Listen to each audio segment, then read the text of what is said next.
There we go. There we go. Huh. I unmuted the wrong mic. Whoops.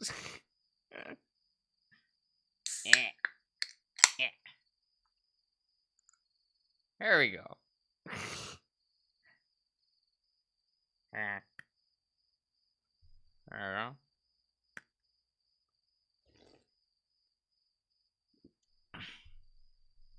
Good. But yes, we'll be hopefully finishing Leo's route. I don't remember exactly how much is left. I remember this segment dragging on for maybe an hour too long, but that might be just because I don't care about the motel section. Or like the Leo's house section. But you know, that's fine. Here, I'm gonna readjust my mic, but I'm not gonna mute it. There we go. Okay. We're good. Yes. All right. It's quieter this time around as we head out onto the desert night street. It seems like things have settled a little, at least. Kazu's fur is still bristled out on the back of his neck. Oh, prepped. Oh my god. I'm starting to worry about him. He's been tense, even considering the situation we're in.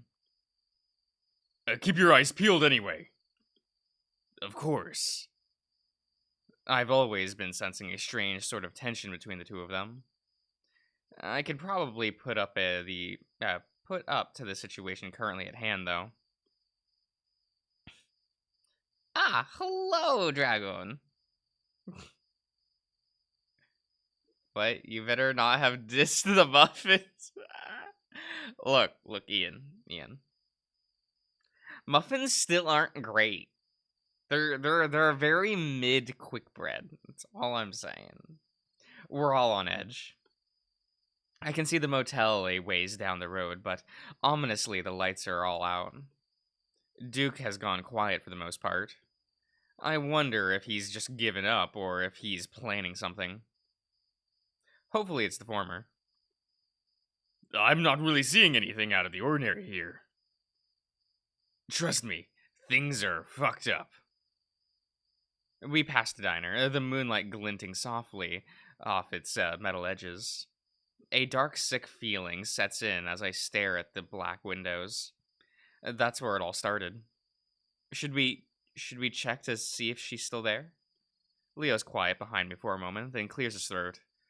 Don't see why we need to do that. I don't know, to tell the cops about it or something?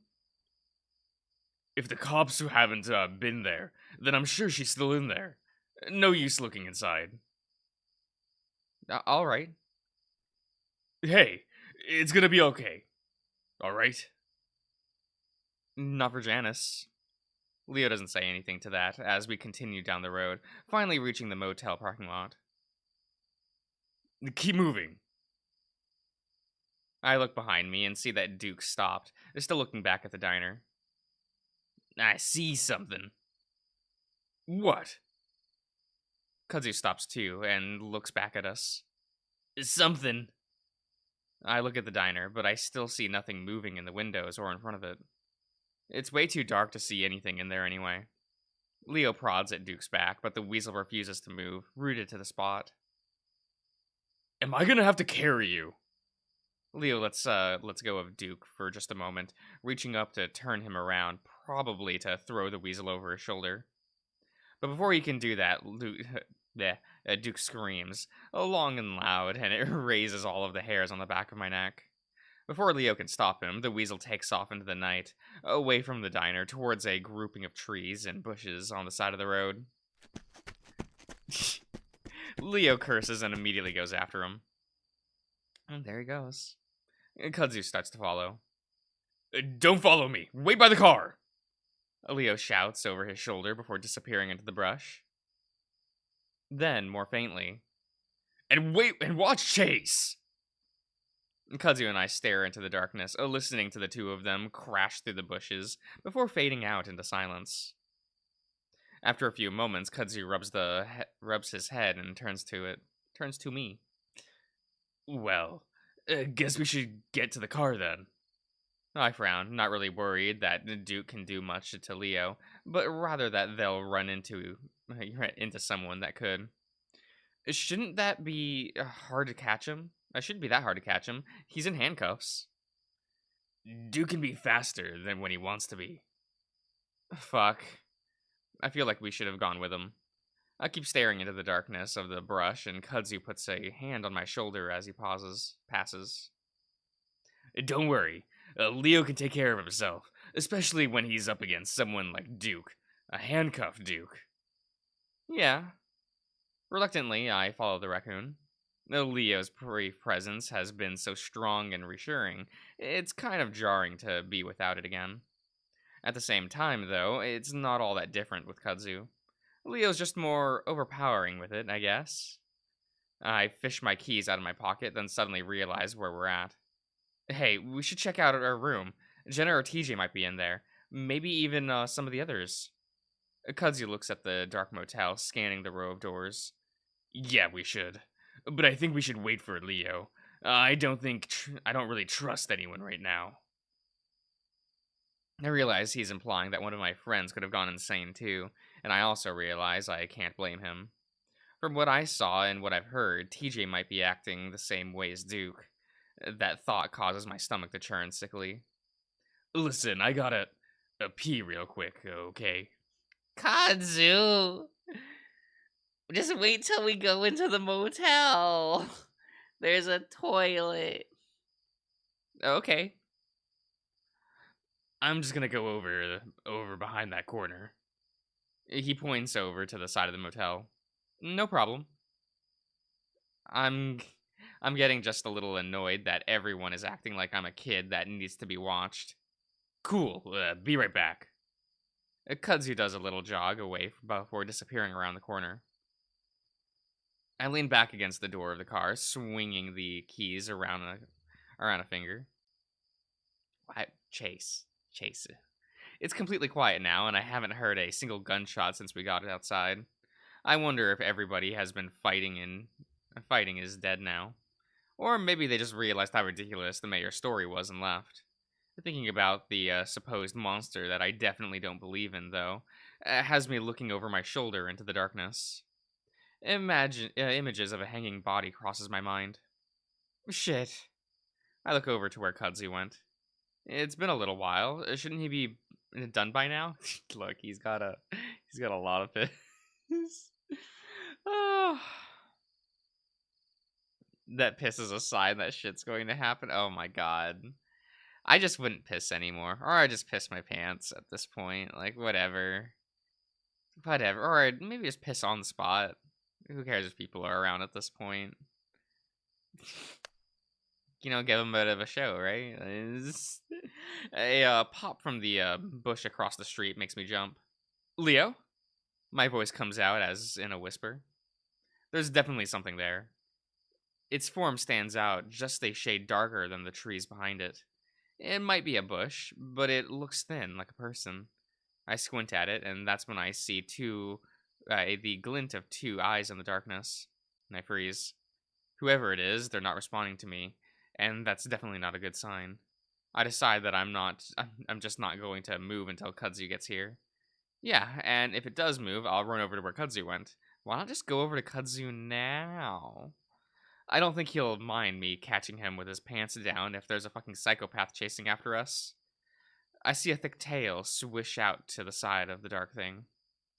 Slowly, I feel behind myself for the keyhole to the car door, sliding the key in and unlocking it. Actually, I'm just gonna get in my car and footsteps to my right. Duke is, his eyes wild, is on me in an instant. He slams into me so hard that I'm sent to the asphalt with an impact that rattles my brain. I roll over groggily and see Duke bent over, his hands fumbling at the ground. Somehow he's moved his handcuffs handcuffed hand from behind him to the front. I realize that I don't have my keys anymore, and that's the same time that Duke stands up, keys in hand. Kudzu!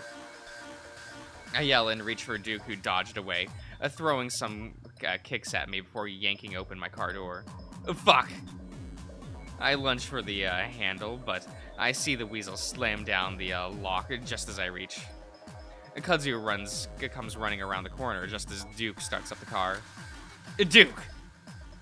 I shout uselessly at Kudzu as Duke peels out, yanking the handle from my grasp and forcing me to hop back a step to stop from being run over.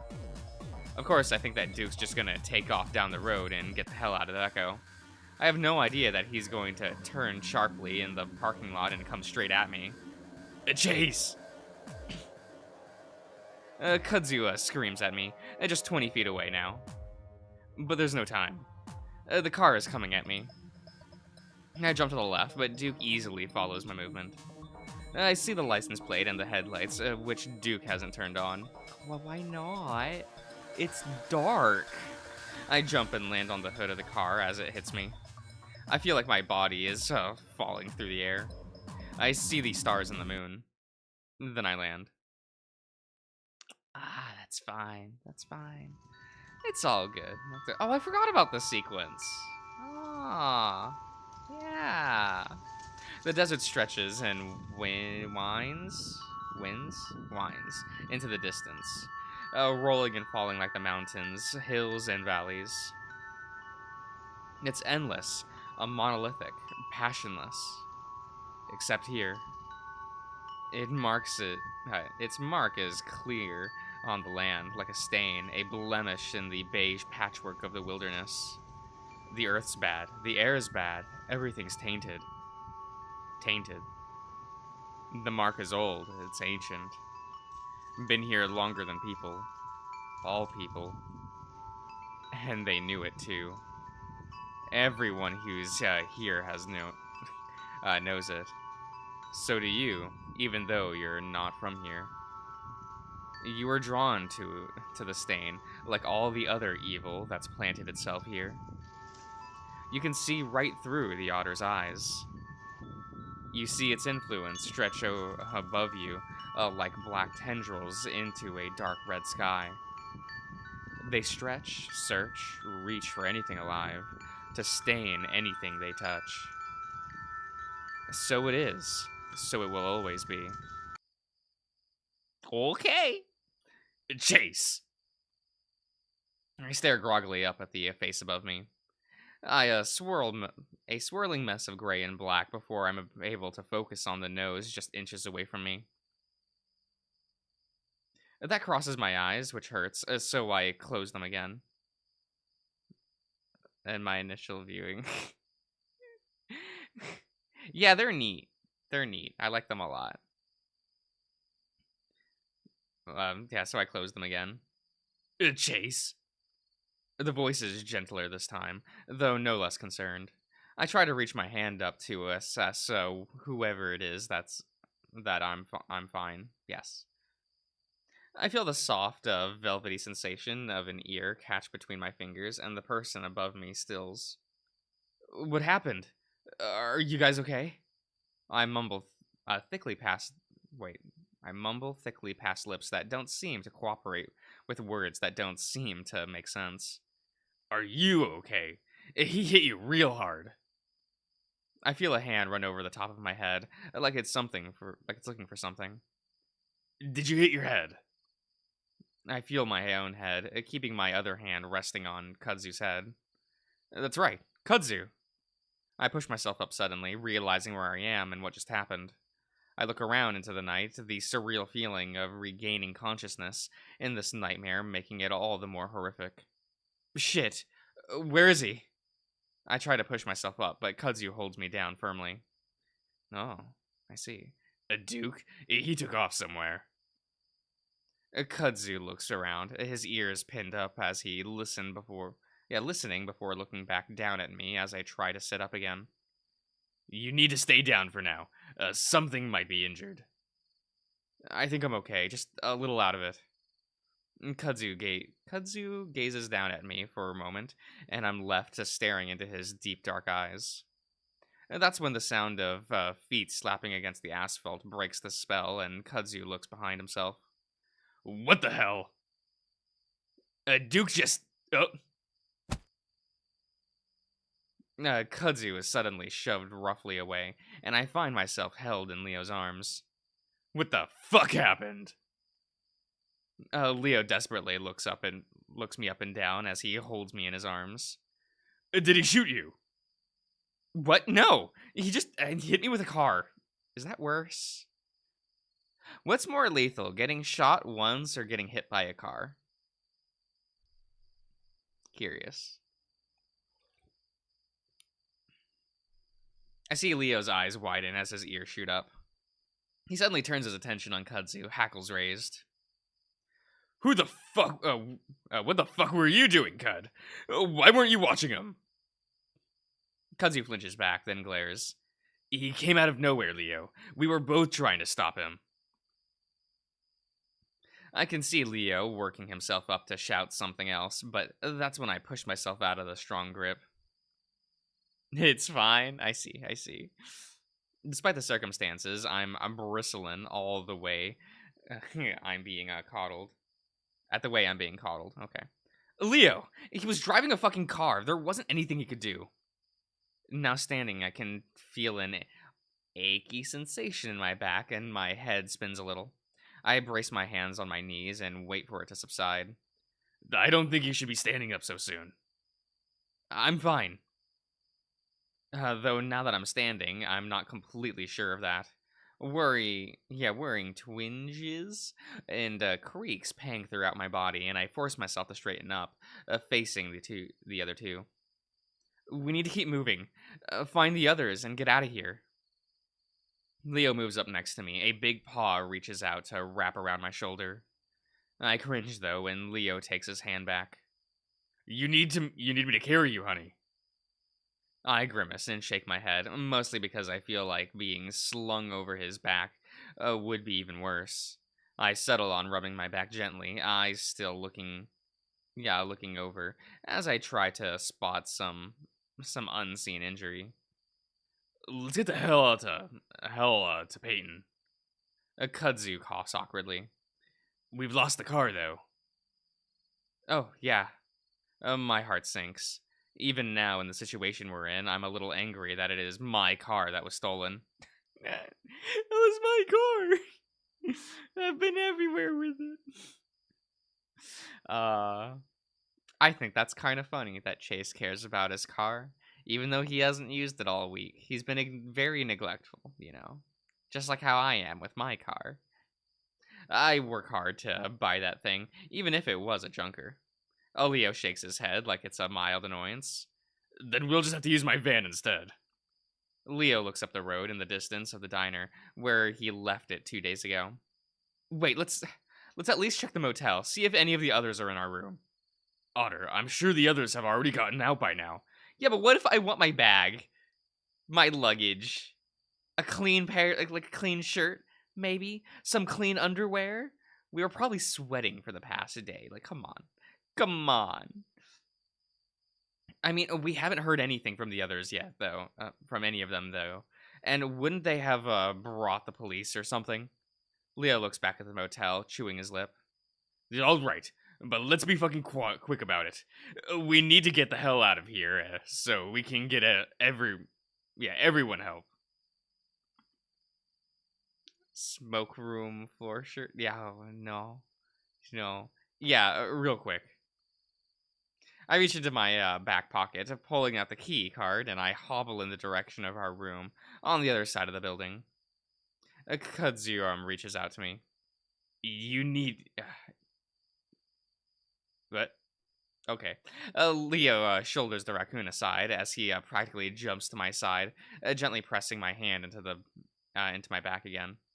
Stay close, Otter. I'm not gonna let something like that happen to you again. I try to ignore the tension I feel building between the two of them. Would I still a Leo? Yes, I would. Even when he's like this, yes. You know, it be that way. More than anything, I'm annoyed at Leo. Why is he acting like this? Sure, he was always a little jealous, but right now, in the middle of the hellscape of chaos, never a better time. I shake my head, allowing the wolf to guide me with his hand as we turn the corner to the motel. Kudzu stays close behind us, and I look back at him and I give him a small smile to show that I at least appreciate his concern for me. He gives me a short nod back, but otherwise doesn't say anything. Like most of the town, the back of the motel is completely deserted as far as I can see.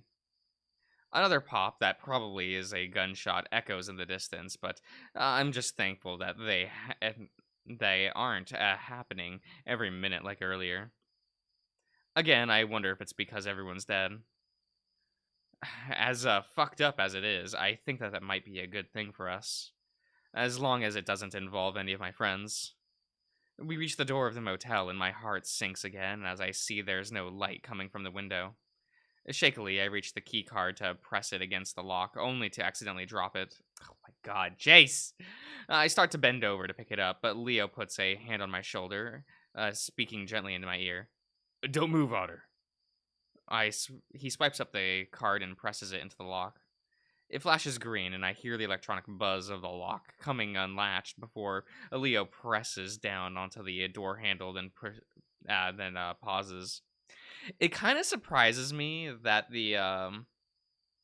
this motel has key cards. You know, like I would almost think that they wouldn't upgrade and they would still have like hotel keys or motel keys. You know what I mean? It's kind of funny. His other hand suddenly reaches out behind me towards Kudzu. Kudzu, hand me my gun. I'll give you dukes. Kudzu stares at the hand for a moment, then jumps as if suddenly realizing what the wolf was talking about. Oh, right. Kudzu lifts his shirt, fumbling with his waistband, pulling out the gun. He hands it to Leo, who in turn hands him Duke's gun. He checks the safety on his own before pointing it towards the door. Leo pauses again, then glances at me. Otter, behind me. Leo nods back to the wall next to the door. I only feel a little twinge of resentment at being treated like a child again, but I'm too eager to check the room to say anything. Finally, Leo gives the door a gentle shove, allowing it to swing open on its own. I can't see anything from behind Leo, but judging by the look on Kudzu's face next to me, they don't see anything. I realize why as Leo reaches inside and flips on the light switch. Ah, okay. I can't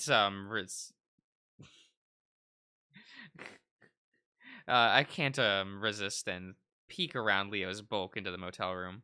I don't know what I was expecting. Maybe a blood-splattered wall with all of my friends' bodies piled up in the middle or something. Instead, though, it's basically just how I remember it. I even see my pajamas crumpled up into the corner, into the side of the bed where I left them. Right, didn't Chase, like, basically only sleep, like, 2 nights here? Like, once you get to Wednesday onward, he just sleeps at, Leo's place, right? Leo holds steady for a moment, keeping the gun pointed at the ceiling of the room. Finally, he leans in, whispering loudly, hello! There is no response. Leo waits just a little while longer before finally moving forward slowly. I don't wait for Leo's approval to follow and move closely behind him, Kudzu just behind me. There isn't much to search in the motel room, having just room for the bathroom to check. And got time for these losers? I mean, facts. You expect me to hang out with Carl or Jenna or DJ? I'd hang out with Flynn. He seems cool. Once Leo's sure it's clear, I shut the door and lock it before turning to the other two. And just so we know that we're safe for now, at least. Leo shakes his head. We gotta keep moving, Chase. We should head to my place now. I open Jenna's laptop on the table, pushing the power button. Come on! What are you doing? Leo shifts his weight from one foot to the other. Kudzu moves to stand next to me. Checking the internet. I was hoping to. I sigh as I stare at a password screen. Well, you know. Let me check with my phone. Leo sighs again. That's not gonna help us. I have Wi-Fi calling. Leo sighs again and sits heavily on the bed, bending it in like a bow. He sets his gun onto the bedside table before rubbing his face vigorously with both hands. You okay? Saying that Leo's been on edge is an understatement. And sure, we're all fucked up right now, but the way the wolf's been acting, it's like he's a different person. Leo lets his hands slide down his face as he can peer at me over his fingertips. He examines me for a while, then finally reaches out with both hands. Come here, Chula. I almost hesitate, and I'm not sure why. I walk over to him and stand in front of the wolf before reaching out, and he reaches out and pulls me into his lap. Then he presses his head against my chest before I'm wrapping his arms around me. He starts stroking the back of my neck gently, and it makes me shiver. It all feels like a little forced, and we don't meld together naturally like we always used to. I'm sorry about letting all of this happen. I should have told the police when Duke started threatening earlier. Do you know what's happening? Leo takes in another breath, and his broad chest swells against my chest before he blows it out, ruffling the fur on his head. I don't know. I really don't. I notice Kudzu standing to the side, clearly trying not to look at us. Any internet? Kudzu looks up and shakes his head.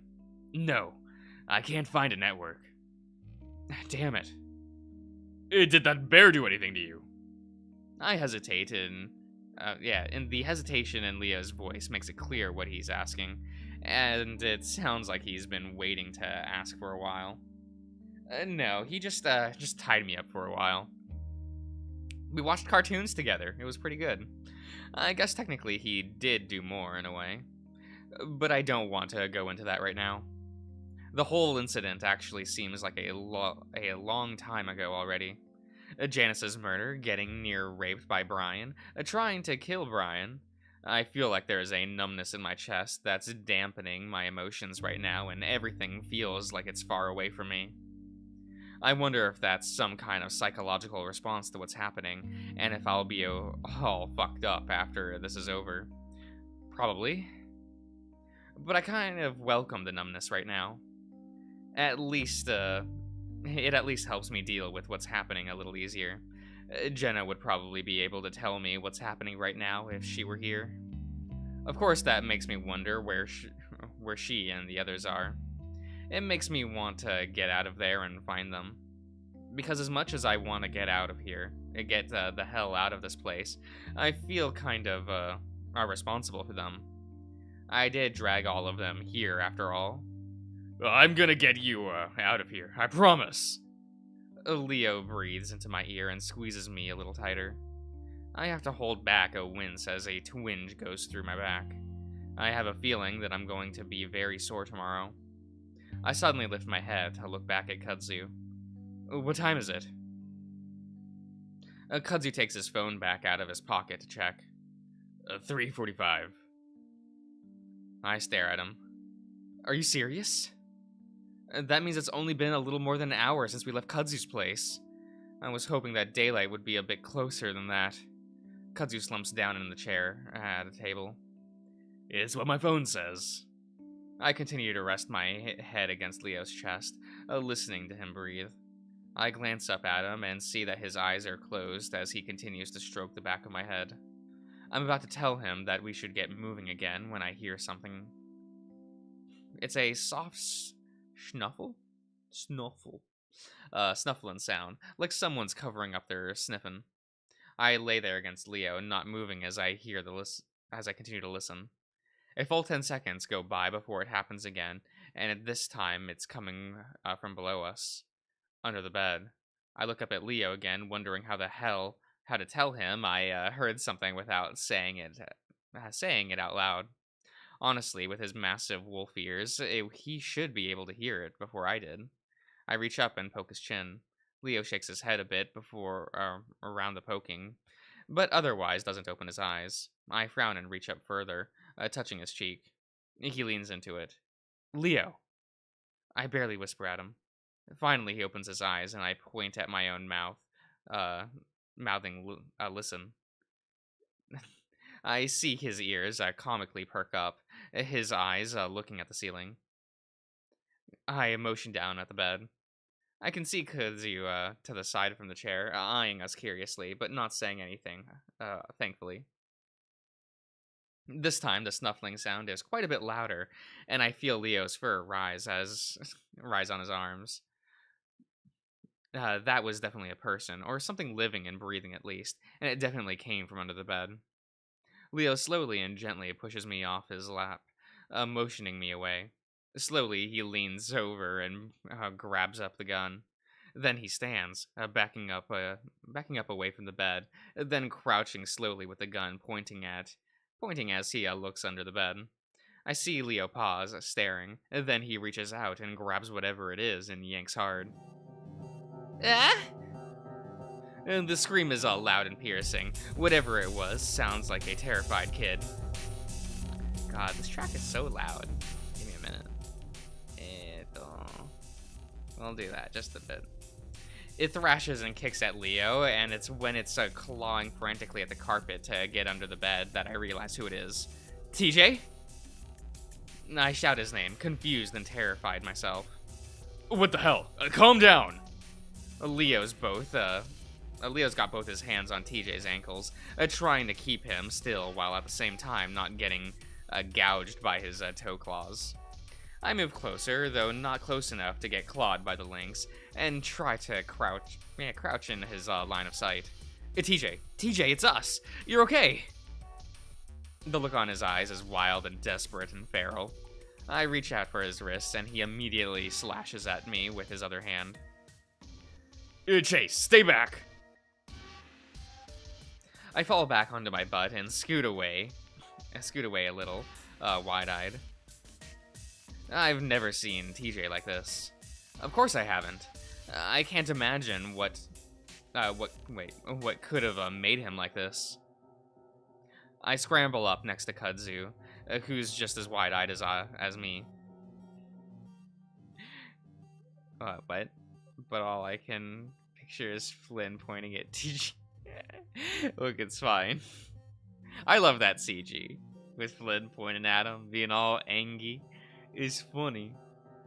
Despite that, he sidesteps a little in front of me, as if to shield me from the insane TJ. Leo finally drops the cat's legs, and before TJ can scramble back under the bed, Leo jumps onto his back. Oh my god, just... TJ's gonna die. I wince as I'm sure I can hear TJ deflate like a tire from Leo's weight. The wolf snatches up Leo's arms, pinning them against his back as he leans over the lynx, shouting into his ear. Stop, TJ! Stop fighting, it's me, Leo! Leo! TJ continues to writhe, making weird yowling noises that I've never heard him make before. TJ, it's me. It's your friend. We're here to help you, man. Leo's voice is quieter now, more soothing as he tries to calm the crazed lynx. It seems to be working as far as TJ's violent thrashing lessens. His yowling fades out to the more feeble whining sound. See, I'm here now. You're gonna be fine. Finally TJ's head falls to the carpet. Everything goes limp. We've killed him. Finally, the evil is dead. TJ sits on the bed, cross-legged, as he rests his back against the headboard. I gave him a blanket when I saw him shivering, and he's got that draped over his shoulders, holding it tightly around himself. It hasn't stopped the shivering, though. I seem to be the only one he doesn't flinch at when we get close, so I sit next to him on the bed. Awkwardly, I put an arm around him, but he seems to take comfort in that and leans against me. The smell of the sweat and piss is strong, but I don't say anything. Oh my God, TJ! Leo, meanwhile, sits at the end of the other bed, gently trying to get TJ to tell us what the hell happened. Was someone chasing you? Is someone here? TJ shivers against me, and I pat his shoulders.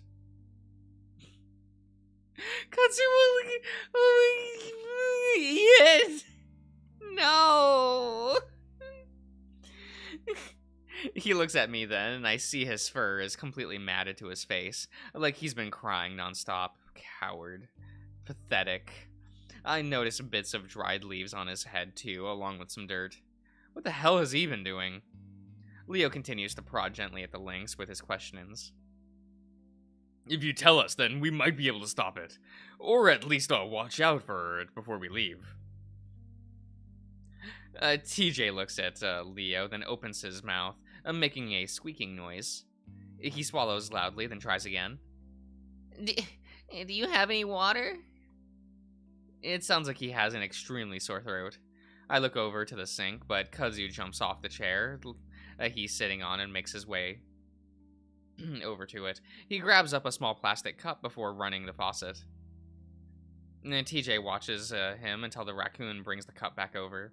TJ drops the blanket around his shoulders and reaches out eagerly for the cup. We all watch intently as he loudly swallows giant gulps of water before lowering it from his lips and gasping for air. Leo smiles encouragingly. Careful! Don't drown yourself.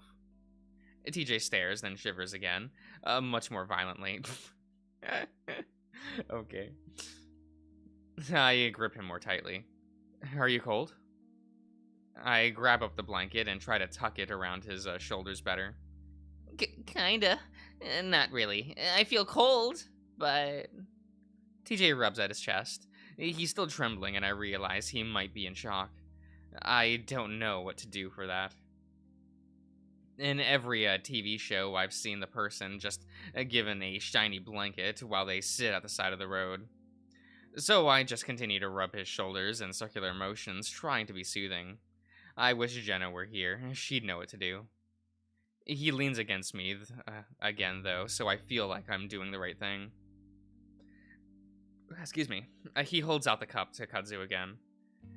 Could I get some more, please? Sure. Kudzu takes the cup delicately from TJ like the lynx might break. Then Kudzu moves over to the sink again. TJ leans into me, whispering, "That guy plays soccer with us, right?" Yeah, he did. Right. And TJ goes back to leaning against me and staring at the wall. While this isn't good, he does seem to be getting better. He can recognize us again and remember stuff at least. Leo adjusts himself on the bed, clearing his throat again. Tej, if you can't remember that, that's okay, but I just want to make sure no one's coming after you. TJ blinks, then shakes his head. No, I don't think so. Leo waits, but TJ doesn't say anything more. No one. You were hiding, so... Leo clearly doesn't want to upset the lynx, but it makes sense why he wants to know. Is there someone lurking out there, or hunting down TJ? We could be in a lot of danger right now. Who would try to hunt down TJ? TJ is more likely to hunt down someone else, right? Right. He's like that, you know. He's a stone cold killer. We have to wait, though, as Kudzu comes back with the cup. TJ takes a few more big gulps before looking back up at Leo. I thought I saw something. I keep seeing things. I need to go home. I stare hard at TJ, studying him. I don't know why, but I guess I thought we'd all be exempt from this hysteria. I know we were all normal, at least to an extent. Okay. This whole crazy chaos seems too foreign, too different for it to affect my friends. People I know that are grounded, normal people. Why are you lying to yourself, Chase? Look in a mirror. Look at TJ. Like, is it bad that, like, Flynn is probably the most normal? He's just the man living his day to day life, trying to get some sex in on occasion, you know? Like. He's like the most normal one. Ah, Chase, hello. And that's exactly what TJ was. And now Leo stands up and steps closer, sitting down slowly next to TJ on the opposite side of the bed. We are gonna go home, Tej. We just have to go on a walk to my car first. You mean van? You own a van. Leo reaches out and sets a hand on TJ's leg, and I'm glad to see that he doesn't flinch at all. He's really calmed down. Okay. And TJ suddenly opens up the blanket around himself, staring down at his clothes. I see his nose twitch and the skin in the inside of his ears flush. Can I take a shower? Leo pauses, clearly not having expected that. Well, we really need to get going. Don't you want to get home and take a shower there? TJ has to put the blanket back over himself, trying to hide his pants. I just like to feel clean again. I feel like it might be a good thing for him to clean off, maybe have some alone time. I give Leo a meaningful look as I lower my voice gently for TJ. Sure, man, we'll wait. TJ slowly pushes himself off the bed and stands up on unsteady legs. Both of his hands, not so subtly, shield his crotch as he walks over to the dresser. Okay, just don't leave. Okay. So we're totally leaving, right? We just, No, we won't. Leo still using his talking to a toddler voice. The wolf gives me a frustrated look, but I ignore it. And I'm going to leave the door open, and so if something happens, just yell. It's fine, and nothing's going to happen, okay? Yeah, okay. TJ pulls out some pants from the dresser before making his way to the bathroom. He keeps glancing back at us like we're going to disappear if he looks away too long. I try to give him a cheerful smile until he finally disappears into the bathroom. We sit around in a sort of circle in the motel room, Leo and I on the bed, Kudzu in a chair. We keep our voices low as we discuss what's going on, not wanting TJ to hear. This doesn't make sense. TJ's one of the most rational people I know. How is this affecting him? We don't know what's causing it, though. I don't know. I just thought it was drugs or something. They all took the same drug. I don't know. Or maybe they're all crazy because of drugs, or something set it off. Well, TJ is religious. So if he believes in that, maybe it could go further than that. I shake my head. No, that doesn't make sense. People in cults do it all the time.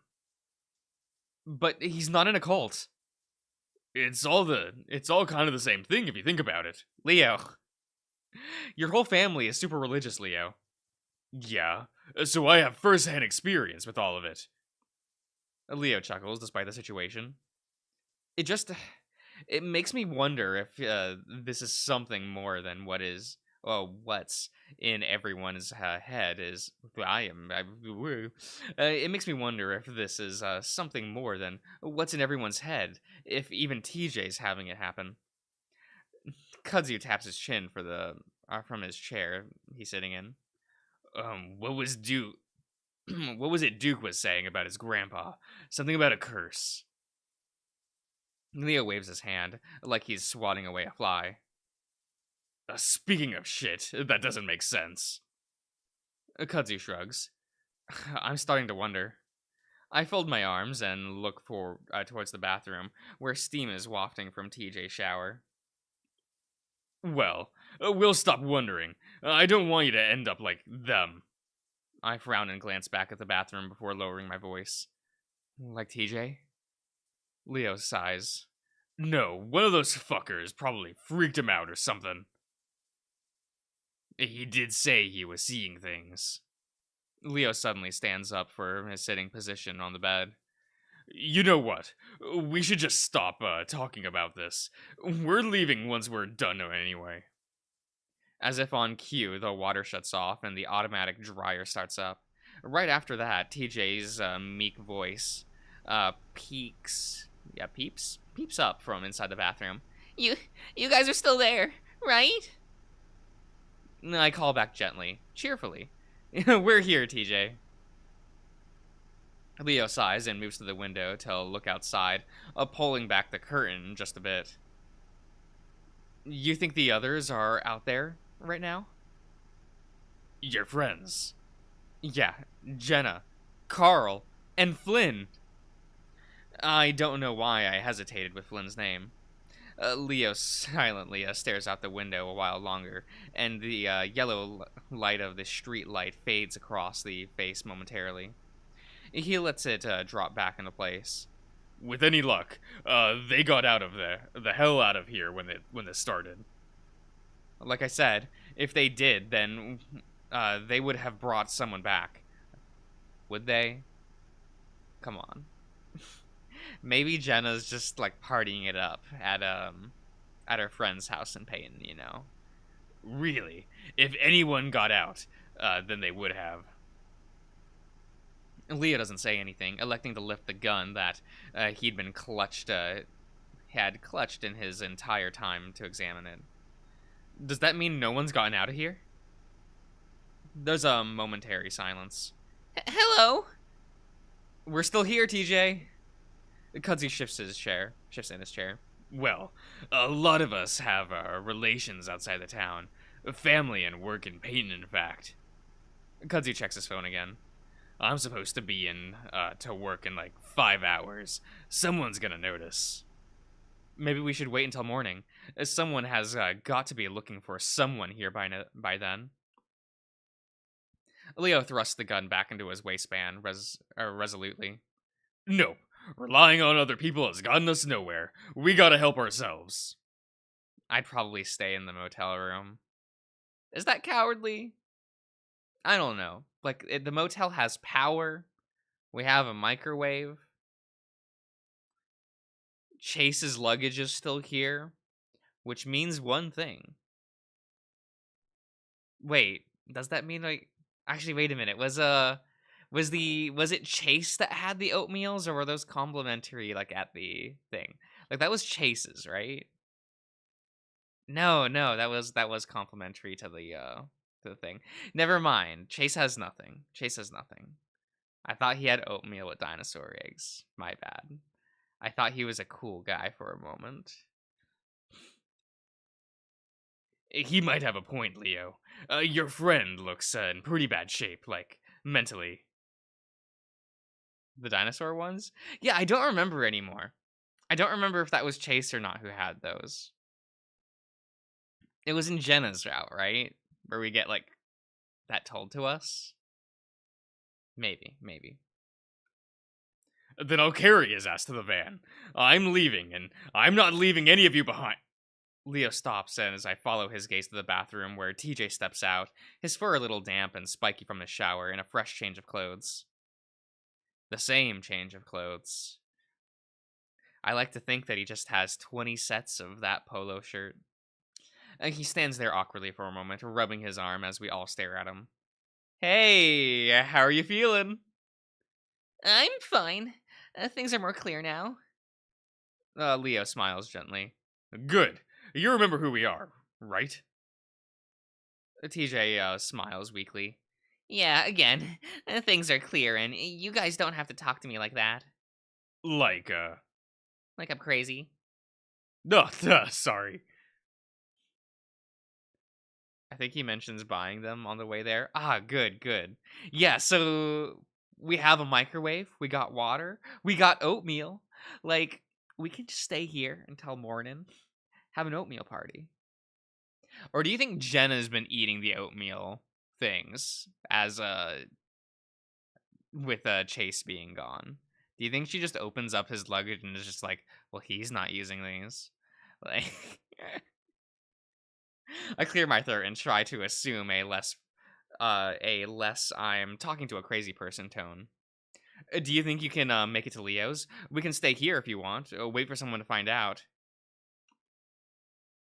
I ignore Leo's exasperated sigh from behind me. TJ glances at the bed. I'd like to just lay down, but he looks back at us, clasping his hands together. I I think something is happening here. Something doing something to our heads. I don't know. And Leo narrows his eyes. What do you mean? Um TJ looks off to the side. I just saw things that shouldn't be there. This has never happened to me before, so TJ looks down at his hands. I remember someone was chasing me and trying to grab me, and I scratched at it. TJ looks back up at us. And it was Jenna. But I was too scared. I didn't even know if it was really her or not, so I ran. She didn't follow. TJ starting to shiver again. Uh, what did she look like when you didn't know it was her exactly? TJ frowns, opening his mouth to say something, then closes it again. Finally, he looks at Leo, apparently deciding to ignore the question. Can we find her? It's, I can't stop thinking about it, and I want to make sure she's okay. His voice gets a little broken, but he manages to control his tears this time. Leo grimaces. We really need to go, TJ. The faster we get help, the faster we can help everyone here, including Jenna. The corners of TJ's mouth tug into a frown, but he doesn't say anything. But if we see her on the way, of course we're going to bring her with us. Okay? And TJ's still looking like he's trying not to cry, but nods quickly. Okay. Leo rolls his shoulders, keeping the gun pointed at the ground as he moves the door. Now, everyone, stay close to me. Chase, keep with Kudzu. Keep with TJ Kudzu.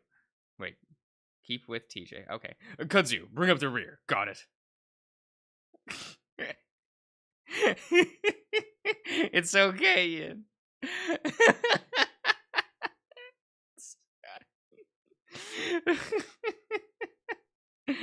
All right.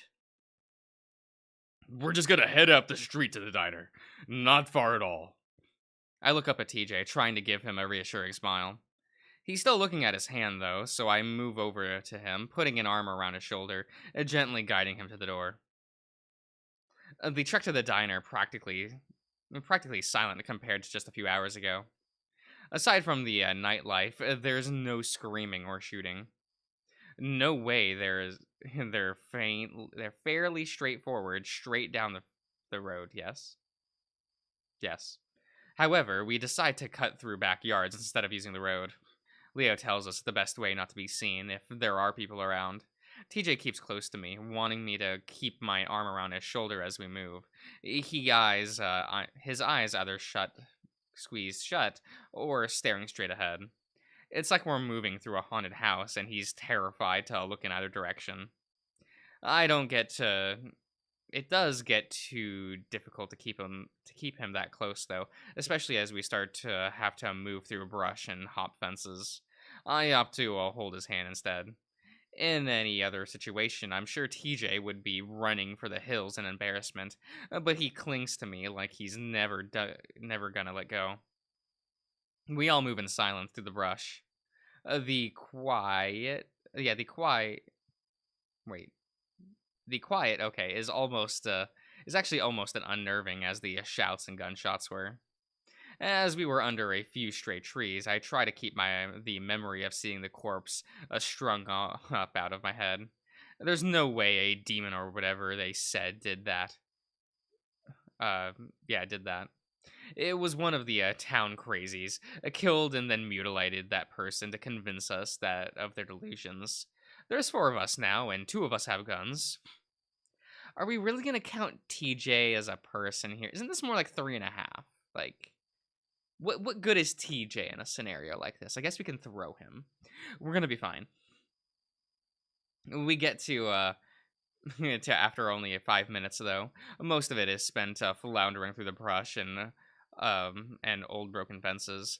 Because of the meandering, we actually miss it and have to backtrack. Cautiously, we make our way to the diner, around the diner to the parking lot, and immediately spot the lone van. When we finally get to there, Leo jogs up to the van, shoves his hand into his pocket, and then he freezes and stares down. Fuck! Me and TJ arrive next to Leo, and TJ finally lets go of my hand. What is it? I ask, but I see the problem at the same time that I do. The two tires that I can see are brutally slashed and completely flat. I'd bet that the other two are in the same way. Leo puts his hands up to his face, rubbing his eyes vigorously with his palms. Who did that? TJ reaches out and grasps my hand again. Kudzu moves over to the other side of the van to inspect it. Brian. Leo growls out the name, but why though? How do you know? Leo doesn't say anything, sits down on his haunches? Haunches? What are haunches again? I don't remember. As he stares at the completely destroyed wheel. Who's that? And TJ asks quietly from behind me, studying my expression. I wonder if I should tell him. Probably not. Him scared of seeing things is bad enough. We don't need TJ to be worrying about an actual person who's out to kill us. I'd actually completely forgotten about the bear up until this point. If it truly was him, then there is even more danger than I thought. It's just another person that we saw. He was acting weird. It's alright. TJ doesn't seem to take much comfort in that, staring at the tires. Whether or not it was Brian, whoever it was had done a number on the tires, completely tearing the rear tire to shreds. Kudzu comes from around the van the side of the van, shaking his head. The other two tires are the same. How far do you think we'd get on flats? Leo lets out a ragged growl, standing back up. Not far enough. We'd probably make it to the lake before the goddamn wheels fall off. Leo stands there, thinking. Should we just go back to the motel? Leo shakes his head. No, I'm not staying here another minute. I'd rather start walking, actually. To the highway? That'd take half a day. Well, we'd at least be getting somewhere instead of just sitting around. I look down Main Street, toward the darkness of the lake and desert. The ominous feeling I get is overwhelming, like I have no doubt that if we set out into the desert, we wouldn't last long at all. I don't know why. I shudder violently, and TJ glances at me. He squeezes my hand, and I find it funny how quickly the role of the one doing the reassuring has flipped. I think we should go back to the motel. Leo finally looks back at me, and his expression softens. Hey, Otter. It's gonna be fine. I'm gonna get us out of here, okay? I noticed the same tone he used with TJ earlier. Ah, hello, Q. He sets his hands on my shoulder, but I honestly don't feel very reassured. TJ pipes up from next to me. Carl? Carl's house has some cars. Maybe he's there, and we could leave with him and the car? Leo looks out towards the hilltop where Carl's house is at. We can't see it since all the lights are apparently off. Maybe. Maybe. If he's not there, we can just break in. I see TJ blanch next to me. We've done it once already, TJ. Even now, he's battling his moral value versus our need to survive. I still just want to go to the motel. Hold up in there and wait. Maybe sleep. I'd give anything just to be able to lay down somewhere safe right now. But now, with the new possible factor of Brian, I can see the benefit of getting the hell out of here. All right. Leo sets his jaw, narrowing his eyes. Let's go. Remember to stay close. We don't bother going off-road on the way to Carl's place, mainly because we'd just be trudging through sagebrush, full of ticks at that point. Ha! There's the line! Leo figures that since Carl's house is the only thing up the road, aside from through the canyon to nowhere, no one would be driving there anyway. It takes us about 20 minutes to get there, walking in silence up the cracked road. The only sounds are panting. Full of the. I'm the loudest, considering my short, stubby little legs, and also that I'm probably the most out of shape compared to the others. And then, when we're close to the mansion, I look back down towards Echo. Only a few of the street lights dot the small town. I don't see anyone on the road near them. I see a window or two there, and there are there with their lights on, but no movement from within. We only hear two sounds on our trek. One is the blood-curdling scream coming from the town behind us, a woman. You think it's Heather? TJ reaches out again for my hand, and when that happens, I squeeze him comfortingly. The next, a few minutes later, is faint laughter coming from further away that rises in pitch before fading out. I grimace, wondering if anyone else heard it, or if it came from inside my head. No one says anything, and I don't ask. Just man, like I know they said all the lights are off in the mansion, but it's like, man, we have a nighttime illustration of the mansion because of Route 65. Like, that's so weird to me. I like completely forgot about that background before streaming it. Like it actually makes me go, but why don't we use this in the main game? Like it's fine. It's fine. By the time we reach the mansion, I'm covered in sweat, and I just keep adjusting my shirt uncomfortably as it sticks to my chest and shoulders. Take off your shirt. Come on. Come on. Come on, Chase. The garage door is closed, and there aren't any cars in the driveway. I wonder if maybe Carl's already taken off. I hope he did.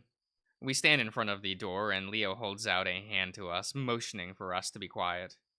I watched his ears perk up to full extension, okay, erect as it were, before he moves the glass of the on the door, cupping both hands over his eyes to peer inside. We wait a tense moment, and I wonder if maybe he's looking in on something horrific. But after a while, Leo pulls back, shaking his head. Can't hear or see anything. Maybe he left, or he's with one of the others. Kudzu offers quietly, standing just behind me. Maybe. Leo appears to be thinking hard. Then he reaches out to the doorbell with an index finger. He hesitates for a full 2 seconds before pressing it.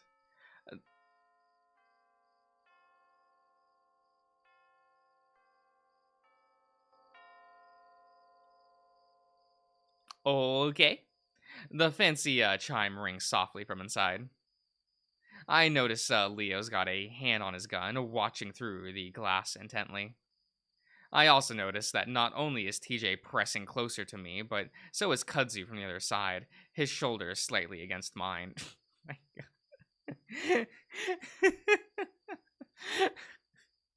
why is Chase the frontman in this scenario? Why are both of these small boys like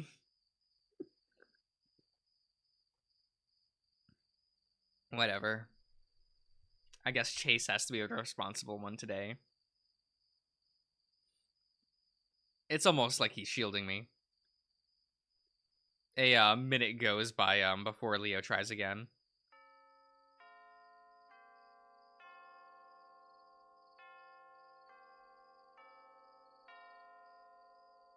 We wait another minute before Leo lets out a ragged sigh.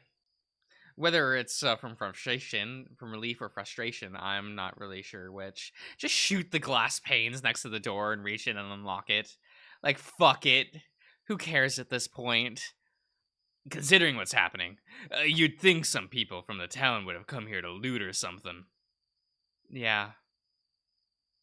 I look back at the town, its few glints of light staring ominously back. I'm able to suppress my shiver this time. I turn back just in time to see Leo try the door, and to my amazement, it opens. Leo seems surprised too and let's go to let the door swing slowly open. We all share in the blackness beyond. Stare, not share. Stare. A few lights from the TV glowing in the darkness. Should we go in? Leo clears his throat. Well, we gotta get the keys somehow. Leo steps inside slowly, hands reaching along the wall to find the light switch. Lit. He finds it, though the light only illuminates the foyer, the house going from goddamn dark to slightly less goddamn dark. It's just Carl's kitchen, though. Nothing seems to be out of place as far as I can tell. I start to step forward, too, but I can feel TJ hesitate on my hand. I look back at him. You alright? He stares into Carl's house, his eyes wide. Yeah. Yeah, I'm good. It's probably safer inside anyway, right? TJ swallows and finally steps in with me, Kudzu following close behind. The mansion is pleasantly cool against my sweaty fur. There's something strangely comforting about something as simple as the AC still running. A sense of normalcy. Leo stands there, looking around intently before moving to the cupboards. He starts opening drawers, searching the counter, looking for the keys. I leave TJ to huddle on the couch before moving to the kitchen myself. Hey, can we look for Carl today? Carl too? Leo pushes close, a drawer full of silverware. Pushes, yes. Yeah, give me a sec. I sigh. I'll be fine. I'll be faster if I look for him while you look for keys. Leo shakes his head. Gotta stick together. I suppress another sigh and move back to the living room. Somehow TJ's already managed to fall into a daze. A doze? Doze? Curled up into a small ball on the couch. How are you doing? I look over at Kudzu, who's got his arms folded, watching me closely. He always has his arms folded, though. I'm doing okay, just kinda tense. Kudzu gives one of his rare smiles at that. No kidding. Yeah. I glance over at Leo, who's starting to rifle through some drawers full of what looks like open letters. What's up? I look back at Kudzu.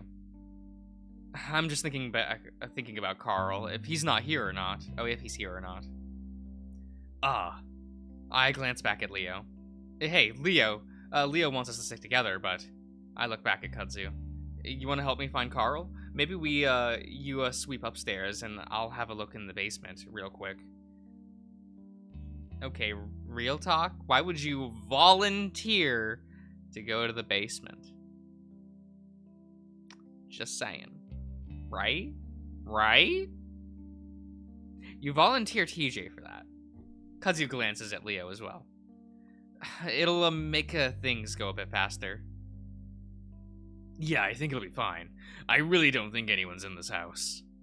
Kudzu nods towards the window facing the town. From what I've seen, people are mostly wrapped up in their own issues. Yeah, I don't think anyone's interested in looting here.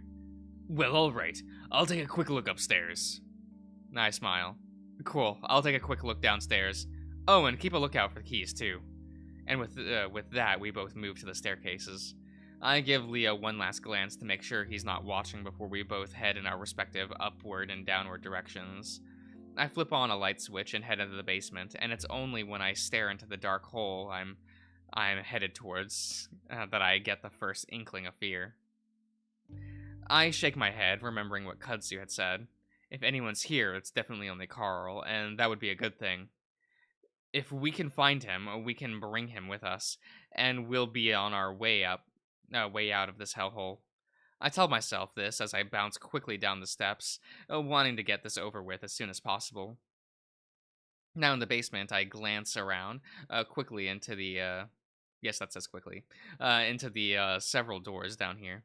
A storage room, a weight room, a video game locking room. I start to realize that if Carl is here, he's most likely upstairs, and I'm really just giving the basement a cursory check. I start to rush through, not wanting to take too long in case Leo notices if he hasn't already. I reach the end of the long basement hallway, and I'm left looking into a smaller room. There's a tiny white wooden door that I assume leads to the crawl space. I stare at it for a moment, even and not even thinking to bother with it, until I see little white hoof prints. There are several of them, like someone came and went dozens of times in and out of the crawl space. I look back behind myself, feeling a chill run up my spine, like someone's watching me. Looking back at the prints, I notice that the little door is slightly open. Could Carl be in there? I remember that he'd been down there when we couldn't find him during the birthday party. At that moment, I catch a glimpse of something poking out of the door. It's skinny and hairy and very long, maybe 6 inches in length. I stare at it, wondering if it's a Halloween decoration that's stored under there. Chase! Leo's booming voice, booming down the stairs, making me jump a foot in the air. I don't have time to stare at the black thing any longer, and instead stumble down the hall toward the sound of Leo's voice. The icy glare directed at me as I move up the stairs actually makes me cower a little bit. Aw, you made him angry. I'm not used to having his monolithic anger directed at me. I told you to stick together! His voice rumbles out at me. Sorry, I found something. Well, Kudzu did too. Carl's upstairs. What? The thought of the hoof prints disappeared from my mind immediately. He told me you were down here. Come on. More gently now, he grabs my hand, pulls me to the rest of the way up the stairs. I'm expecting us to turn to Carl's room, but instead we go further towards the end of the hall. I think this is where Carl's parents' bedroom is. Carl is lying on the bed, looking over at TJ, who's in the middle of talking to him from the side. He glances our way when we enter the room. Leo? Chase? He squints at us, like he's having trouble focusing. I smile and sigh with relief. Carl? I move to the side of the bed next to TJ, and that's when I see that the ram is covered in a white-looking chalk substance. It reminds me of the prints downstairs. It's all over his horns, and a bit of what looks like the drywall is covering the pillow around his head. What happened? Are you okay? Were you just taking a nap? Easy. Leo says it as I shut my mouth. I reach out and TJ reaches out and grabs one of Carl's big hand. The ram just stares at the ceiling now, looking just as confused as we are. I look over at Kudzu, who's standing a little off to the side, since he doesn't know who the fuck this is, like he did when we were talking to TJ. What happened? I mumble at the raccoon, and Kudzu moves a little closer. I don't know. I just came in and thought he was taking a nap or something. I glance back at Carl, watching as TJ starts to gently pat his forehead. But he wasn't? Kudzu shrugs. He was sort of. I don't know. He was sweating and mumbling. I kept calling his name, like real loudly at the point that Leo came up. Carl starts to breathe heavily, and he covers his face. I think he's crying, so I step back a bit with Kudzu, not wanting to crowd him as TJ leans over and hugs him. It wasn't until Leo touched him that he woke up, like real suddenly. No, I'm fine. Carl lets out a weird, shaky laugh as he sits up, wiping his eyes. I was just having a real fucked up dream.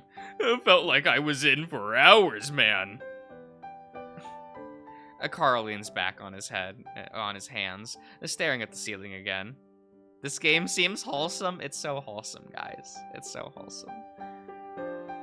Maybe not right now, because, you know, we're talking to Carl. But, you know. Carl leans back on his hands, staring up at the ceiling. I had a dream that the town went fucking insane. And then I ran back here and sort of just went downstairs, and then I was gone. Gone? Where? Carl shakes his head. I don't know, a hotel or something? A few hallways that went in circles and I couldn't get out or wake up. Carl looks back at us. Well, I'm sure that's nothing. Even now, I don't know if I'm dreaming. At least there's people around. Carl shakes his head, a cloud of dust coming up from his fur. What are you guys doing here anyway? You're making me see Carl as Orlando.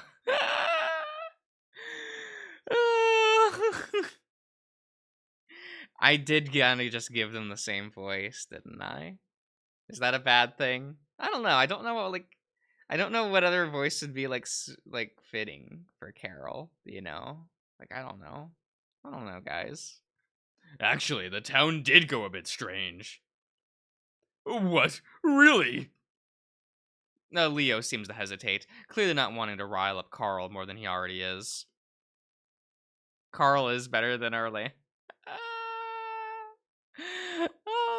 I mean, it's true. I do like Carl more than Orlando. Yeah, but we're trying to leave.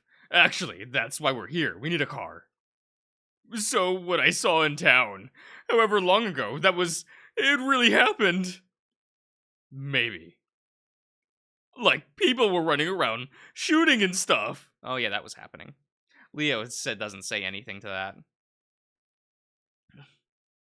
I haven't played Echo, so I'm biased, but also, Wooly, oh my god, cute.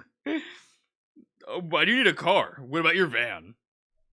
It broke down. Carl narrows his eyes. How? Listen, we'll tell you everything on the way. We just need to get out of here, now. TJ picks, picks some of the bits of white chalk from Carl's head fur. What's all over you? Carl runs a hand out over his head, bringing it away to find it covered in white dust. Ran into the wall. Oh. Carl suddenly points at my arm. Dude, what happened? Huh? Oh. I lift up my arm and remember the cut that I got from the broken window that you never actually patched up. The fur is heavily matted down with blood, and the jagged cut is still oozing a little bit. A long story. We'll explain, like Leo said. The ram stares at the cut, so I lower my arm. It seems to be finally settling in for Carl that things are not right. I've also realized that none of us are immune to the new hysteria setting in the town. Is this what it was like for all those people living in the town over 100 years ago? VN's showing me how down bad my taste in men is. Can't relate, Q. Can't relate. I managed to think humorously to myself that I actually did do what I set out to do when I started the project. It's pretty clear that it's happening all over again. So you got keys. We need to get the hell out of here and get to this town. To get this town some help. Yeah. I'll get some from my room. We pull quietly out of the driveway in Carl's car, which makes almost no sense since it's a hybrid. Imbrobro, hello. I'm here for my man, Kudzu. Everyone's a Kudzu stan. Like, I get it. He's a resourceful, respectable man wearing a tank top. Like, I get it. So when's the game update that puts Leo in a tank top and he truly becomes ascended and clearly best boy of any, like, person in fiction ever, right? Yes. We pull quietly out of the drive. Oh, it's a hybrid, yes. Leo's driving, of course. Carl's still woozy, and Leo actually had to help him walk around to find the keys. I sit in the back between Carl and TJ, while Kudzu sits in the passenger seat with Leo. I've overheard Leo mumble to Kudzu to sit next to him while I help Kudzu into the car. Something about them needing to be able to get out of the car quickly with their guns if things went down. Leo doesn't floor it like I expect him to, but but we move down the bench? Down the bench of the mountain. Wait. Is that phrasing? Is that a real term? Bench of the mountain. Does that mean like the base of the mountain? Or like the bend of the mountain? Huh. I don't know. Through the town, speedy enough. I see TJ look out of his window intently, and I can only imagine it's to see if he can spot Jenna or maybe even Flynn. Dude, I don't feel so good. Carl mumbles next to me, both hands on his stomach, twisting at the fabric of his hoodie. Just puke on the floor if you have to. I don't think Leo's gonna stop. Carl leans over and puts his head between his knees, groaning. That gets TJ's attention, and he starts rubbing the ram's back slowly. Good thing it feels like there's nothing in me. So what the hell's going on? Where's Jenna? TJ frowns. Dead in a ditch somewhere, you know. Yeah. We don't actually know. What happened then? I take a deep breath, trying to figure out how to explain. Well, we're not sure what's going on, everywhere. But on Saturday, while I was at the diner with Leo, I go through my story as quickly as I can, explaining to Carl what's been going on. The rest of the car is quiet, so I get anxious when I get to the part about Brian and skip over as much as I can. I only mention that he held me for like a day. But by the time I finish, we're already passing the lake. So it's Sunday already. Sunday morning? Yeah, I guess so. So I was out for a whole fucking day. I don't say anything in response. Oh, what happened to you, Teej? Are you okay? Carl turns his gaze on TJ, who just nods. Yeah, I was seeing things too. People chasing me. I'm okay now, though. TJ actually does seem pretty stable now after everything that's happened. Maybe taking care of Carl is taking his mind off of whatever happened to him. Either way, he doesn't expand on what he saw. Carl shivers and puts his head down while TJ continues to rub his back. A few minutes of silence go by before Carl speaks up again. That feels kind of nice. Reminds me of my mom. Yeah, actually my mom did it too. Thought it might help. Hey, I love you. Just so you know, all of you guys, I'm glad I'm not in that place anymore. I love you too, Carl, and everyone else. You too, Raccoon Man. Thanks. Yeah, I affirm my love for everyone. Katsu glances back at us before turning his attention out his window. Leo doesn't say anything from the front, his focus solely on the road ahead of him. I watch the desert whip by us for the first time, feeling somewhat safe as the town disappears behind us. But of course, it doesn't last long. What's that? On the side of the road, there. Leo's turns. Apostrophe S. Yes. His head in the direction that Kudzu points. Oh, we all do. What we see changes everything for me from that point on. Surely, things were crazy, and I had a hard time believing anything was happening, but it was explainable.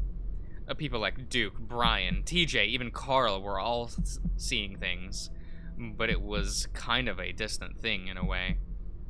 Something everyone else was experiencing, something I was exempt from. But now, there it is, something I can't explain right in front of me. What is that? Oh my gosh! TJ covers his mouth. Carl sits up straight, trying to see. Why? Us. Leo slows down as we pass. That's my car, all of the windows shattered. And there's Duke lying a dozen feet away from the open door of the driver's side. And there, crouching over him, is something I can't explain.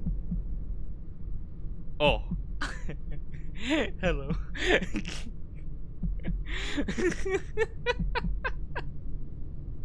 Look at him. He's all spindly. Look at his spindly boy.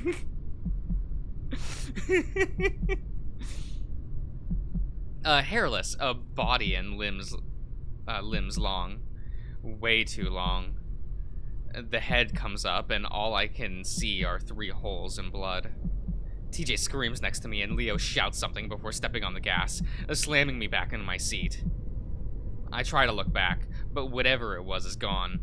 At least, it's gone from where it was, because I see something moving next to my window, and I turn to face it.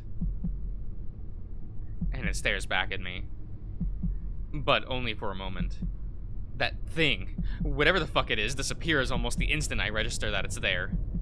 I'm only staring out into the blackness of the desert. Still, 3 holes, 2 eyes, and a mouth blink back at me in a sort of after image before that too vanishes. What was that? What was that? Oh, sorry, that looks real loud in the levels. I will turn that down. There we go. There we go, guys. TJ's grabbing my arm. A claw's digging painfully into my skin. I'm too shocked to even pull away as TJ leans forward next to me, staring out my window. At least I know I'm not the only one that saw it. TJ squeaks again when no one answers him. What was it? I don't know. Some kind of animal, maybe. I've never seen anything like that before. Could have had a disease, lost all its fur or something. Maybe Duke hit it. But it was walking! TJ's arms is looping around mine, and I can feel his body shaking. I look over my shoulder through the back window. At this point, my car is a good distance away, only visible because the headlights are on, a streak of light fading out across the desert. Duke, is he? Carl! Some dry retching noises followed by heavy splattering sounds cut me off. Carl is hunched over in the seat, a head between his legs. It isn't hard to figure out what just happened, especially with the smell hit me. Oh my gosh, Carl! TJ looks torn between blanching away and comforting the ram. Carl comes back up, looking like he's about to say something before diving forward again. A much louder retch, followed by a much quieter ploppin' sound follows. I grimace, feeling my own stomach roil. God. Kudzu's looking back at us, a paw up on his nose. You okay? Roll down the window, you know, that might be nice. Carl twists his head down a little longer, his fingers twisting into the fabric of the shorts. TJ tentatively rubs his back. I would have done it out the window. I don't want to open any of the windows now, though. I mean, you don't know if it can run at car speed. It's okay. Leo, are there any napkins up there? Leo, who's been silent up until now, remains silent. He's staring at the windshield hard, paws on the wheel in a death grip. He's pathetic. I want to adopt him. Q, please. Q, please. It's Carl. Like, it's he's so pathetic. After a moment of silence, Kudzu checks the cup holder, then drops open the glove compartment. After rummaging around for a minute, he pulls out a stack of fast food style napkins. He hands them back to Carl, who starts mopping up whatever mess he's made of himself. During all this, I'm still glancing out the window. Not head on, though, because I'm terrified I'm going to look straight into those eyes again. We drive in silence for the next 5 minutes, with no creature in sight, thankfully. But I don't know what to think right now. There's no way that what I saw was some animal, like Kudzu implied. The way it moves, the way it was crouched, and most of all, its face. Dude, Carl is rich. He doesn't need... Oh my god. Would I date Carl for the money? It's not worth it. I've never seen anything like it. At least anything that's not a Halloween costume. Maybe, maybe one of the locals dressed up in a costume or something. But then how the fuck did it keep up with the car? Were we just going that fast? Leo did slow down a little.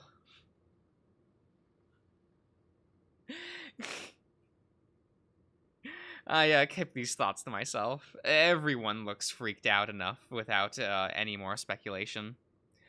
So instead, I lean back into my seat, deciding to just close my eyes. We're on our way out, and soon I'll be safe in a police station or a hospital or something. It'll be explained when the cops get here. I tried not to think about Duke on the ground, Janice in the diner, Jenna out there somewhere. With that thing, I shake my head, eyes still closed. Are you okay, Chase? TJ's arm is still around mine. The places where our fur is pressed together, getting hot and sweaty. I don't mind though, as long as it brings him some comfort. Yeah, I'm just tired. Actually, now that I mention it, I am pretty tired. I didn't exactly get much sleep in Cuzzy's trailer or Brian's. I start to drift off as my head bumps gently against the headrest, the soft whirl of the AC on my forehead.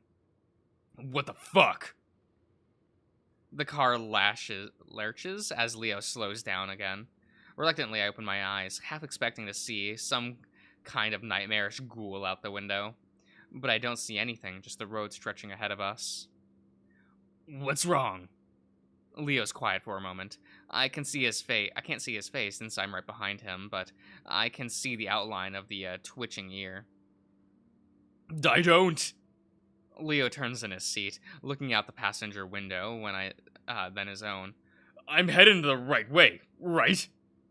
I look out the window as well, not seeing anything except sagebrush and cacti. But then I notice something. The mountains, which had been on the right, are now on the left, rising up ominously in the distance. Had we turned around somehow? Unless we're on the highway, which we definitely aren't. This road merges right into the highway. There's no way we could have missed it. I hear TJ gasp softly next to me. I look over at him, but he's looking straight ahead out the windshield. I do the same, and in the distance I can see headlights off to the side of the road. No way. What is it? Leo brings the car to a hard stop, throwing me forward into the seatbelt. Then he does a quick three-point turn, shoving me right, then left, before I smack back into the seat as Leo accelerates again. Whoa, careful! My parents will kill me if you fuck up their ride! Carl laughs nervously, but no one pays attention to him. There's no fucking way. I was going straight! There's that side road that takes you to some of the trails. Maybe we went off on. Leo snaps at the link suddenly. There's no way, TJ. The road is fucking gravel. I would have noticed. Leo is hunched in his seat like an angry dad, staring out the window. That's kind of hot. His ear is practically dancing on his head. I can feel TJ trembling, and I lean into him a bit, letting him know that I'm there. It's clear that Leo doesn't want any talking, so we're all quiet. This time I keep my eyes open, staring out the window to see if Leo did get sidetracked somehow. I focus on the mountains, making sure that they don't disappear. They slope up and down gently under the moonlight, speckled with the dark spots of a road and vegetation. Vaguely, I remember back when I'd been obsessed with skateboarding and had always imagined myself skating those slopes on the car trips to Peyton. Up and down, if only Echo had anything like that. Excuse me. The only slope we had was the one from Carl's house. It was way too big. I tried to skate down it once, but that had ended in a disaster when I blinked, staring up at the window at the mountains just disappeared, sloped down into nothing. But what happened, Chase? What happened during your skateboarding trip? I need to know. I squint, then I look up at Carl's window. Sure enough, mountains. Leo? I know! Leo speeds up instead and turns around, though. This is, I'm fucking impossible. What are you doing? TJ claws against my, claws come out against my skin as he gets that scared cat look in his eyes. Leo mumbles mostly to himself. There's no way we're going back to Echo. Leo, slow down a bit. Leo lets out a small growl but relents, and TJ, gripping on my arm, loosens some. I'm gonna keep going until I see that car because I'm sure as hell didn't turn around that time. The tone in Leo's voice keeps any of us from arguing. Though I hate to admit it, something about his demeanor has me just as scared of him as I am of whatever it is out there. Another minute of driving, more awkward silence then. Leo hisses through his teeth. Straight ahead of us, the headlights appear. What? I must be dreaming. It's like we're stuck in some kind of loop. Leo slows down more and more until we come to a gentle stop. We sit there in silence, staring at my car about 100 yards in front of us. Leo starts muttering darkly to himself, looking out the window, looking at the dashboard. I want to ask him if he's okay, but I know what the answer is. TJ makes soft whimpering sounds next to me, like he's trying not to cry, and I finally put my arm around him. It's okay. It's just dark. We're going off-road somehow. I whisper whatever comes to mind to explain what the fuck is happening. Carl has his head down in his paws, completely quiet. He could be asleep for all I know.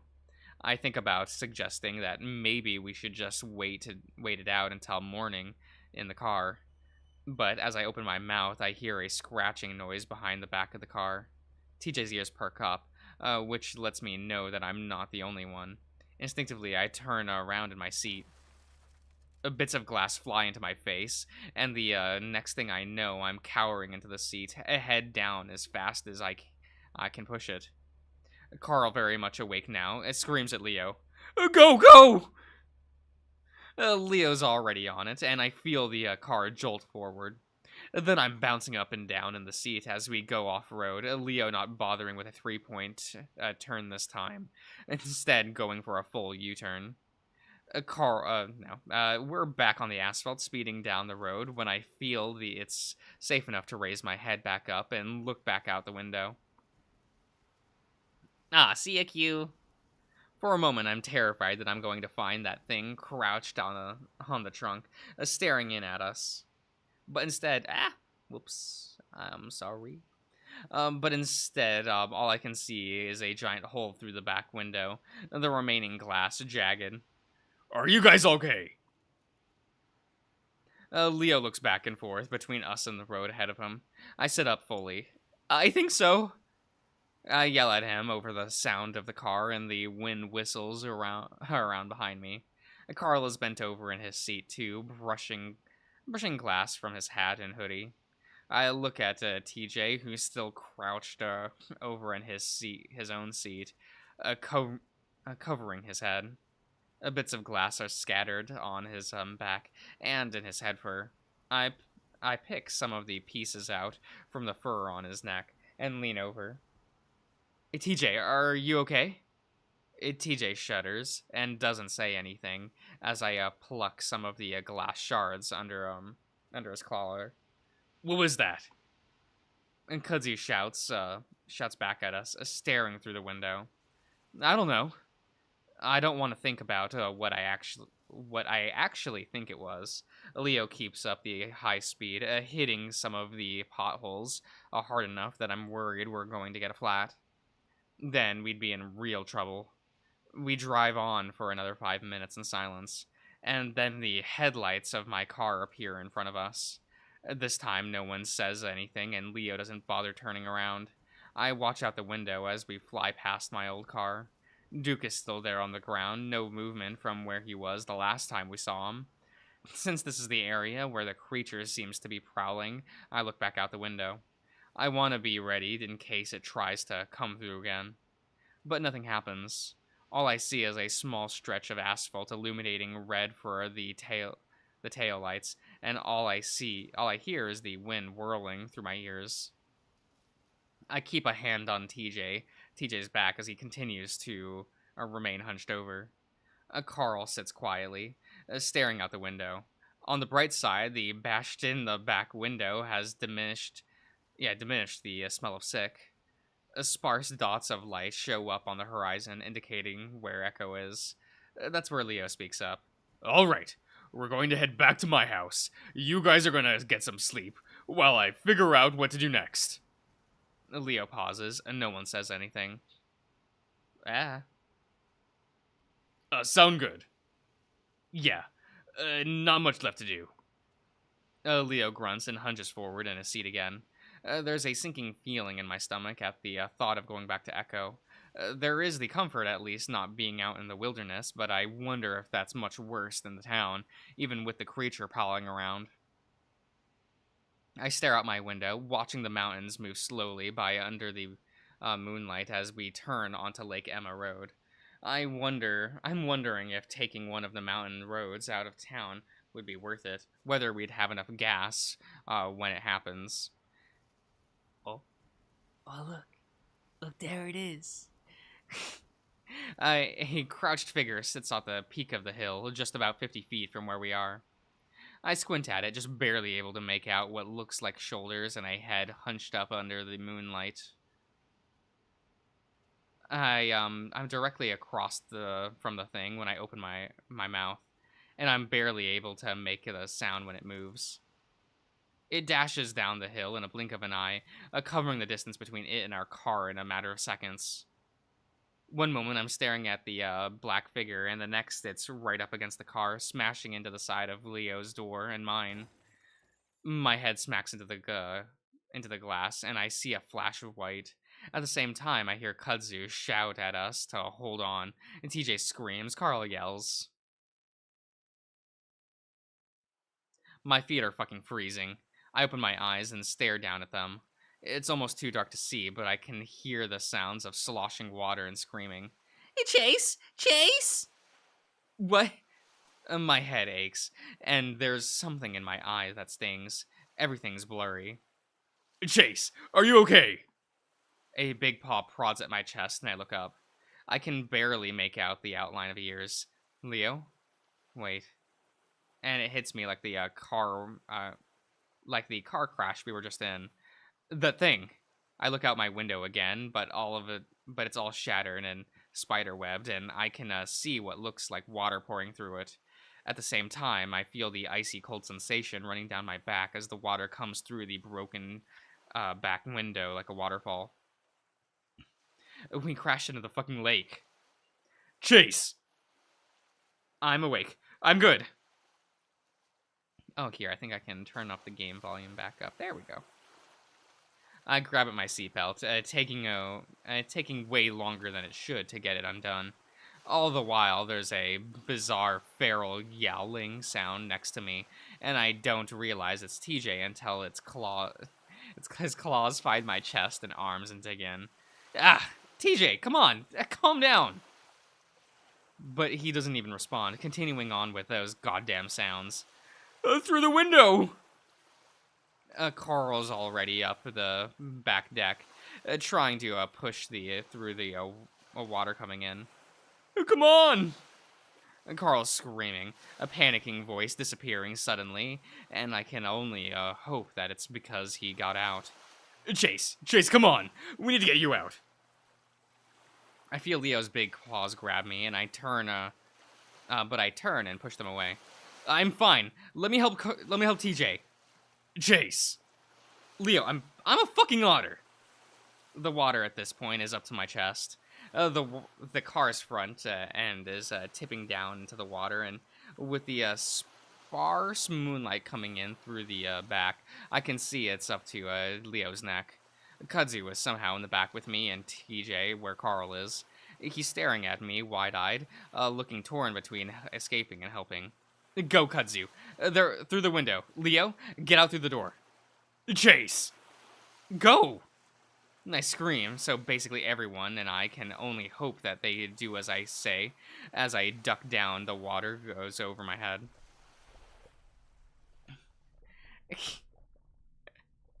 The quiet piece of underwater is a sharp contrast to the fucking chaos in my brain is in.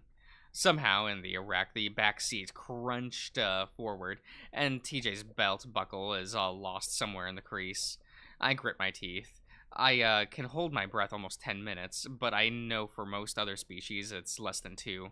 For less than, far less if you're panicking out of your mind like TJ is. I grit my teeth as I calmly try to reach between the folds between the seat and the back, despite the desperate clawing the lynx is giving me. Again, though, it's far too wedged in to get a hold on it. Soon, my calm demeanor melts away as I fumble uselessly with the seatbelt, and time stubbornly marches on. I feel myself start to panic as I just grab on TJ around the body and yank as hard as I can. But it's no use at all, and when I pull on the chest strap, it's jammed, and I can't get any slack. TJ's grasping and clawing starts to become weaker. I try to think of something to use to cut the strap, but there's nothing. Maybe a shard of glass? I move up and away from TJ, a forward and back window, trying to ignore how he weakly tries to clutch on me.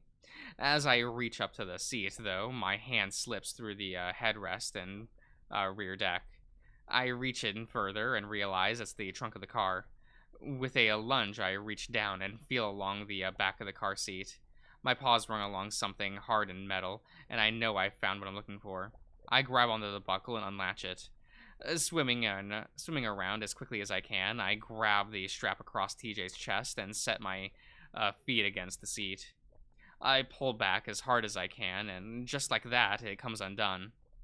I scoop TJ up, his limp body giving me an extra burst of adrenaline as I set my feet against the back of the driver's seat and push out. My aim is a little off as my head hits the ceiling instead, but I'm able to find the hole pretty quickly and kick through it. It's a little awkward to undulate my body into a nice clear swim with TJ's weight, and I managed to well enough and within seconds and break the surface. I breathe out into the air while TJ coughs and sputters. His arms are wrapping around my neck tightly, and I have to put a paw under his arm and keep him from strangling me. TJ, we're good. We're good. Calm down. I look around and I'm amazed to see how far we are from the shore. It's a good 100 yards away. I can already see Kudzu standing there and Leo's in the shallows, shouting to Carl, who's a few feet further in, splashing around. I kick off in that direction as TJ continues to hyperventilate into my ears. TJ, it's okay. Remember, when you used to ride on my back in the lake? It's like that, like old times. I try to adopt a soothing tone between my ragged gasps for air. TJ does finally settle on my back, though, and his arms are still around my neck. Still a lot better than him dragging me down with him. His gasps calm down as we get further to the shore, tapering off into a weird sort of mumbling sound. I make out a few words though, and one of them is a name. Sydney. I frown and swim a bit faster, wanting to get him to dry land so that he can get his wits back together. Meanwhile, Carl finally grabs onto Leo's outstretched paw, and the wolf pulls him back into the shore. All the while, he stares at me and TJ intently. He didn't deserve. Shush. I shush him, like, gently as I finally feel my toes find the sandy bottom of the lake. I gently push the lynx back with me, with the narrow strip of sand between the lake and the incline that slopes up the road. Carl's already there, flat on his back, spread eagle, so I can do the same with TJ, laying him down right next to the ram. Ah, but there's sand everywhere, wouldn't there be? Like, you'd be wet laying down in the sand with your clothes, right? That sounds awful. Now your clothes are gonna get clumps of dirt on it. It's gonna get everywhere. It's terrible. He's still trying to talk though. And Chase, did Sydney? How long did he? Did he? Gently, I put a paw over the lynx's muzzle. No, not in this route. It's all right, man. Try to relax. Breathe. Kudzu stands next to me and starts to reach out to touch my shoulder. You okay? Paw? Eto. Much paw. Oh, okay. And then a much paw comes out from behind me, pushing Kudzu's arm aside as I'm pulled back into a tight hug. Leo huffs into my ear. Thank God, thank God. You were under so long. I'm okay. I reach back with a paw, settling it against the side on the side of Leo's face. When I bring it back, I see that it's a bit darker than it should be. I look back and immediately see the gash on the side of Leo's face. Shit, your head. Leo brushes off my paw. Your head? I think we both hit the window when something hit us. I reach up, feeling around my forehead, before I feel a sore, sticky spot on my fur. It isn't a bad cut, but it's definitely leaking a good amount of blood. It was that thing that we saw next to Duke. I saw it standing on a hill, and it just ran into us.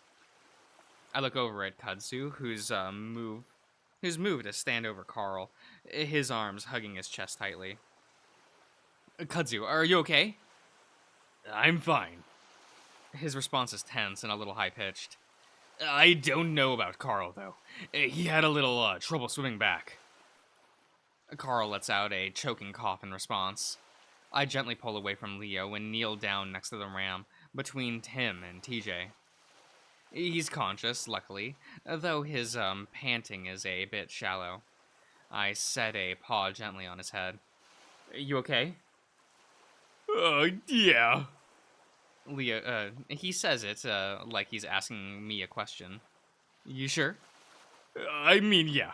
I'm breathing. I didn't mean to leave you guys, but it's fine. Staying with us would have made things way worse. It's strange to it's strange to me how collected I am right now.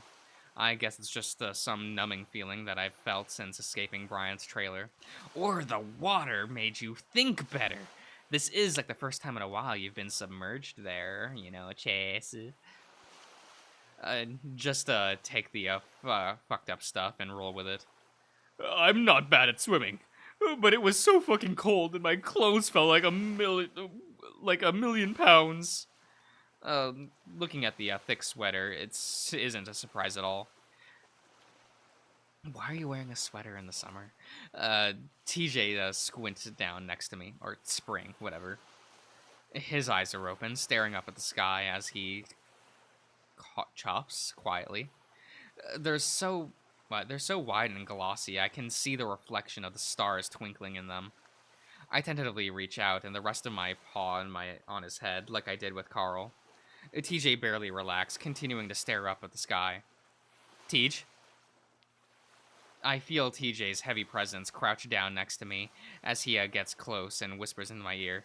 Listen, we should get going to my house. I don't like being out here, especially if that thing really did do it. But TJ, I don't know if he'll be able... I'll carry him. And he does, scooping the lynx up into his arms like he's a baby. All right, let's go. We can rest in my house. Let's get the fuck out of here. Leo starts trekking up the rocky slope. Kudzu and I wait for Carl, who's laying on the ground a moment longer before finally rolling over and gently, laboriously to his feet. I hold on to one, and Carl holds the other, and together we make our way up the road and back into Echo. The walk to Leo's house is short, only about 15 minutes, but it feels like it takes much, much longer than that. Every tiny sound makes me jump, and Yeah, and I'm steeling myself for the moment. Oh, when I see that creature again. Nothing happens though. Not screaming and no gunshots. Aside from the crickets, the town is dead too.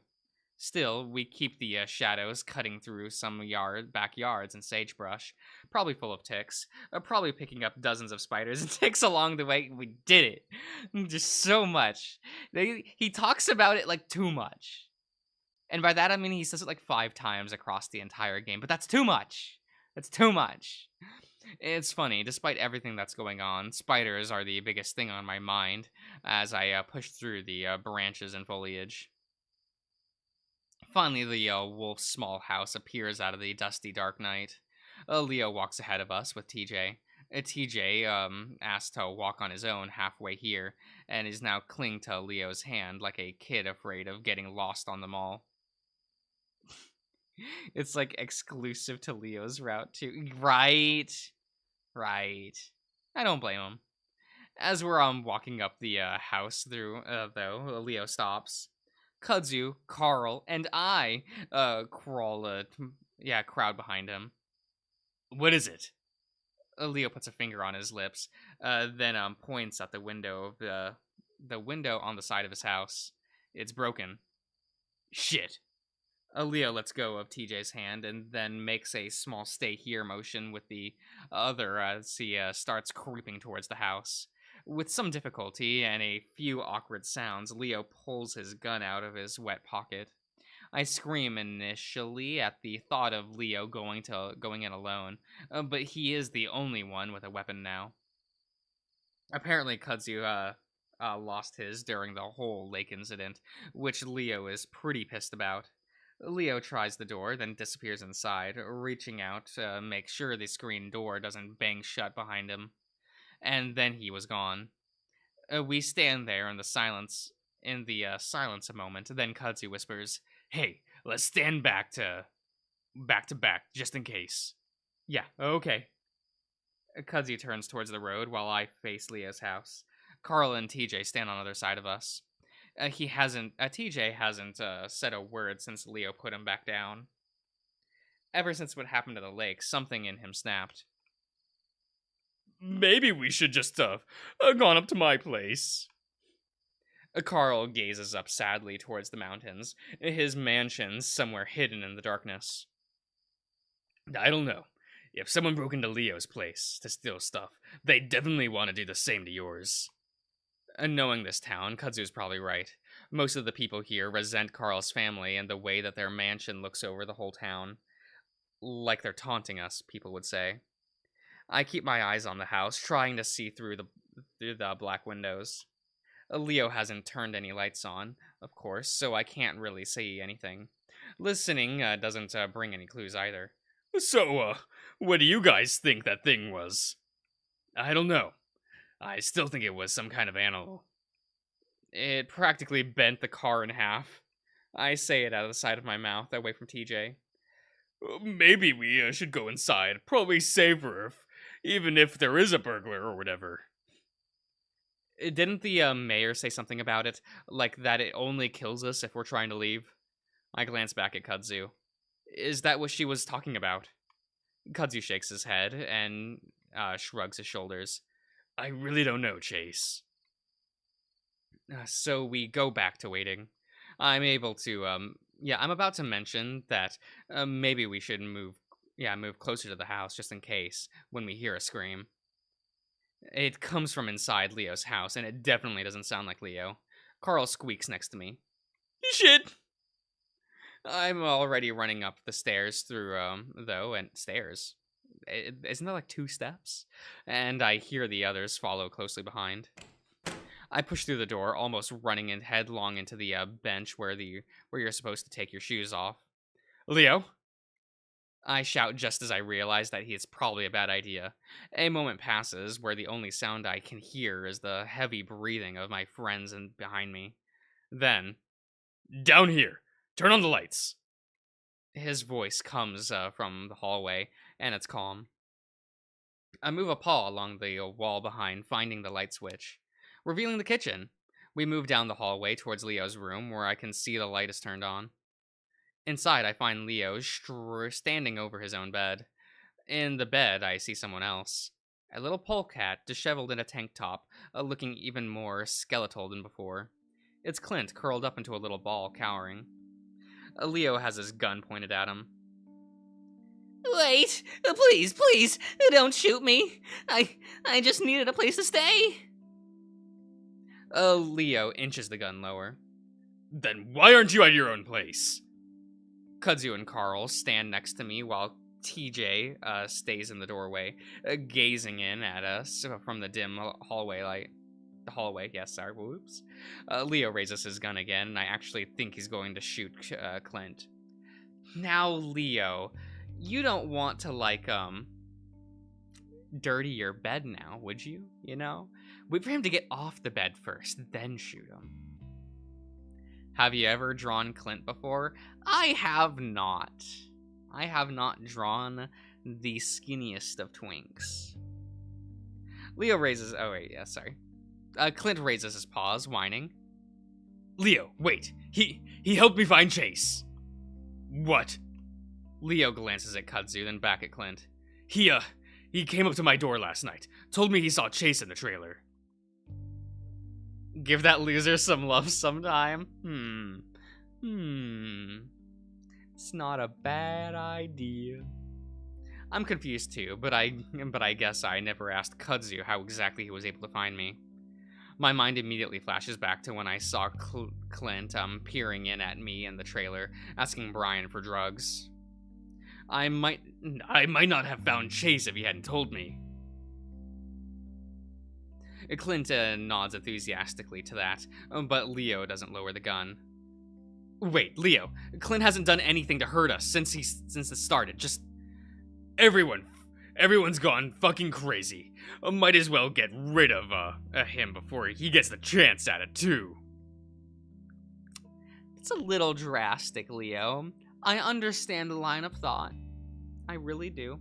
I understand. I'd think about it too, you know, because I'm a stone cold killer. But what? What are you doing, Leo? Leo's got a hardened look on his face that I don't recognize at all. Wait! I know how to get out. I think. Leo's stance falters, but only just. What do you mean? That's why I'm here. Just to get the gun off me for a second, and I'll explain. Clint is twitching and keeps scratching at his chest and arms. It comes off like he is about to like he was able to find those drugs after all. Come on, Leo. It's all of us against him. He doesn't do anything. He can't do anything to us. Leo keeps the gun up for a few seconds, then finally lowers it with a dismissive grunt. All right, fine. How are we supposed to get out of here? Clint slowly pushes himself up to sit against the frame of Leo's bed, clearing his throat. Well, I think it might have something to do with the train yard. There's a moment of silence as we all wait for Clint to go on. He just stares back at us, though. Well, stares at the gun in Leo's paw. Clint? Huh? Clint doesn't look at Kudzu as his eyes remain fixated on the pistol. Leo, put the gun down for a second, okay? On the dresser behind you, or something. Leo shakes his head. I'm not risking our lives again, Cud. Leo fixes Clint with a glare. The most I'm gonna do is keep the gun off, Clint. Clint flinches when Leo says his name. I look over and see Carl twisting his paw around his pocket and his hoodie, his eyes wide. TJ, on the other hand, is standing. Is still standing in the hall, his eyes glinting softly in the dim lights. For some reason, I get the feeling that he's looking at me. Tell us now. Leo's tone turns dark, and I look over, half expecting him to have a gun up again. It's kind. I mean,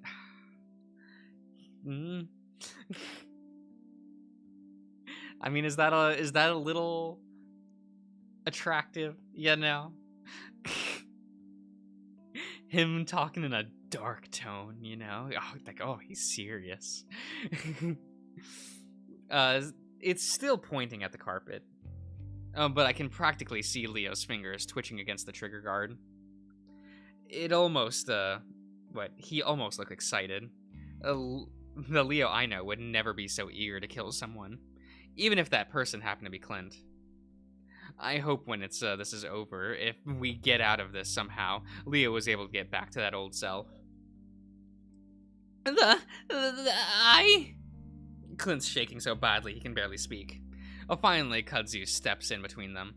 Alright, Leo. If you want to keep the gun, that's fine. But can you at least step into the hallway? Maybe he'll be able to calm down enough. No! Kudzu stops short, but I see him set his jaw, drawing up his shoulder.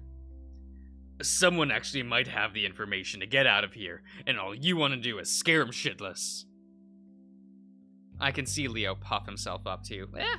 Whoops. Puff himself up too.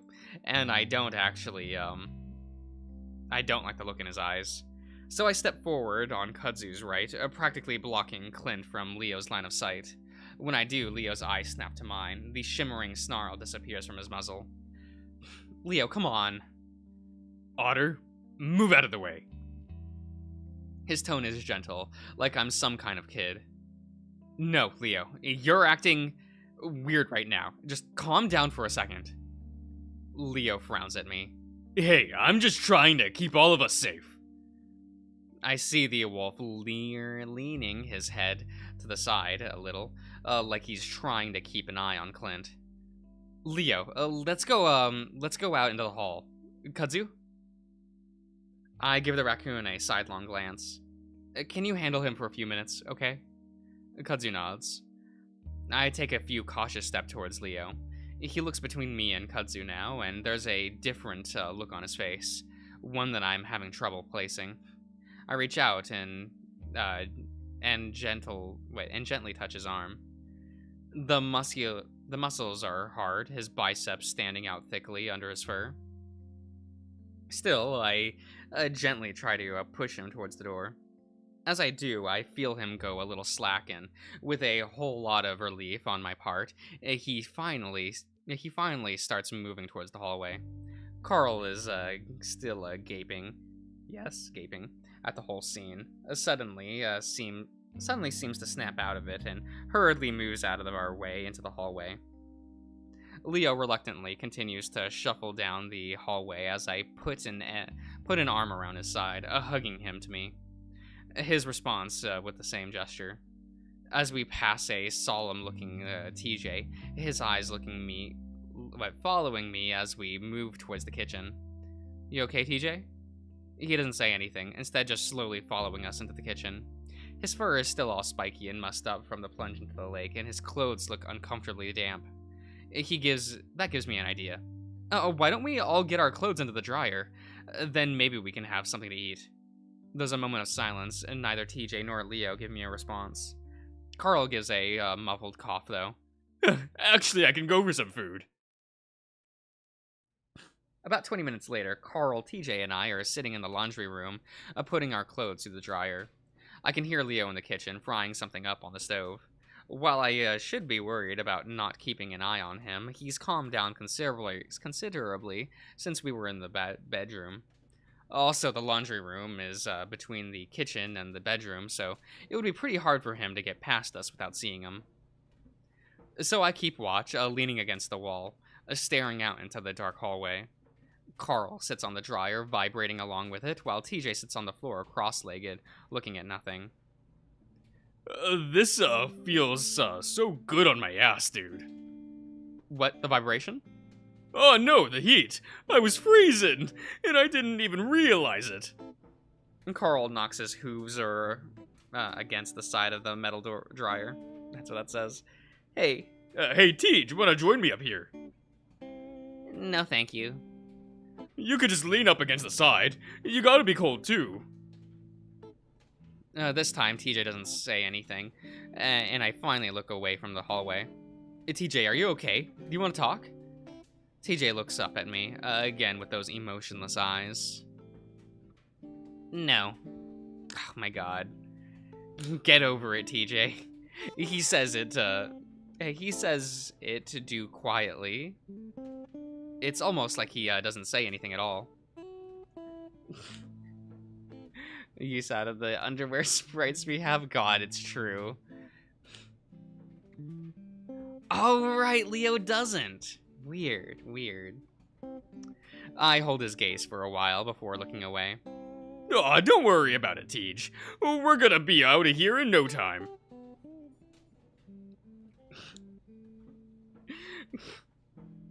TJ, move your arm. But why? Carl slides off the dryer, his damp underwear squeaking loudly against the metal as he clops to the ground. He gives a few strategenic tugs on his underwear to probably loosen the wedgie he had just created. Then he sits down on the ground in front of TJ, cross-legged as well. TJ barely looks up at him, and I notice the links tremble in slightly. Listen, back in my house, I was like stuck in this weird trap version of my house. Like there was no escape. TJ finally glances up at the ram. And well, I thought I was gonna be stuck forever, and I was panicking. It was like a nightmare that wouldn't end. But then, right when I was giving up, you guys woke me up. I mean, sure, I sort of woke up into another nightmare, but at least it's with you guys, right? I hear a shuffling, and then the bedroom door swings open. Finally, a Foley and Kudzu appears, slipping out and closing the door quietly behind him. The raccoon spots me and moves over to stand next to me, his ears perked. Hey. Hey. Like, okay, you two. Calm down. I see Kudzu's nose twitch at the air, looking towards the kitchen. Leo? He's cooking. Ah. So, how'd it go? You were in there for a while. They had sex. Kudzu sighs and leans against the wall of the hallway, looking back at the closed doors. Yeah, I don't know. Really, it said something about the train and going through the past few days after everything started. Through the rail yard? That's what he said. Huh. That didn't make much sense. The rail yard has been abandoned for the past at least 50 years. Are you sure he isn't just like the rest of us, seeing things? Kudzu shrugs. I really don't know. Hard to tell with a guy like that. Yeah. Well, I remember some guys inspecting the rails a few weeks back. Maybe they opened up one again. The idea almost seems strange to me, but I don't know much about trains. So what? If there is a train going through there, are we just gonna jump onto it? That was his plan, anyway. Sounds like fun. My mind jumps to the Robert Smith and what exactly happened to him when he tried to hop a train. Even if we were able to get on the train, could that creature still get to us? What is that, the third time that story's been mentioned? Like the third or fourth? Curious. Even if we were able to get on the train, could that creature still get to us? It was able to knock the car into the lake, so I don't know how capable it is. So, when does the train come? He's not sure. Said it seemed random. I sighed loudly. Okay.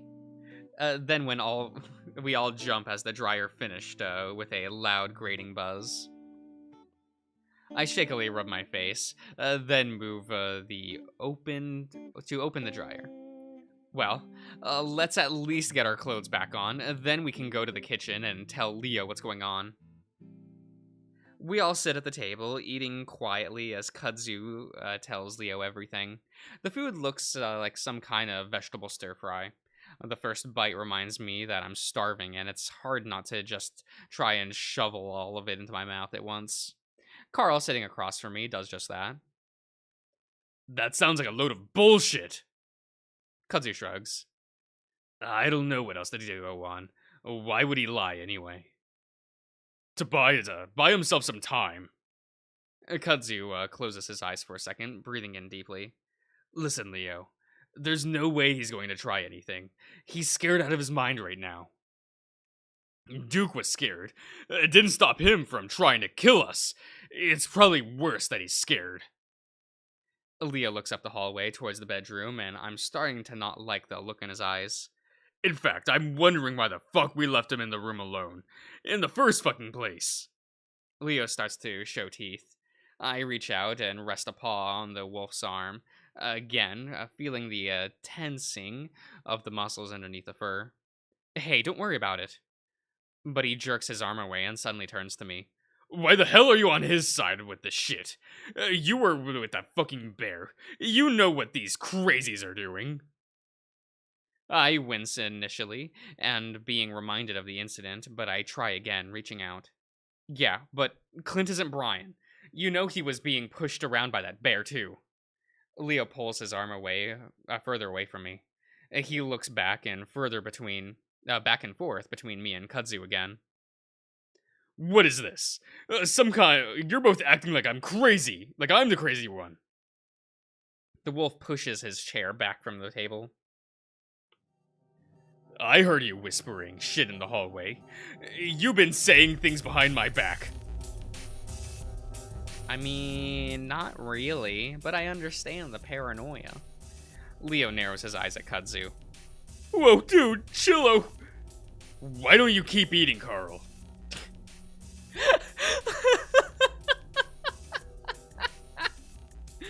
Good. Leo shifts his gaze towards the bedroom again, before abruptly standing up. I'm gonna check on him. Leo. I start to stand up as well, but Kudzu is the one stepping ahead of me. He moves to intercept the wolf, both hands out. Come on, Leo. He doesn't get to finish. Instead, the wolf goes straight into him, grabbing one of his arms and punching him in the face. Kudzu sees it coming and is able to duck, but he's not quite fast enough. Leo's knuckle grazes the raccoon's muzzle and knocking his head around. Leo keeps a hold on the arm and swings Kudzu around, away from the hallway and back into the kitchen. Kudzu takes a fall rather well, going into a sort of roll.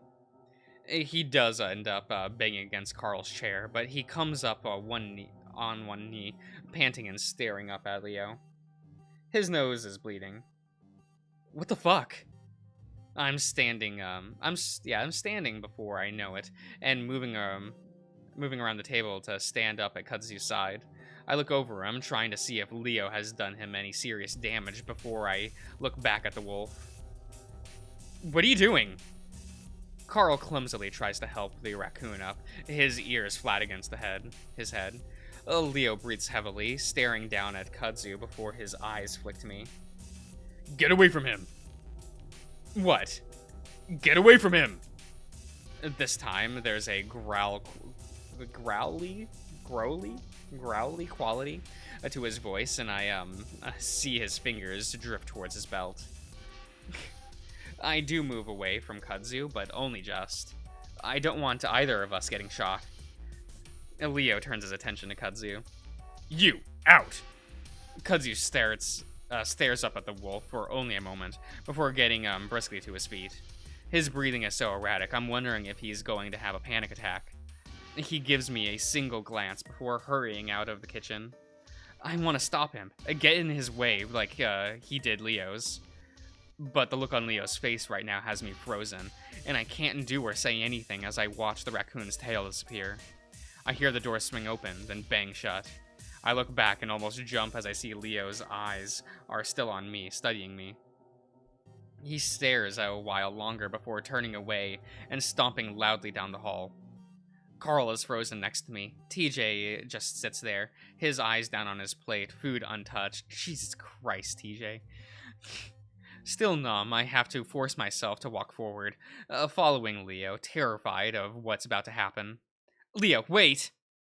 My voice is too quiet, too soft for the wolf to even hear me. The door ahead of me swings open. There's a moment of silence then. Leo curses loudly, and I run to the door frame, looking inside, and not sure what I'm about to find. What I find is nothing. No one's inside. The covers of the bed are thrown back, the window wide open. See? See? I told you! Leo's voice goes from an almost scream to a hushed whisper as he moves to the window, looking out into the night. He slides the window shut, then locks them. This is exactly what I was worried about. What? Inside, I'm relieved more than anything. For some reason, I'm positive that if Clint was still here, or if Leo had caught him in the act of trying to escape, I don't know what would have.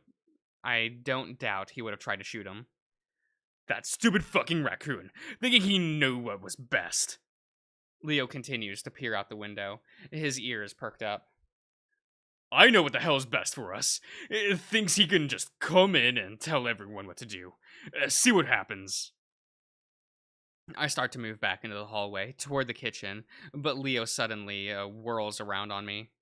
His frown turns into a sort of uncertain smile. Hey, Otter, are you okay? I don't say anything. I just stare at him. Otter? Vaguely, I can hear Carl clopping around uncertainly in the hallway, probably too afraid to get close. I try to speak, but wet my lips. Yeah? Leo extends a paw. Come here. Did I scare you? I fidget with my paws. No. Well, come on then. Slowly, I move into the wolf's room. Despite my dragging feet, my mind is racing, trying to decide what the hell is going on, and what the hell I'm going to do. Leo's lost it. There's no question about it. It's something that I've known for the past day, ever since we found him at Duke's basement. And now it's getting worse. A lot worse. Still, I continue to move towards him, not like I'm in some sort of dream. Soon, he's got me wrapped up in his arms, and despite the warmth, despite the strength I feel in them, I don't feel good at all. I'm just scared. Chula? He breathes into my ear, sending shivers down my spine. I told you I'm going to protect you. I'm going to keep you safe. That's exactly what I'm going to do. He starts rocking me back and forth, shifting us around on his feet like we've done some kind of half dance at prom. He's moved us around so that I'm looking at the door, and I can see Carl's horns, his eyes fearful, peering into the room. That raccoon. He wasn't good for you. Good for me? He helped me. Leo gives me a squeeze that almost knocks the breath out of my lungs, and then cuts me off. Maybe. Maybe not. I could see him acting strange. Kind of like the others. The wolf continues to rock us back and forth as I continue to look over at Leo's shoulder, seeing in Carl's eyes that this is definitely fucked up. I mean, but isn't it also kind of sweet? You know, that he's still very caring. You know, despite the fact that he's losing himself, that he still cares and is protective. You know. I don't say anything else to Leo. I'm worried about how he might take it if I keep coming to trying to convince him that Kudzu was only trying to help us. I'm going to get you all out of here, like I should have done from the beginning, okay? No. Ian, please.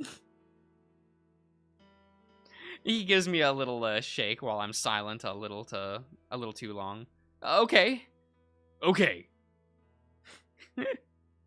See, he's trying to just make sure that we're still, like, up and aware, you know.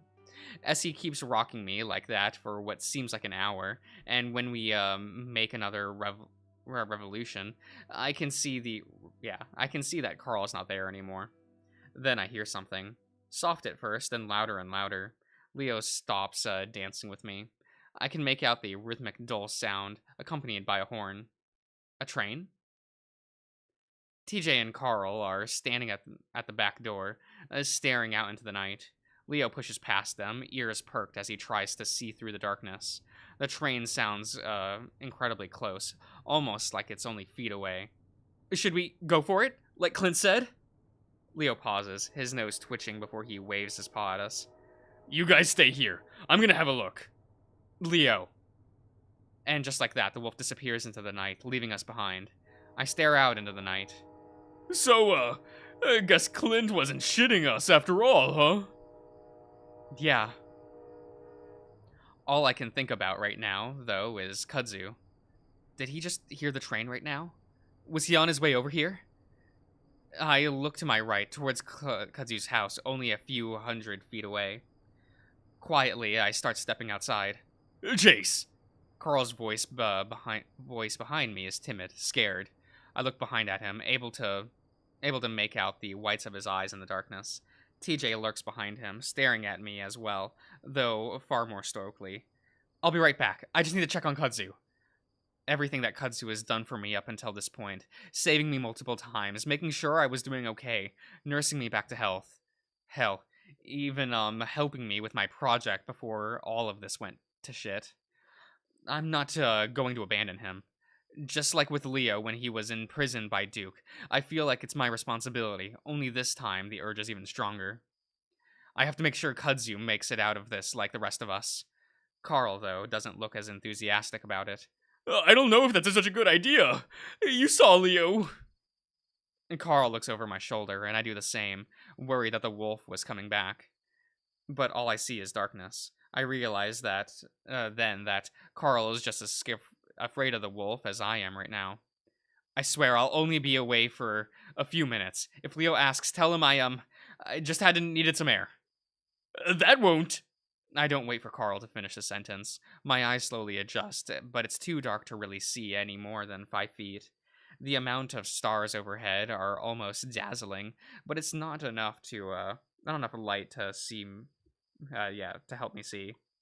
In fact, it's almost disorienting.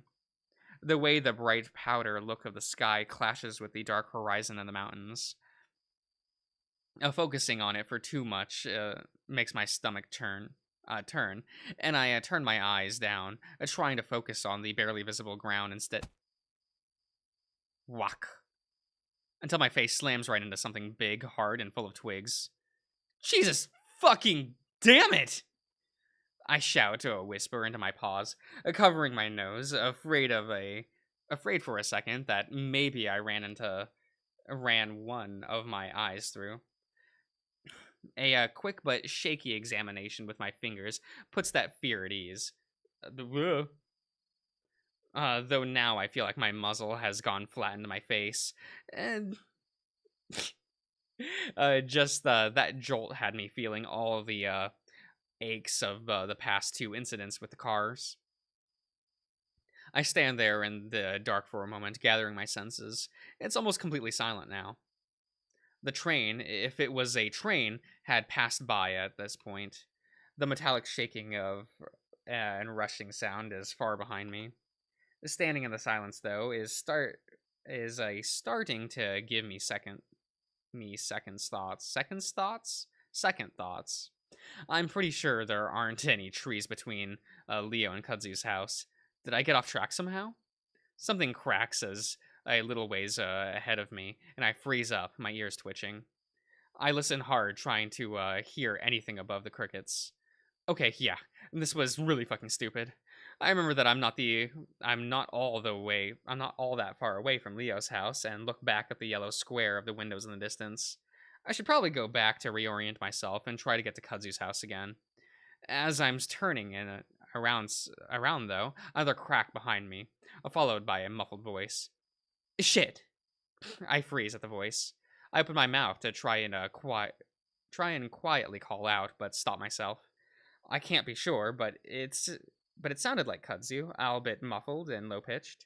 I decide to wait a while longer, with one foot stepped out towards Leo's house, and then, this time the sound is right next to me and jump into the air. I make a run for the house and immediately trip on several rocks, going face first into the dirt. I'm scrambling on the ground with my paws and feet while I hear the voice again. Whoa, Chase! I slump back to the ground in relief. Oh my god, Kudzu! Oh, what the hell are you doing? I feel the raccoon's paws feel over me, then pull me back to my feet. I heard a train. Then I saw someone. Are you okay? From the faint light of the stars, I can make out Kudzu's ears and tip of the muzzle. My eyes have adjusted to the point where I can see even the mask in his fur. Yeah, I wanted to come get you, in case we were gonna try to hop the train. I look over my shoulders, trying to listen to the train again. A little late for that.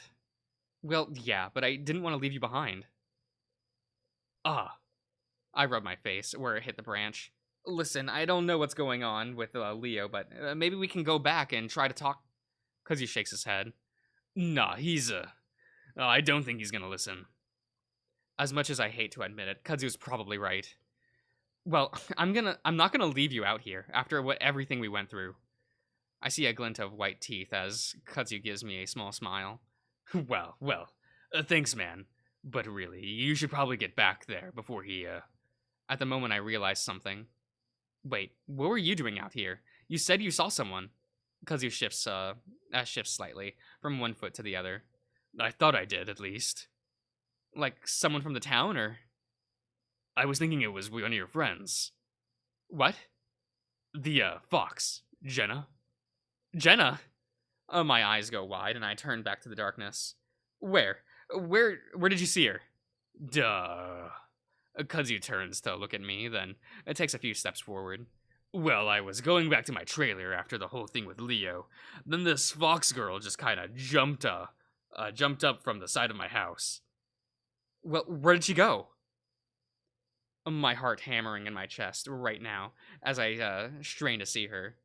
Jenna's been on my mind since the very beginning, and her absence has only become more prominent, after finding the others. Well, I think she went off in that direction. Kudzu points into the darkness. I could hear her running off, but then the footsteps stopped, and I thought she might have stopped and hid somewhere. Come on, then. I motion Kudzu towards forward and step toward the darkness of the wilderness. Hold on, I was gonna grab a flashlight. There's no way we're finding anything out here at this time of night. You, excuse me. You go get them. I'll wait. Of course I'm terrified, but despite left alone... That's so shit, Chase. She has been... This is also true. This is very true. Well, Jenna's been on his mind for the past 2 seconds, so that's basically the last day or so, right? I'm terrified of being left alone, but I'm also terrified of Jenna running away if I don't keep watch. I'm getting the feeling she might be under the same influence that Carl or TJ had been earlier. You sure? Yeah, I want to stay here in case she comes out. I wave him away. Okay, but yell if something happens, alright? Okay. Kudzu goes in and comes out with less than a minute, though it feels way longer than that. While he was gone, I risked a few loud whispers of Jenna's name, but didn't get any responses. Pretty soon, a beam of light is sweeping the dirt, sagebrush, and cacti full of ticks, as we slowly make our way in the direction that Jenna had run. Apparently, it was through the backyard and out towards the desert. I'm worried that maybe she didn't stop running. Why was she running? Did she say anything? I whisper softly to Kudzu as I follow along with him, one hand on his shoulder. No, just looking at me, and took off. Looked terrified of something. I frown, my paw tightening a bit at the raccoon's shoulder. Maybe it's just because she doesn't know you, right? Maybe she was heading to Leo's place. Maybe.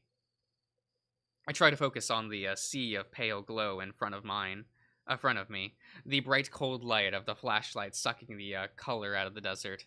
The grays and whites all sort of blend together after a while, and the swinging motion of the beam starts to lull into a weird, hypnotic state. It's all this moment that I catch movement out of the corner of my eye, on the right, where the light isn't currently pointed.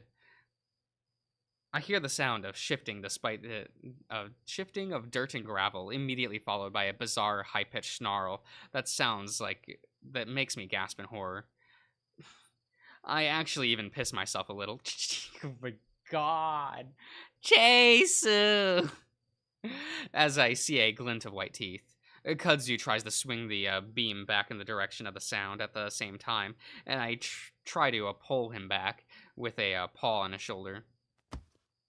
Whatever it is hits Kudzu hard, knocking him down and sending me tumbling away to land on my ass. The flashlight rolls away from the raccoon's paw and shines into my face briefly. I can see a loud growling commotion right in front of me, along with the sound of Kudzu's grunting. Numbly, I reach out and snatch up the flashlight, then turn on the sounds. First, I see Jenna, her ears back, of teeth bared, swinging her paws at the crumpled heap on the ground. The heap is Kudzu. Thank you for clarifying, Chase. And he's got his arms in the self-defense, snarling back, eyes wide. Jenna! Just like that, the snarl drops from her face, and her eyes snap up to mine. Chase?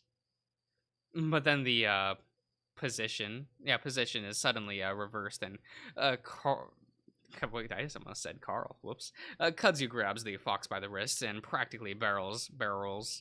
Now Kudzu sits on her back as he keeps a hold on her wrist. Wait, stop!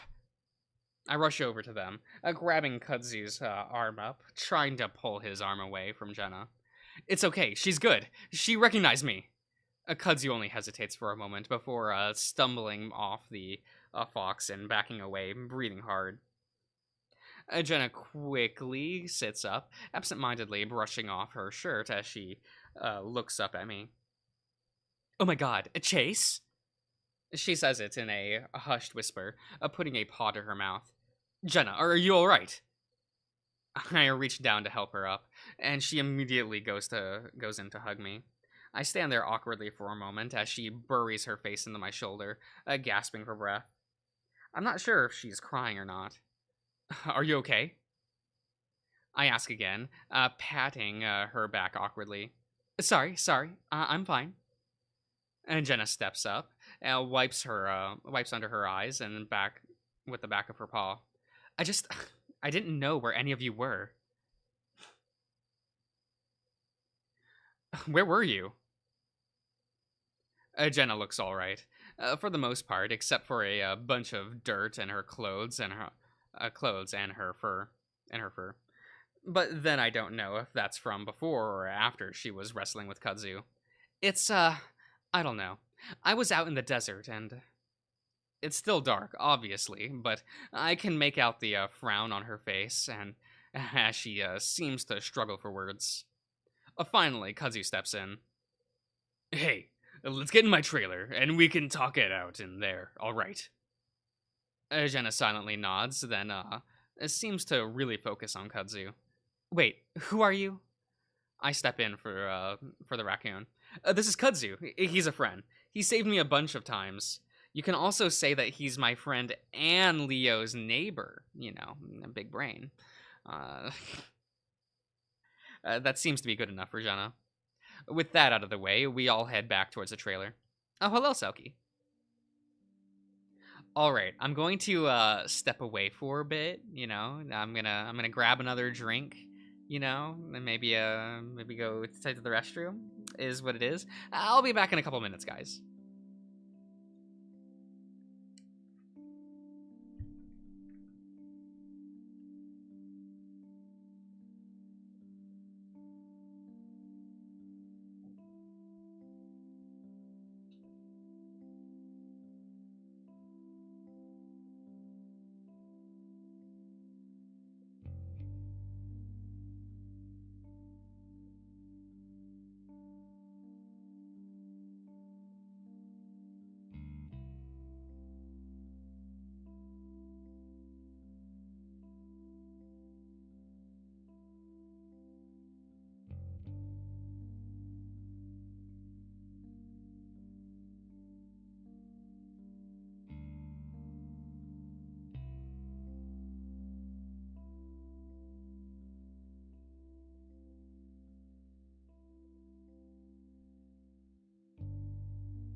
Okay.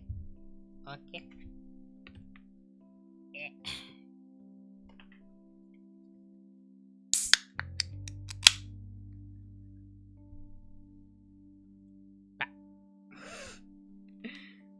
Hello, hello.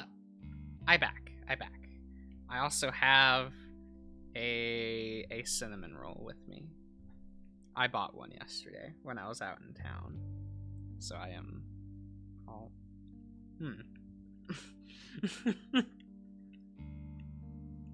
Oh, hello, Jax. With the birds? Oh my god. It'd be that way. By the way, how's everyone feeling tonight? Everyone doing good? Everyone having, like, exciting time? I'm excited. We're heading towards my favorite sequence in the entire game.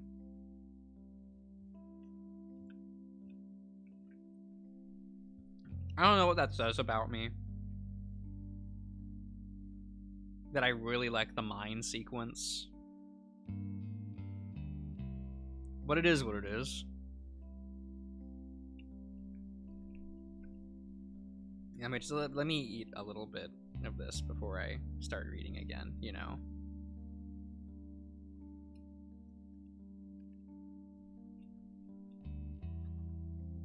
You hate it but love the thrill? Oh my god. Good. Well,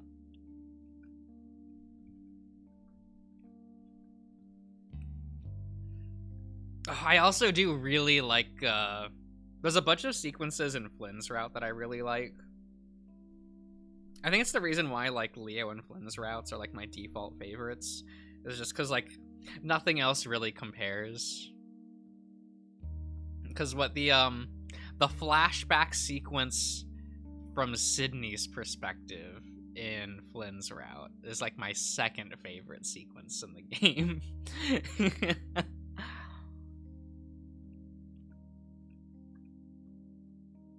Like, I absolutely love it.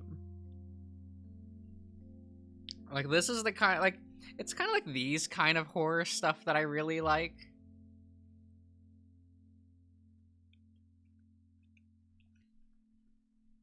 Not really, like, slow burn, but just, like, it's not in your face about it. It's just very, like, it's thrilling without, like, yelling at you, if you know what I mean.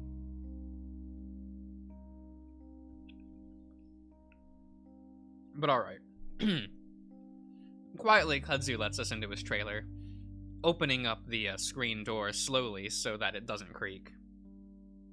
He motions us inside, and Jenna follows in behind me, pressing close. I suppose she has a good reason to be wary of the place. She doesn't really know Kudzu, and at this point, it's hard to even trust people that you know. Kudzu closes the door and slides the lock in place. Jenna stands right next to me in the living room area, arms folded tightly against her body like she's hugging herself. Hey, you want to sit down? I gesture at the recliner, which Jenna stares at for a few seconds. I don't know. What do you think, that it's, like, rigged or something? The fox's ears are twitching around and pointed straight up. I turn to the small love seat set against the wall instead. Maybe there. I can sit with you. After a few more moments of staring at the couch, Jenna finally nods. She walks stiffly over to the couch, looking at it for a moment, before finally sitting down. I notice 3 clumped up patches of fur on the back of her neck, and it takes me a moment to realize that it's dried blood. Had someone attacked her? Had she hurt herself? Jenna still doesn't relax when we're settled, and is instead sat bolt right up, okay, leaning hard against her shoulder. Much like her ears, her eyes are darting around, mostly over at the curtained windows to the right. Meanwhile, Kudzu elects to sit in the empty recliner and turns it a little to face us. The scraping sound it makes on the floor causes Jenna to jump. Kudzu pauses, blinking, then settles down in the recliner. Sorry, I really should put a rug under this thing. Jenna doesn't say anything, and instead just looks at the back of the window. Kudzu shifts awkwardly in the chair, then looks at me. I look at Jenna, trying to think of something to say. Jenna beats me to it. Do you know where the others are? TJ or Carl? Oh, yeah, they're at Leo's place right now. Them and Leo. Jenna frowns at me. Then why are we here then? Let's go. She starts to stand up, and I reach out a paw, grabbing her arm. She flinches and yanks away from me, standing up fully. Sorry, just hold on a second. It's complicated. Why? Now, Jenna. Listen here. You should understand what complicated things are.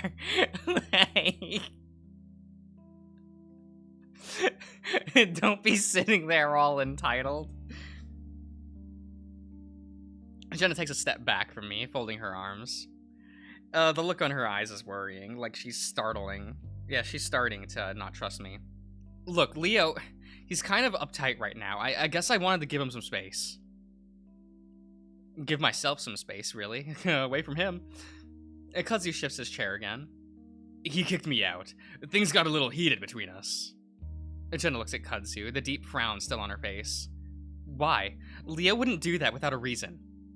She looks back at me, as if wanting some sort of confirmation. I nod. Leo isn't really himself right now. I'm really worried about him.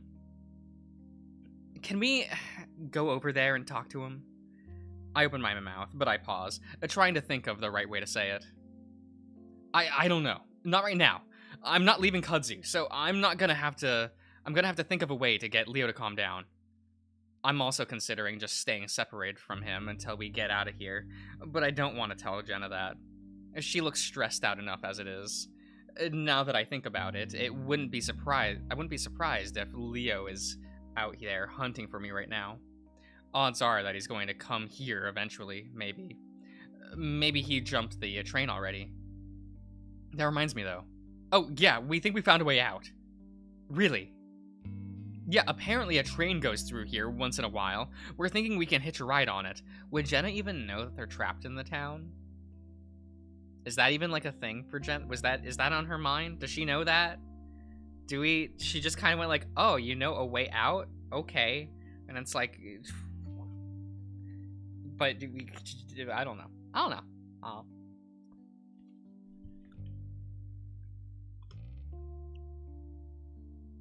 Jenna takes that in, and then just nods.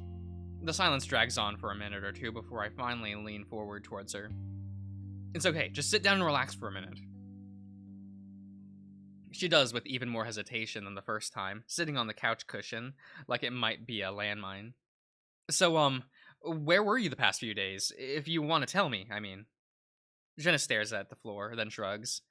I don't really know, it's kind of a blur. I nod. Stop lying to me, Jenna. Stop lying to me. You murdered Heather, didn't you?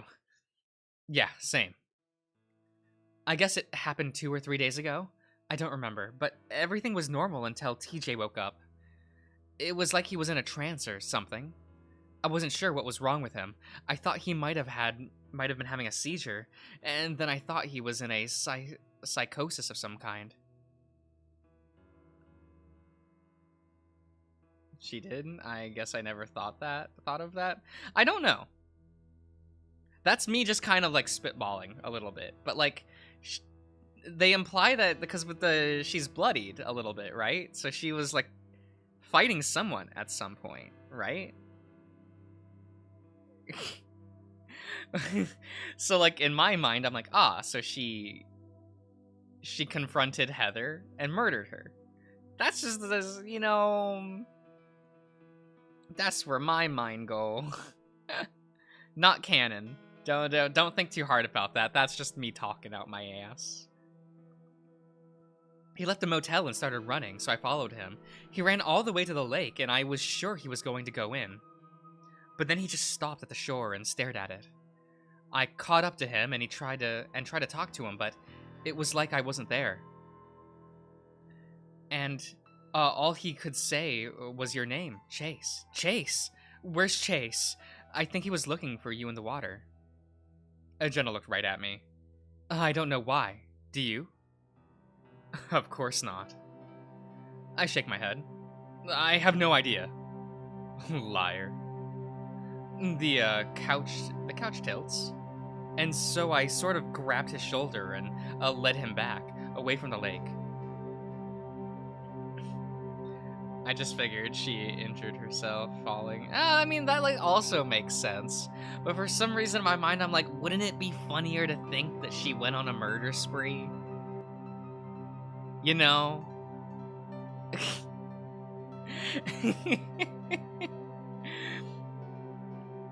But then he turned to me, and he sort of just changed. The water changed that day. My head spins, and I brace my paws against the armrest, trying not to fall over.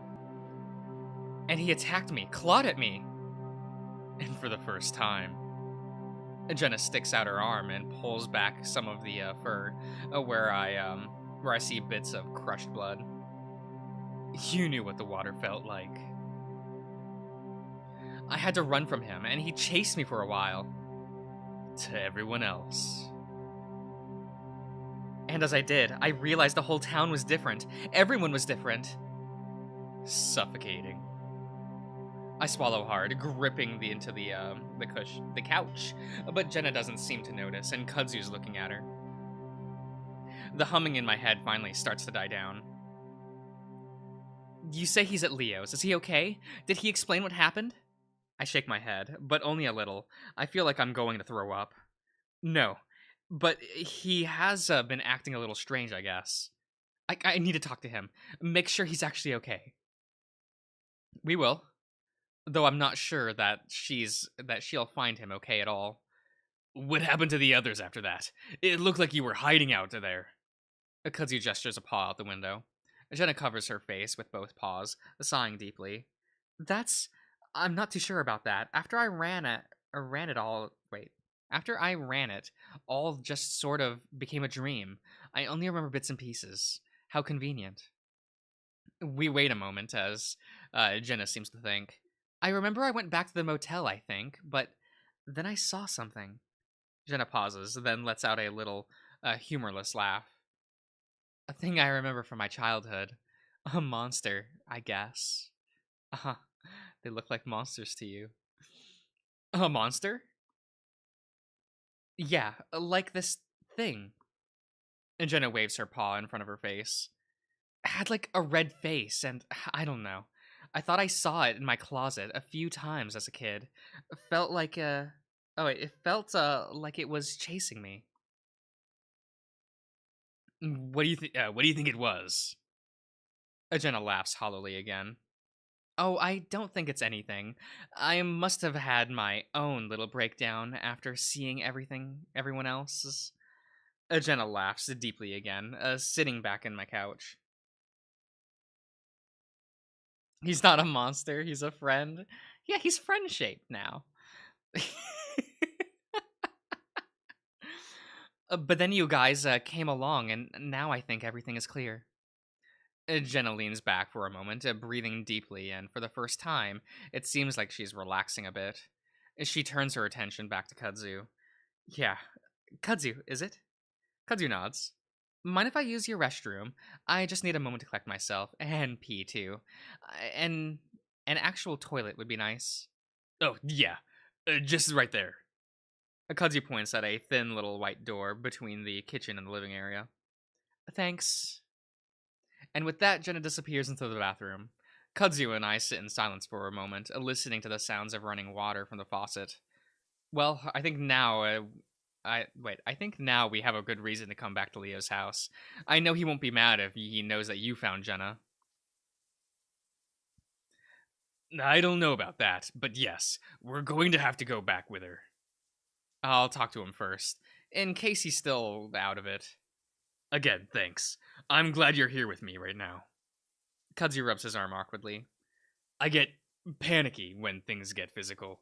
When they have, which they have a lot lately.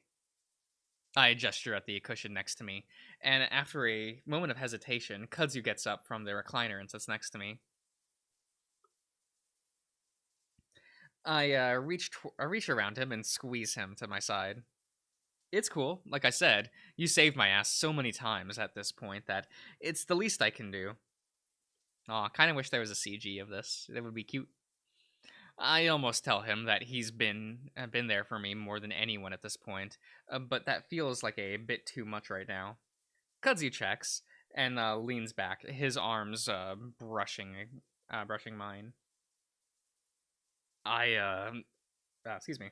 I didn't always used to be like this, you know. What?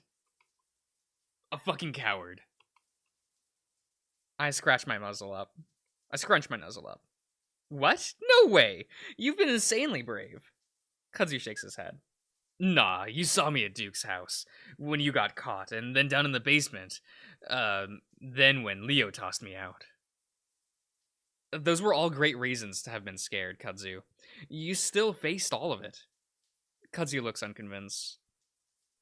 I don't know, Chase. After what Leo did, I don't think I was gonna come back. I shrug. Well, then I'm glad I came after you then.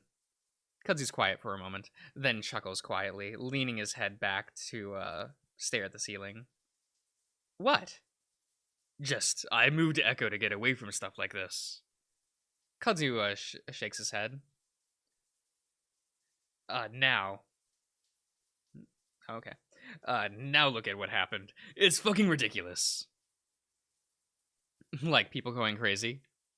That and guns and violence. Peyton isn't a rough city compared to the others in this country, but it has rough patches. And I lived in one of those rough patches.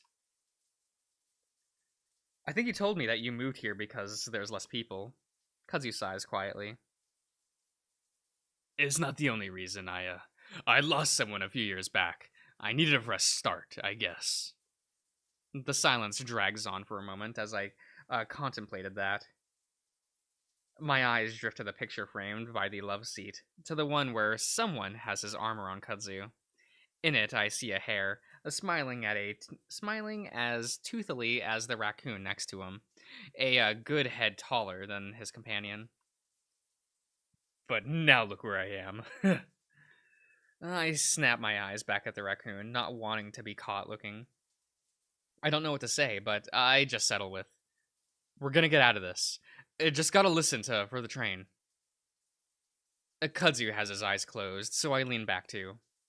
Despite all of the shit going on outside, there's something really peaceful about being here next to Kudzu in the heat of the trailer. I sit there for a while, listening to the soft rush of running water. After a while, I look toward the bathroom, realizing how uncomfortably full my bladder is right now. Oh my god. Just piss in the sink. Jenna doesn't seem to be coming out anytime soon, though. Listen, I gotta take a piss. Again? Kudzu smirks at me. Listen, yeah, it's been a few hours. I pee a lot anyway. Oh my god. Oh, yeah, very good to know. Yeah, I'll be right back. Wait, whoops. Kudzu's joking demeanor suddenly drops. I don't know, I think we should stick together right now. Remember what happened last time? You want to watch me? Kudzu pauses. I'll stand in the doorway, alright. Just go by the side of the trailer. Alright. I head back outside while Kudzu hangs back by the door. Just make it quick, and again, yell if something happens. Oh, I'll yell alright. It's fine, it'll only be a few feet away. I hide a small smile as how motherly Kudzu's being right now. After everything that's happened, it's no wonder. I move alongside the trailer, back into the darkness. Quickly, I unbutton my zipper, then zip down my fly. I start to go, and I hear some footsteps behind me. I look over my shoulder. Kudzu, what the? And then two massive paws wrap around my body. I look down and get a glimpse of thick claws and brown matted fur. I scream as I'm pulled back into the darkness towards the desert. I know who it is immediately. The smell is unmistakable. That and the high-pitched voice cursing as he drags me along through the brush. Chase! Kudzu screams. Seems like it's only a few yards away. He's going to catch up to us, and then I don't know what. I try to fight Brian off, I guess, but just as I'm thinking about, Brian picks me up off the ground and practically throws me.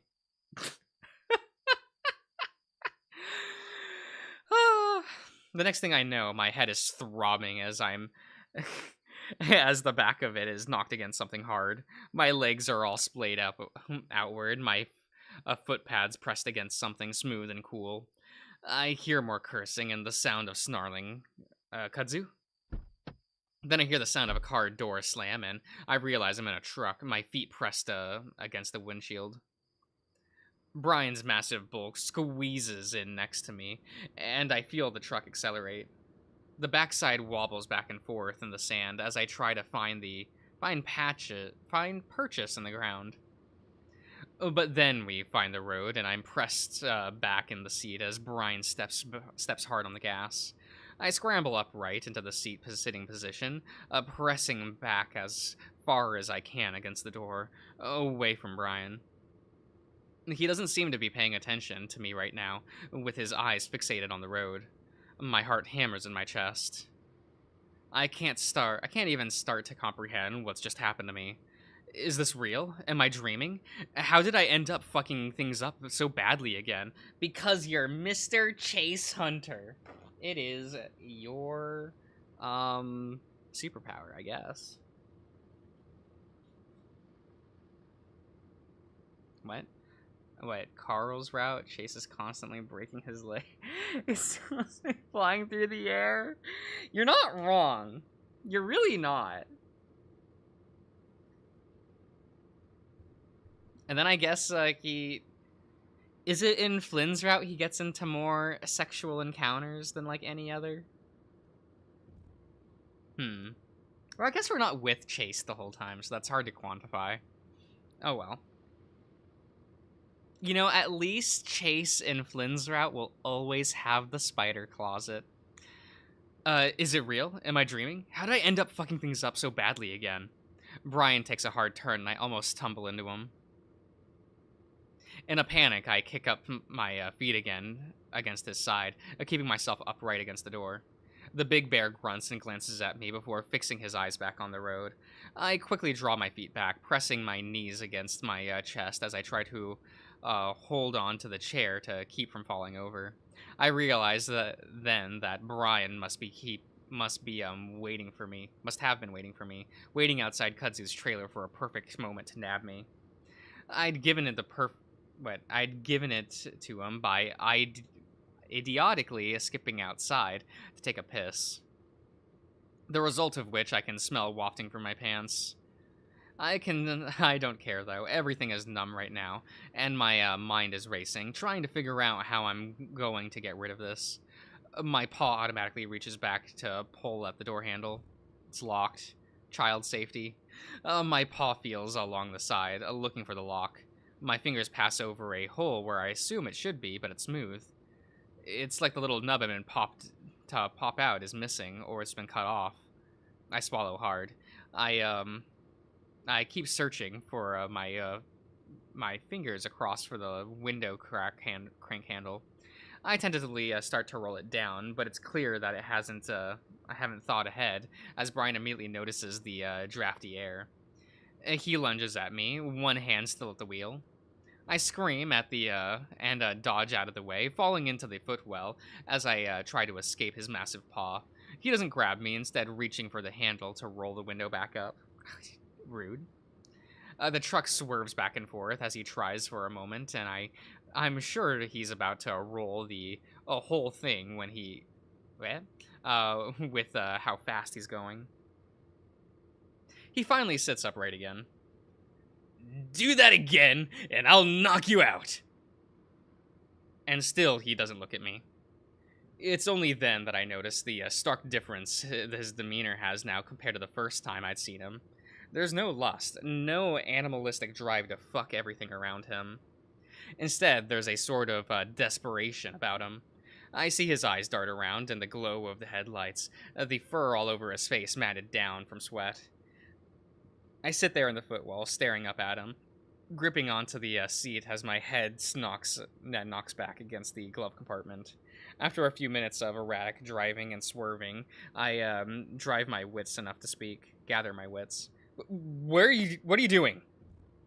Brian's eyes flick down to me, then back up to the road before he shakes his head. He does it slowly, like he can't believe something. But he doesn't say anything, or at least for a while. Then, after what could have been anywhere from 2 minutes to 20, he speaks up. Can you tell me the truth, boy? He sit there quietly, contemplating, making a jump for his door. To open it and tumble out into the desert. If I wasn't badly injured, or even if I survived for the matter, maybe I could make a run for it. What truth? What's going on in this town? Oh my god. I squeeze my eyes shut and let my forehead slump against the seat. But only for a moment, since I want to be able to keep an eye on Brian. I already told Duke. I have no fucking idea. You were there. Brian grunts as he continues to stare out the windshield, clearly thinking about something. I can't help you or anyone here, Brian. I'm just trying to find my way out. That gives me an idea. Wait. I might know a way to get out of here. If you let me go, I'll tell you. As soon as that comes out of my mouth, I wonder if I've made a mistake. Brian doesn't need me to go to let me go to get me to tell him what he wants. I'm alone with him, and he can do whatever he wants to me. Oh. And I'd probably tell him whatever he wants to hear. But he surprises me with what he says next. Escaping isn't going to fix any of this. We're all still gonna see the same shit. I wait, but he stays stays quiet.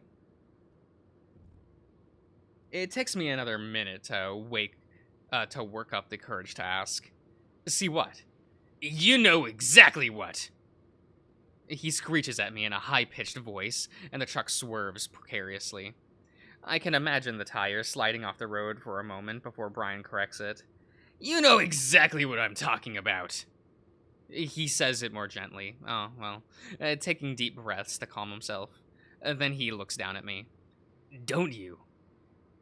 I swallow hard, wanting to find the answer, but unsure of what that might be. Like when Duke saw something on the ceiling in the diner? That's the first thing that comes to mind. It's something that Brian saw with me. He lets out a cold guffaw. Okay, who says this? That's exactly what I'm trying to talking about, Otter. That and every fucking thing else. The truck takes another hard turn, and I brace myself in the little well. The swerve and the turns are becoming more frequent. I can't really see out the windows, but I'm pretty sure we're heading into the mountains. Was that creature going to attack us? Should I warn Brian? But we've all been seeing shit for a long time, even before the crazy shit started a few days back. Brian glances down at me once again. Haven't you seen stuff here? My mind immediately thinks back to when I was a kid. I'd seen plenty of things, plenty of horrible things. I still do. But the psychiatrist had said that was normal, that some kids hallucinate. I notice that Brian's not wearing his seatbelt, and I start to toy with the idea of grabbing the wheel. Again, I might be killed. It would at least stop Brian from taking me to wherever he's taking me. It might even be better to die. Maybe, but my parents, my friends, they haven't really seen stuff. Except Jenna, and now TJ, and Carl, and probably Leo, and we're fucked. Brian grins with his crocked and missing teeth. Seems we only see shit if there's a reason to. I don't know, but what is it either? Wait, is this Sunrise Without You or Reckoning? I can't remember. But from what I've seen, it's a combination of a shitty experience and being an echo. The truck is slowing down a little now as we start taking sharp turns. Brian calmed down at least, but it also means that we're definitely deep in the mountains at this point, the road having turned to gravel. When I was a kid in Peyton, I didn't see shit, even though I had a pretty fucked up childhood. My mom left when I was about 6 because my dad was a piece of shit, but you know she's a piece of shit for leaving me with him. Anyway, you know what my dad told me she'd gone. I don't say anything until Brian looks back down at me expectantly. Where? Brian cackles and sends a chill up my spine. That aliens had taken her. I press myself into the wall, deeper into the well, wishing I could just disappear into the floor. I think he must have been drunk, or high, or both, but it stuck with me, you know. I nod, trying to keep the bear happy as he drives along a road so curvy it seems impossible in my mind. Then, when I was a teenager in 87 or so, I got myself a boyfriend. Well, more a fuck buddy. We kinda hated each other. That way it would be hotter. He talked too much, but he was a good fuck, and the only faggot I knew. So I came here every other week or so just to fuck him. It might be actually aliens. Oh my god. But then something weird happened on my second or third trip here. I remember the moon was red that night, because of the forest fires out west. And I kept looking at it, and that's when I saw a flying saucer, like one straight out of a cartoon with lights and a dome thingy on top. I couldn't believe it, but there it fucking was, floating through the sky. And you know, even though it looked stupid as fuck, I knew. Brian takes a big wide turn, and the truck slows more and more until it comes to a rumbling halt. My ears ring in the silence as Brian continues to stare out into the night, the headlights lighting up his face. I knew I saw it. It was fucking evil. I just knew it. Brian finally looks down at me again. That night, and almost every night after, I'd woken up and couldn't move, and aliens were around my bed. And there was this one alien that I knew was my mom. She didn't look like my mom. She looked like an alien.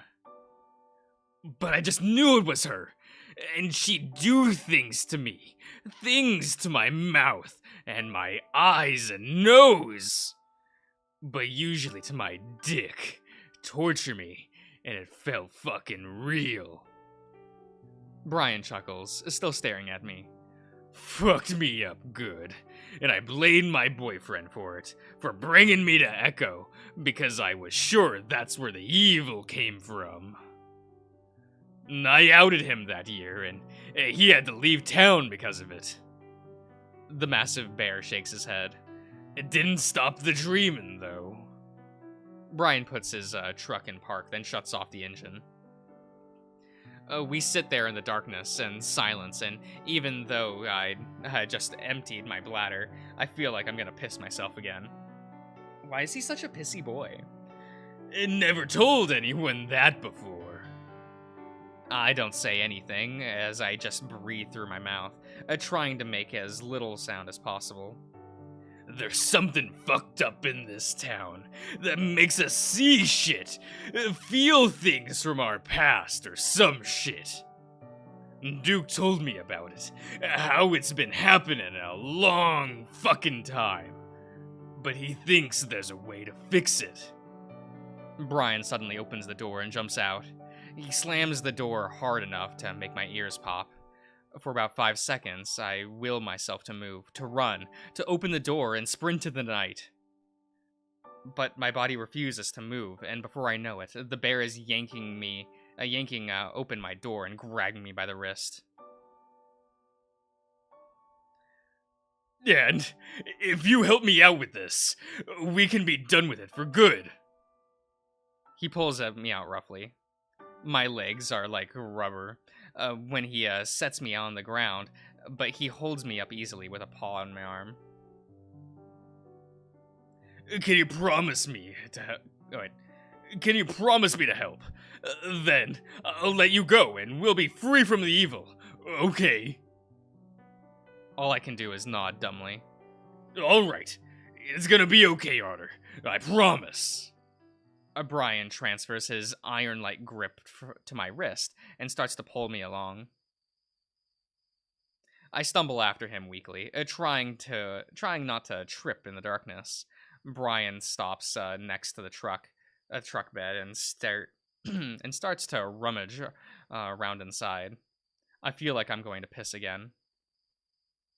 What do you need me to do, though? Brian finally pulls something out, and it looks shiny and heavy. I open my mouth to scream, but that's when a burst of light comes out of one end of it. It's a maglite. I stare at it, gaping stupidly. Brian sweeps the beam of light around.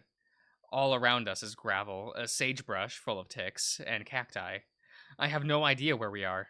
I need to get something, and it's in a place that's too small for me to squeeze into. I need your help to get it. Okay. Okay, but what is it? Brian ignores me, looking around. He seems to settle on a direction and sets off, pulling me along with him. Anyway, it makes me think. All these ghosts and UFOs and monsters people see in the woods. I think they're all connected somehow. Yeah?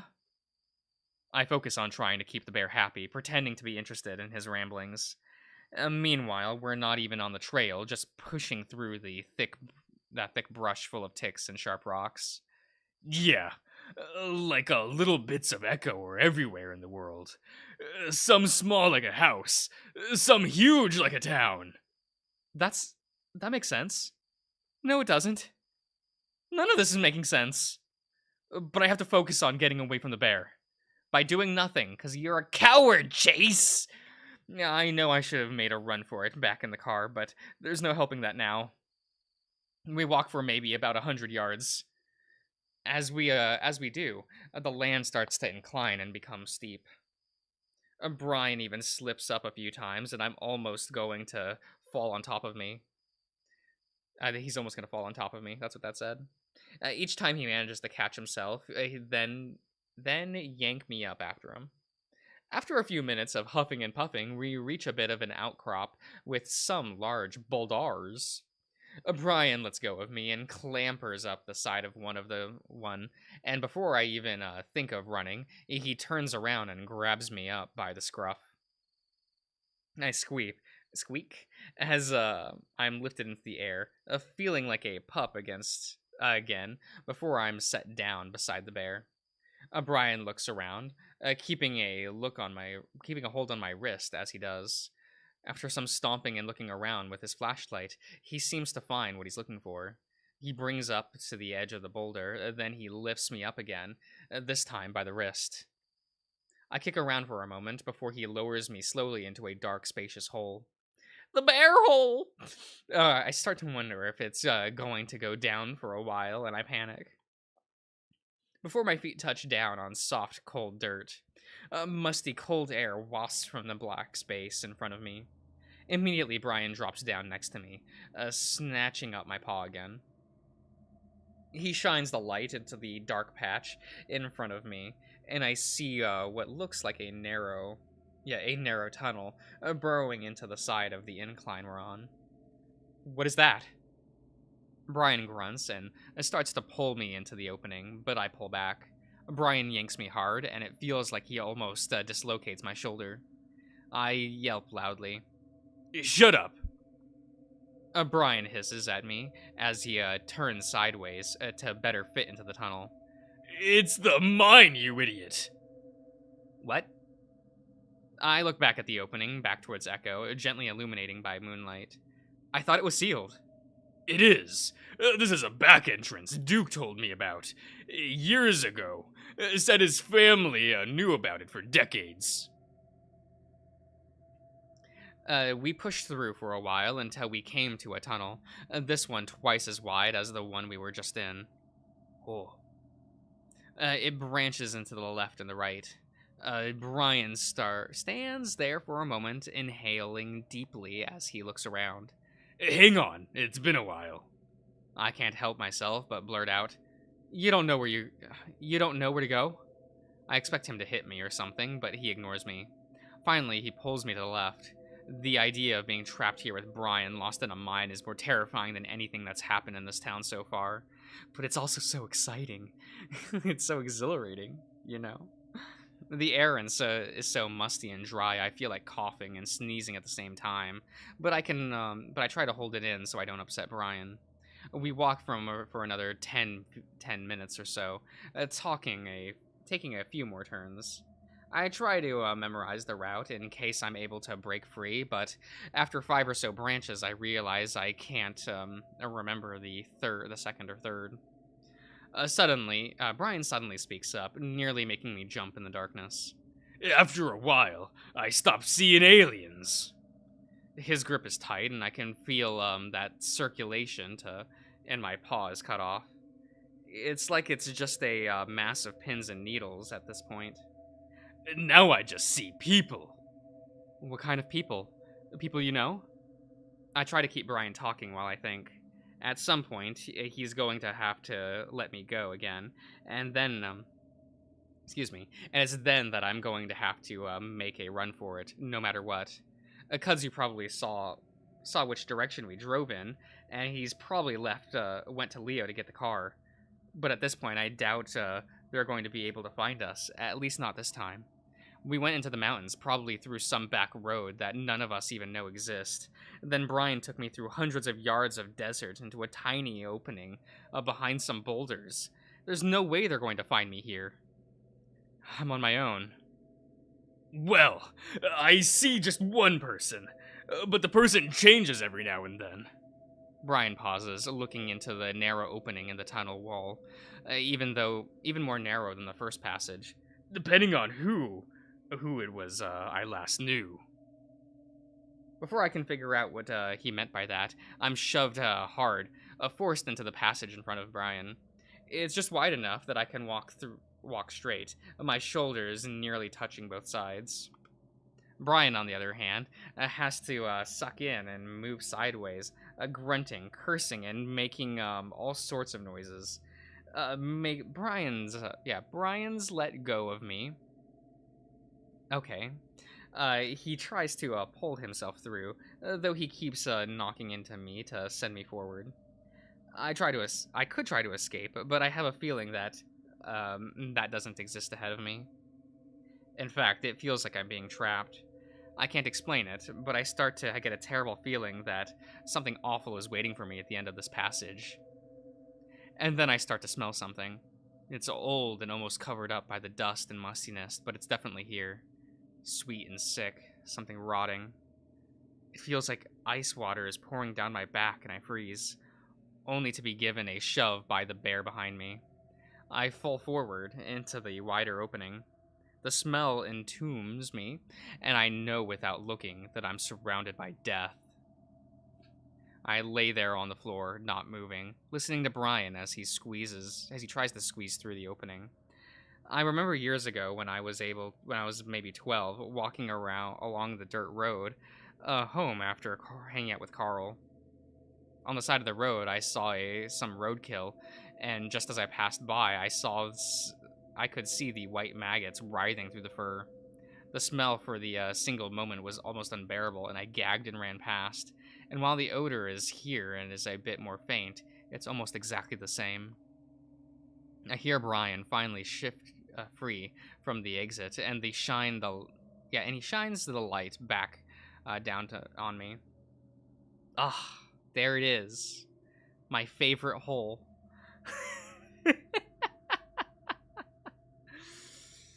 I know I should run. I know I need to get the fuck out of here. I know I should be fighting like hell. Because I know what's coming. Is this what it's like for people who get kidnapped or murdered? This hole. It was made for me.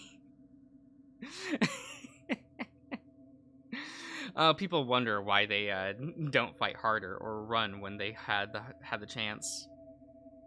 I should have ran the second we stopped in the truck, but right now, it's like I'm stuck in ice. My frantic thoughts are interrupted as Brian grasps me by the back of the shirt and pulls me back down to my feet. I'm not able to stand and just sort of crumple down next to him. The bear grunts and just drags me along into the little opening that we're in, dropping me against the wall. As Brian fumbles with a flashlight, I get glimpses of my surroundings. It's small, maybe 15 feet long, 10 feet wide. It's narrow enough that Brian takes up most of the space, and it'd be hard to get past to him. I draw my knees up to my chest and hug them, feeling numb. God, you're such a useless piece of shit. I watch Brian lean over something against the wall. It looks like two long polished pieces of wood. Eckhole? Terrible. Brian tips the flashlight down, and I can see those little pieces of wood are attached to a shovel and a pickaxe. Brian grabs the pickaxe, and for a heart-stopping moment, I think he's going to turn to me. But instead, reaches into the pocket and pulls out something small and rectangular. It's not until he opens it and shines the light on it that I see it's some kind of small notebook. The bear looks at the notebook, then back up at the little cave we're in. The silence is almost unbearable, and I feel the need to say something, if only to fill that silence. What are you doing? You know exactly what he's doing. Brian ignores me as he continues to search for something. I whisper softly to the back of my throat. But please! About to be murdered, and you just beg like a little bitch. Shut up! I can't help it as I hiss through my teeth at that goddamn voice. I don't need to hear it, especially now. Brian stiffens and turns around. What? I shake my head, squinting in, unable to see his face as the bear turns the light at me. Nothing, I just, No, you were talking to something. Did you see someone? No. I don't know. I shut my eyes against the light and only see blood red. Brian chuckles and my vision goes back to black as he takes the light off me. I was the same way as you. Tell me, yes. What? Let me tell you something, though. Ignoring it ain't gonna make it go away.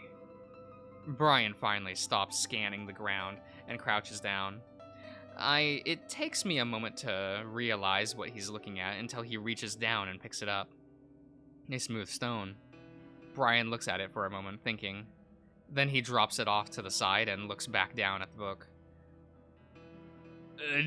Daniel, 19, ferret. He was the smallest, I think. It should be enough. Brian shines a light back down at the ground for a moment, then seems to make up his mind as he sets his butt on the butt of the flashlight on the ground. It brightly lights up the ceiling, leaving us in a dim yellow glow. Brian eyes me for a moment, positioning himself so he can watch me while also doing his work. Crouching over, Brian starts breaking through the hard surface of the dirt with a pickaxe, grunting in with each stroke. He can only do a little short swings, the ceiling too low for Brian to even stand up straight. At this point, the smell of Brian has almost overwhelmed the stench of death. I guess it's one of the few things that I don't mind. It's his smell covering up. Why aren't you at least trying to escape? Because he's in the way. Because you're a coward. Why the fuck are you talking to me now? I thought you left. I never left. You know that. You felt me even after you left the town. I shouldn't have come back. Probably not. I'm going insane. Brings back memories of my old life. I'm going insane, and it's bringing back all of my old demons. No. I think it's because you're in the mine. I think you've figured out that it's the source of everything, haven't you? The voice. I've been trying to ignore all week has changed. It's not vague or insidious anymore. It's more natural, like a real person. More like what I used to hear when I was a kid. Well, I was a real person. Sometimes I even doubt I am that person. It chuckles, and I feel the back of my brain itch. More like what do you call it? A simulation. An echo, if you will. It waits for an answer, but I don't want to talk to it. Oh, stop pretending I'm not here. You can feel me. You felt me looming over your shoulder since you got here. I let my head thump against my knees, closing my eyes. Well, really ever since Sydney. Just ignore it. But I can't understand. Even I feel as though something is controlling me. It's the oddest thing.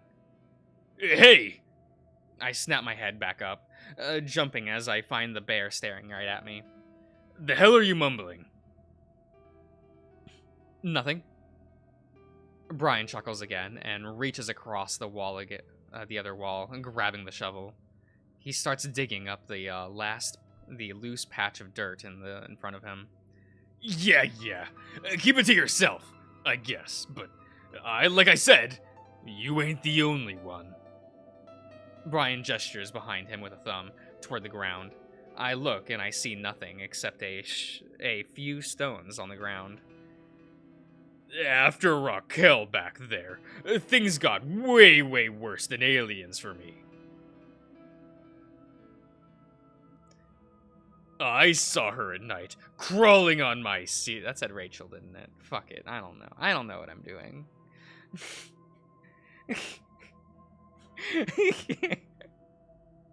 Look, it's fine. I can't read. You know how this is.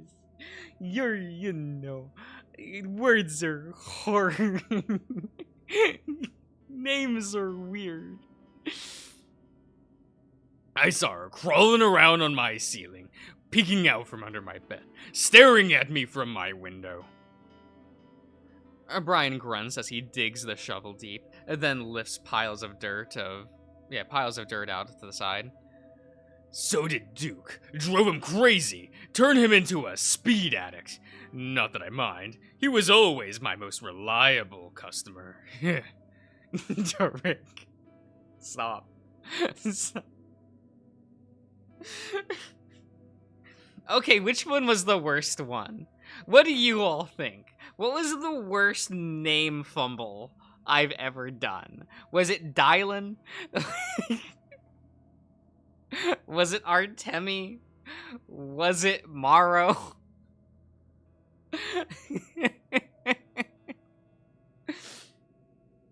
The sick, sweet smell starts to grow again, and it's starting to become overwhelming. I feel like I should keep him talking, and get him comfortable and buy myself more time. Donnie was not that bad, Ian. It's cute. It's a cuter name. Donnie.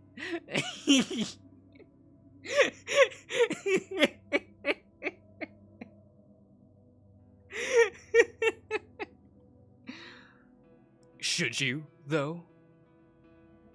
Who's Rachel? Duke's wife. I try to remember what I knew about Duke's marriage, aside from the fact that he isn't married anymore. I realized then that I do remember Rachel, but just barely. She was only around while I was in grade school, and was pretty nice as far as I remember. Roach, hello! How did you get Artemi? What do you mean, how did I get Artemi? I looked up the name Artemi, and I read Artemi.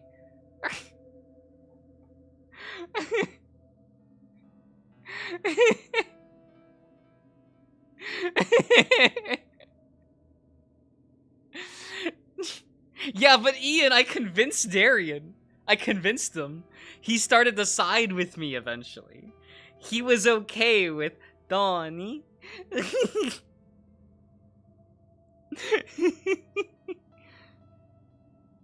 Didn't he divorce her? Brian shrugs as he stops digging, resting on the handle.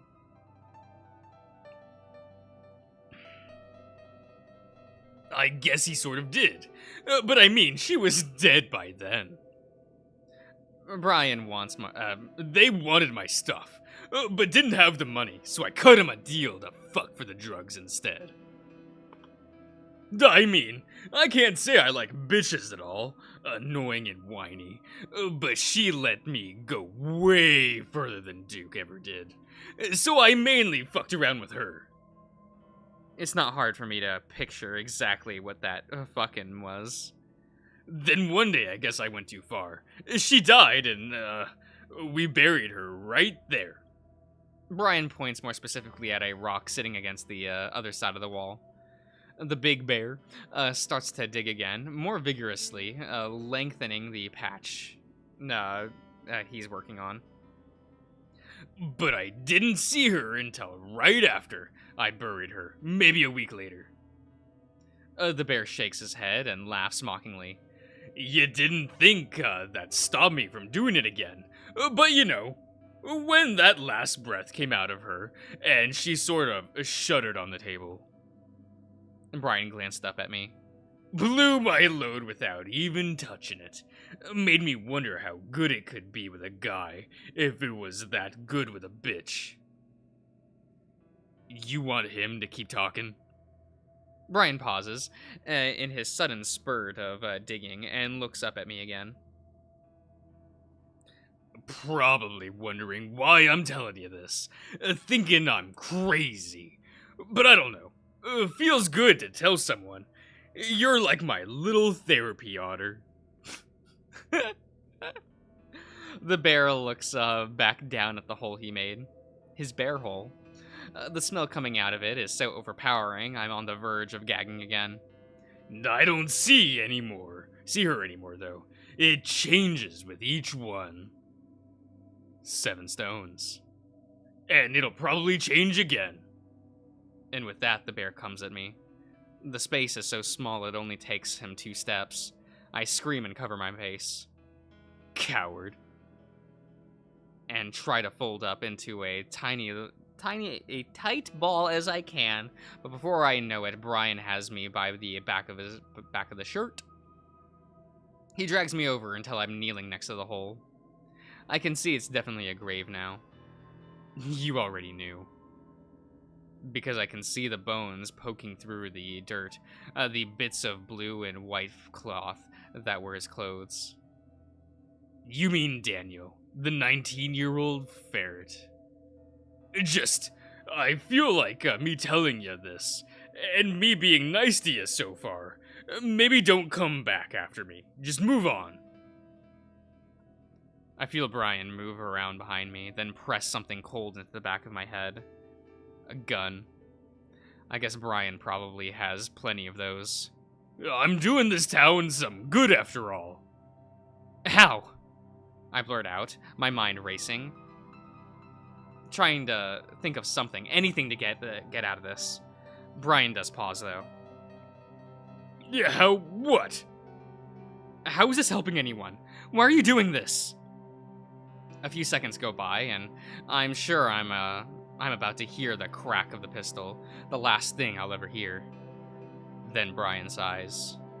Again, I feel like I should tell you everything, so, you know, so you don't have to come back and fuck with me.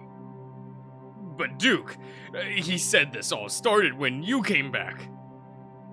I told you I have no idea why. My voice raises in pitch as I start to panic. Duke has already tried to kill me, even after we tried to convince him I had nothing to do with any of this. Not any of this. Are you sure about that? I feel Brian set his feet behind me, and I can picture him getting ready to pull the trigger. I'm going to die. This keeps happening, doesn't it? This hysteria. I'm sorry, remember, this is for the good of the town. To me, it's like the town holds its breath, letting all the evil build up until it has to let it out in one big go. Brian grips Yeah, it grips into my head fur, pressing the barrel of the gun into the back of my head. And you brought a lot of guilt and evil with you back to this town. Maybe that was enough to push it over again. Rest easy. So in a way, it is your fault, isn't it? My eyes are watering, and I don't know if it's from Brian's grip in my fur or if I'm crying. Help me! I say it out loud. Oh, that's so good. That's so good. I glance to my right and see something standing in the entrance to our little hollow. It's faint, either because of the dim lighting or because the thing itself isn't quite opaque. It's tall, white, gangly, and its long fingers nearly touch the ground. Its face is heart-shaped. The whiteness of it interrupted by massive, shiny black eyes in its face. It stands there, motionless, watching us. I stare back, open-mouthed. Brian must have taken notice, because the next thing I know, the bear squeals. It's so loud and high-pitched, I wince. Brian lets me go as the thing moves. It seems to move forward and glide towards us, but the gliding is stilted, like a film with half seconds missing from it. It flickers, seeming to turn transparent as it grows closer, the white fading to pink, then a bright red for a brief second before reverting. I'm frozen, kneeling as I watch. Brian backs away and promptly steps on the flashlight. The light's careening sideways, and I look over to see Brian's foot slip on the cylindrical flashlight before his rump comes down hard on top of it. All light is extinguished, and I can't see the thing or Brian now. I hear him, though, as he lets out another screech of pure fear, like a wounded animal. Oh, here, let me turn up the volume a little bit. This track is real quiet. I hear something else, too. A voice that's also high-pitched, babbling something fast and senseless. It's like a tape recorder being rewound. Brian screeching impossibly turns up a notch, and I instinctively move forward, away from the horrible sounds, and I pitch forward into the hole. The smell engulfs me, and I can feel the hard, knobbling things. Knobbling? In the dirt around me. Where are we going? Just taking a back road. But we're leaving the city. Yeah, well, I live outside the city. You didn't tell me that. Let's just go back to the club. Alright, pull the fuck over. Let me out. I said pull over. Where the fuck is the lock? You best not be doing that. Hey, get off me! I gasp and scramble out of the grave, gagging uncontrollably. Once I'm out, I curl up on my side, drawing in my knees again.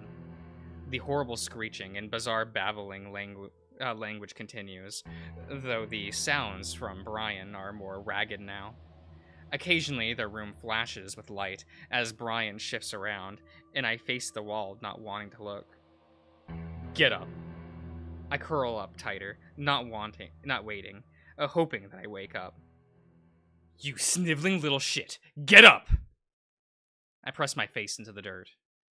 Trust me, there's far worse things out there, and it's coming for you unless you get up and get out! I've given up.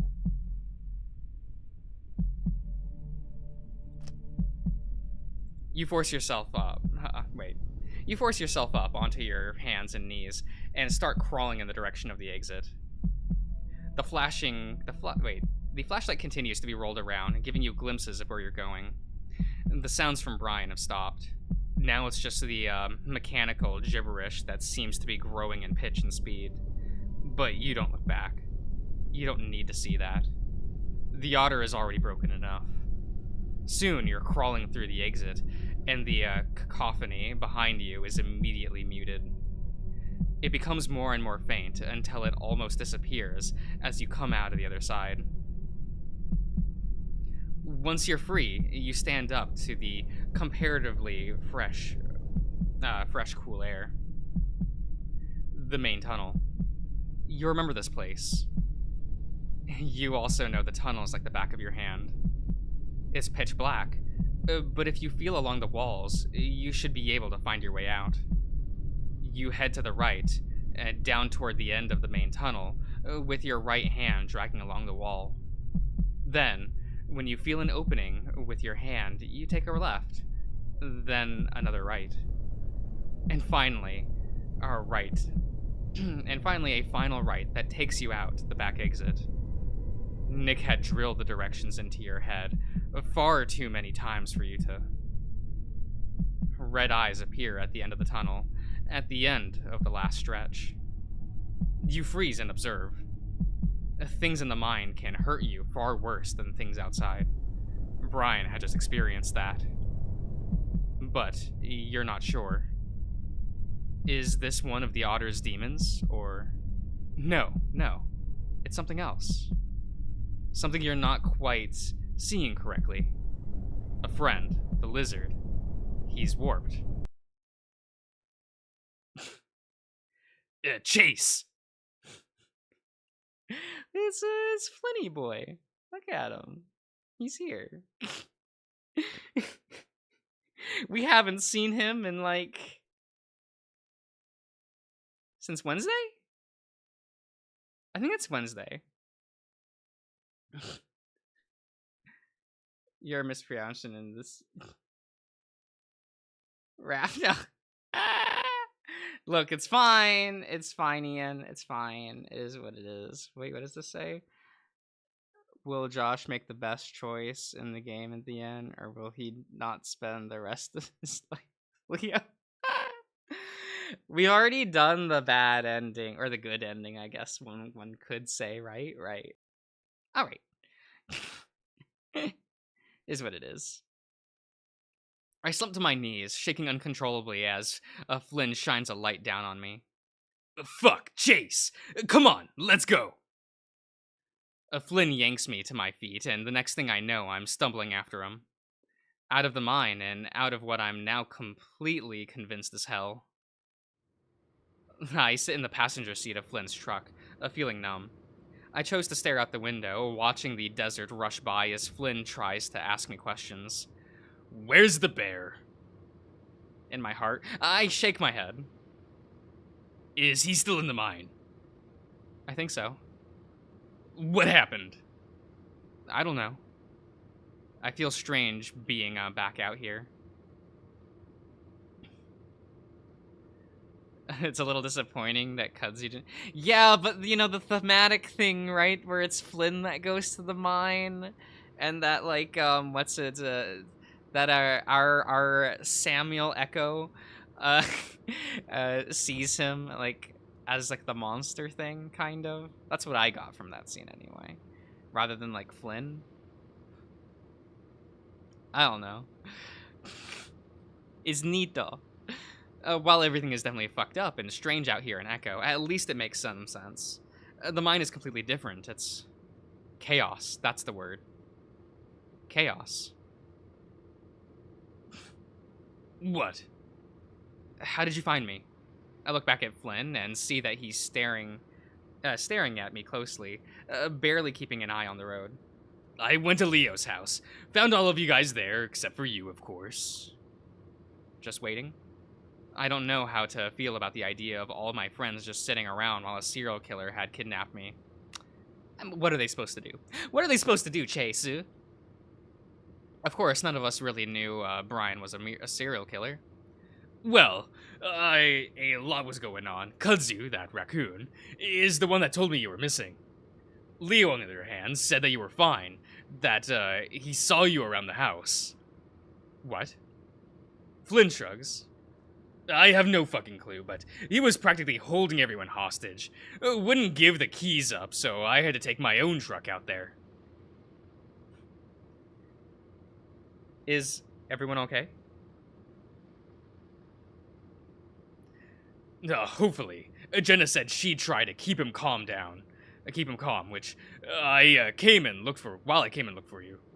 No? What's with Twinks in the Echoverse going chaos? Chaos control.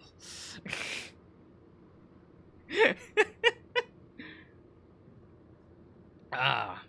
Oh, do you think that Chase pisses as loud as Shadow the Hedgehog? You know, just a thought.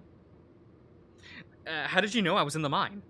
Well, Kudzu pointed out the direction you went. I drove up the canyon since that's basically the only place he'd go. I saw where he'd parked and knew he had taken you there. But how did you know about the back entrance? Flynn smirks as we come out of the curvy Echo Canyon onto the straight road to Echo.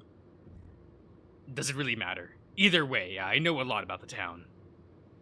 I mean, I guess he might have, like, read about it in the files, right? Like, he does... You know, he's at town hall. He do the thing. I watched Flynn for a while until he finally glances back at me. What? Where the hell have you been the past few days? Oh, in town hall, managing stuff. Stuff? Like, everything going on. I tried to find you guys at the hotel, at Carl's house, and I didn't see anyone. Assumed you've tried to leave. That answer is far from satisfactory, and I have no energy to dig deeper. So, are we going back? Yep. Then what? Well, they were saying something about a train, so I assume we were trying to get out of there that way. It sounds like you already found out. You can't drive out. Yeah. And we turn onto the road to Leo's house, and as I watch the house draw closer, I can't help the growing sense of dread in the pit of my stomach. As soon as we step through the doorway, I'm engulfed in a combination of beige, gray, black, and white fur as I'm surrounded by my friends. Jenna, Carl, and Kudzu are all talking at once, asking me how I am, what happened, if I'm okay. Not TJ. That fucker is like, that bitch a murderer. I'm not gonna talk with him again. Flynn puts up his hands. Guys, let him breathe. I don't think he's up for talking too much. Jenna and Carl step back, but Kudzu doesn't. He's got a hand on my shoulder, gripping it like he doesn't think I'm real. I'm sorry. I should have been more careful. I should have let you piss on my carpet. Stop. No. Instead or something. It takes me a second to realize what he's talking about.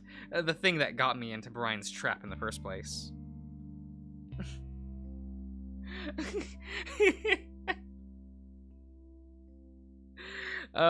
It makes me laugh a bit at how earnest Kudzu looks compared to what just happened what just came out of his mouth. I also realize that I want to hug him really badly, so I do. The raccoon stiffens for a moment, then hugs back. It feels so fucking good to be in the arms of someone I trust. What, you didn't like being in the arms of Brian? And it seems to break through the numbness that I'm feeling, at least a little bit. Carl seems to take that as an invitation to hug as well, and Jenna joins in. I don't mind, as I wish I could stay like this forever. Hello, Siirasu. Actually, I just wish this all hadn't happened in the first place. It comes to an end eventually, and Kudzu is the last to draw back. I'm about to ask where TJ is when I see Leo. The wolf stands at the entrance of the hallway, his eyes on me and Kudzu. He's got a pillow in one paw, and his shirt is hitched up to over his stomach a bit, like he's just pulled it up. What are you doing? The room goes quiet, and the mood immediately changes. Carl, Jenna, and Kudzu all look wary. No one says anything. I clear my throat. I'm back. Brian took me to... Leo frowns. Back? No. You were in my room and asked me for a pillow. You were, Leo glares. A glare turns on Kudzu. Have they been telling you to say this? Leo, no! The look on my former boyfriend's eyes is completely alien to me. Well, they did never technically get back together, so former is technically the correct word to use. I've never seen that look on him before. I guess I know that the town or whatever all this is had gotten to him, but not completely taken him. Josh, would you side more with Chase? Wait, with Chase, superior, bare-chinned, shadow Chase? Or, okay, that says or, sorry. Sorry, I can't, like, one word gets cut off because of the stupid, like, new emoji thing they implemented, like, on the chat bar. So sometimes I can't read certain words. It's a little annoying. I mean, I want to side with regular Chase over Shadow. Like, Shadow Chase is more based and red-pilled and Joker-fied. And, you know, that does make him more alluring in, like, every possible way. But, you know, like, Chase Prime, you know, as we're going to call him, he's like me for fur.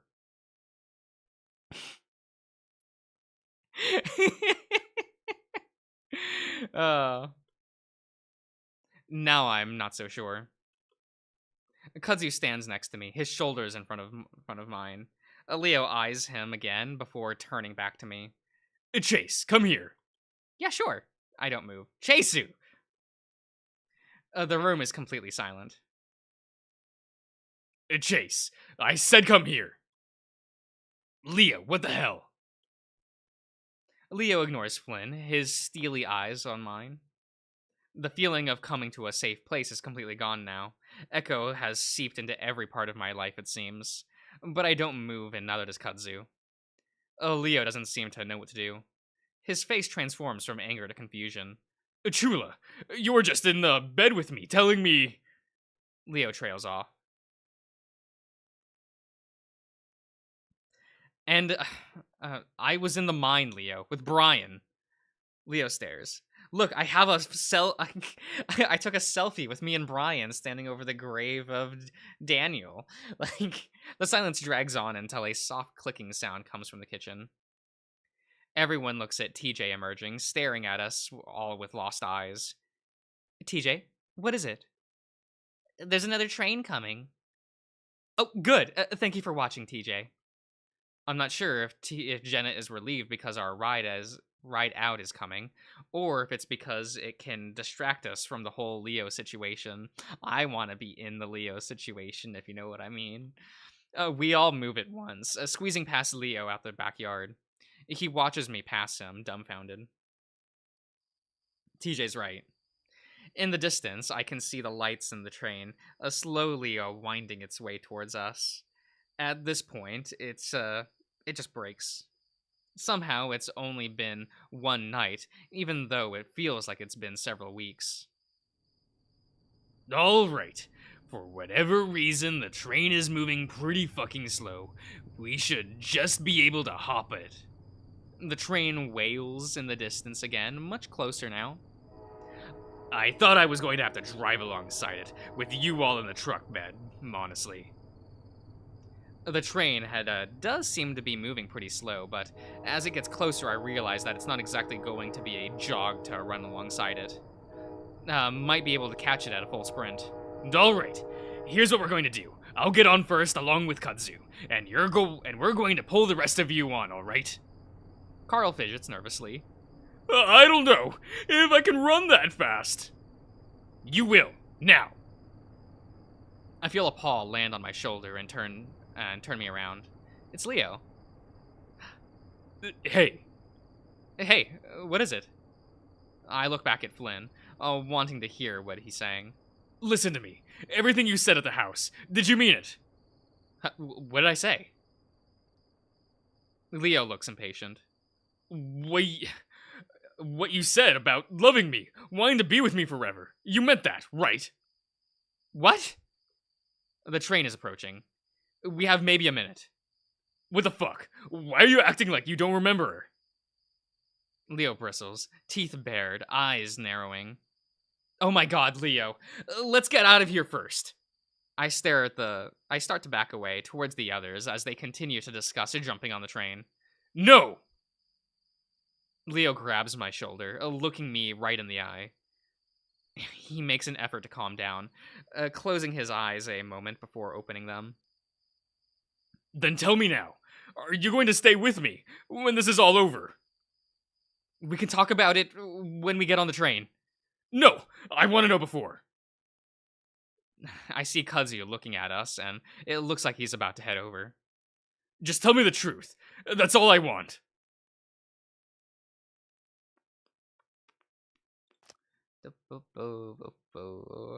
For later.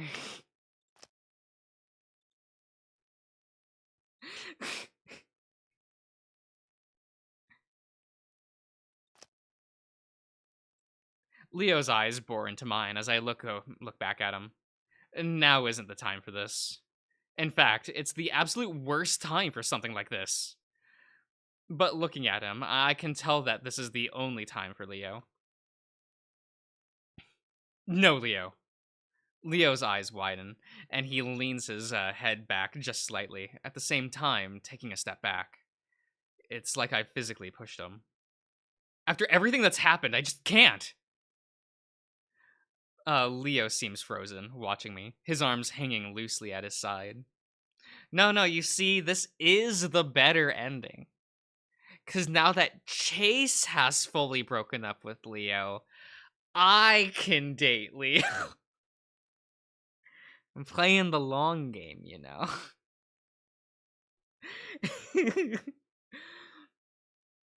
Leo seems frozen, watching me, his arms hanging loosely at his side. I hear the crunch of the gravel next to me, and Kudzu's by my side. Come on, we're going on. Leo's hand moves then to his waistband. I have a moment to see him lift a gun from under his shirt, his eyes on Kudzu. My body moves automatically, stepping in front of the raccoon and raising my hands up to my chest defensively. Leo has already frozen his motions, though. A gun in front of his stomach is still pointed down at the ground as he stares past me.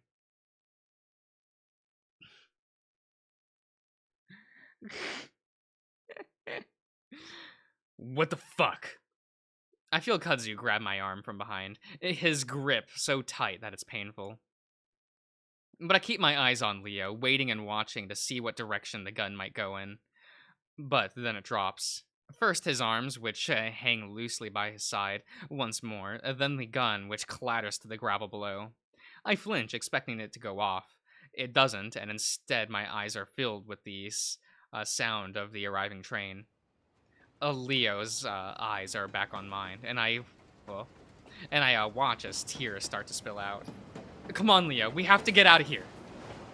Kudzu pulls me back, and I turn away from Leo and the town of Echo as I rejoin the rest of the group. Flynn!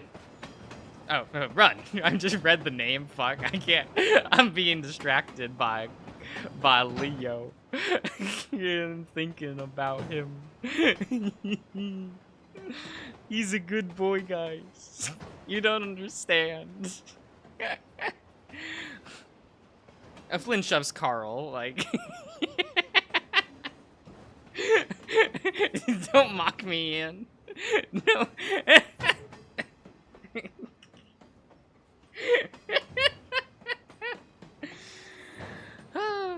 Okay. I'm just gonna take another drink real quick. There we go. Flynn shoves Carl forward, and the ram takes off alongside the rails, looking over his shoulder at the train. Next thing I know, we're all running after Carl as the train catches up. I look back. Flynn waves both arms at the locomotive as it whizzes by, but if there's a reaction from the driver, I don't see it. I have just enough time to read the letters on the side of the engine, Prescott Railway, before it moves past me down the tracks. I realize then that the train is quite short, maybe only 5 cars in all. We won't have many chances. Kudzu! Flynn points at the caboose and starts running beside it, and next to 2 little steps that drop down at the... Oh my god. Okay. Next to the 2 little steps that drop down at the very end of the platform. Gracefully, the lizard jumps, landing his feet on the steps as his hands scramble for some kind of purchase.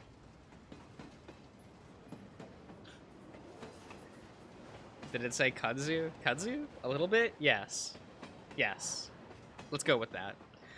He finds it and pulls himself in, and the second he's reaching out, holding a handle on the caboose, as he grabs one of the of Kudzu's paws. With much more ease than Flynn had, Kudzu jumps onto the steps, pulls himself onto the platform. I pass at Carl at this point, the ram already losing steam. He calls after me in a hoarse, ragged voice. Shit! I'm not gonna make it! Flynn grabs the ram as they pass, and Carl skips onto the uneven gravel, and for a horrifying moment I think he's gonna fall. But Kudzu leans in and snatches him up as well, practically lifting Carl onto the platform. Jenna, who's right beside me, is next, reaching out a paw at Flynn. He grabs it, and Jenna easily gets on, over the 2 steps. I think it's my turn next, but TJ slows down abruptly. Leave him. And I move to the side to make room for him.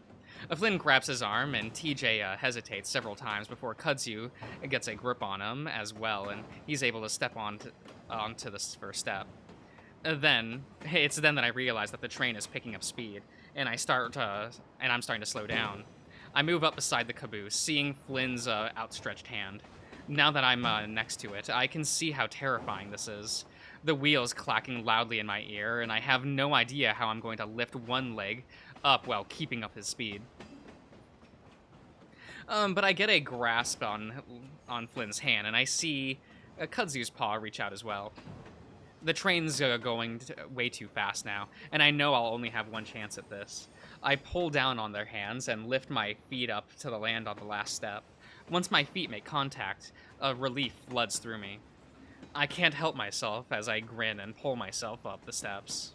I don't know if we're safe or if this whole plan is going to work, but we'd carried it out so far, somehow.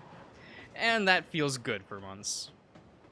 Then I remember Leo and look back, expecting to see him running next to the train. Instead, all I see is the brush and gravel rushing past. I look back towards the town, and I think I can make out a small figure in the distance, exactly where I'd left him. Where the hell is Leo? I stay silent, but Finn follows my gaze, out toward the desert. Shit. At that moment, I'm not sure what I should feel. Probably relief? But what I do feel is an incredible wave of sadness, like a physical wave smashing into my body. Probably the same thing Leo felt when I told him. Some part of me knows that this shouldn't matter right now. All that matters is that we might have just escaped with our lives. But leaving Leo behind, someone I'd known most of my life, someone who'd protected me, been a friend to me, and guided me through the worst parts of my life, someone who had always emphasized togetherness and family, who'd always vowed to protect and stand by my side. The very same person had just chosen to stay behind. While we're the ones leaving, he's the one that decided to leave us. And as that solitary figure grows smaller and smaller, that idea hurts more than anything else right now. After seeing Janice get murdered, after being tortured by Brian, after nearly being murdered in the mine, the separation from my best friend is the knife being twisted in my chest. I sink to my knees, holding onto the railing, wondering if I should have stayed behind. Because the Leo I'd just been with isn't the Leo I really know. He needed help, and I just abandoned him.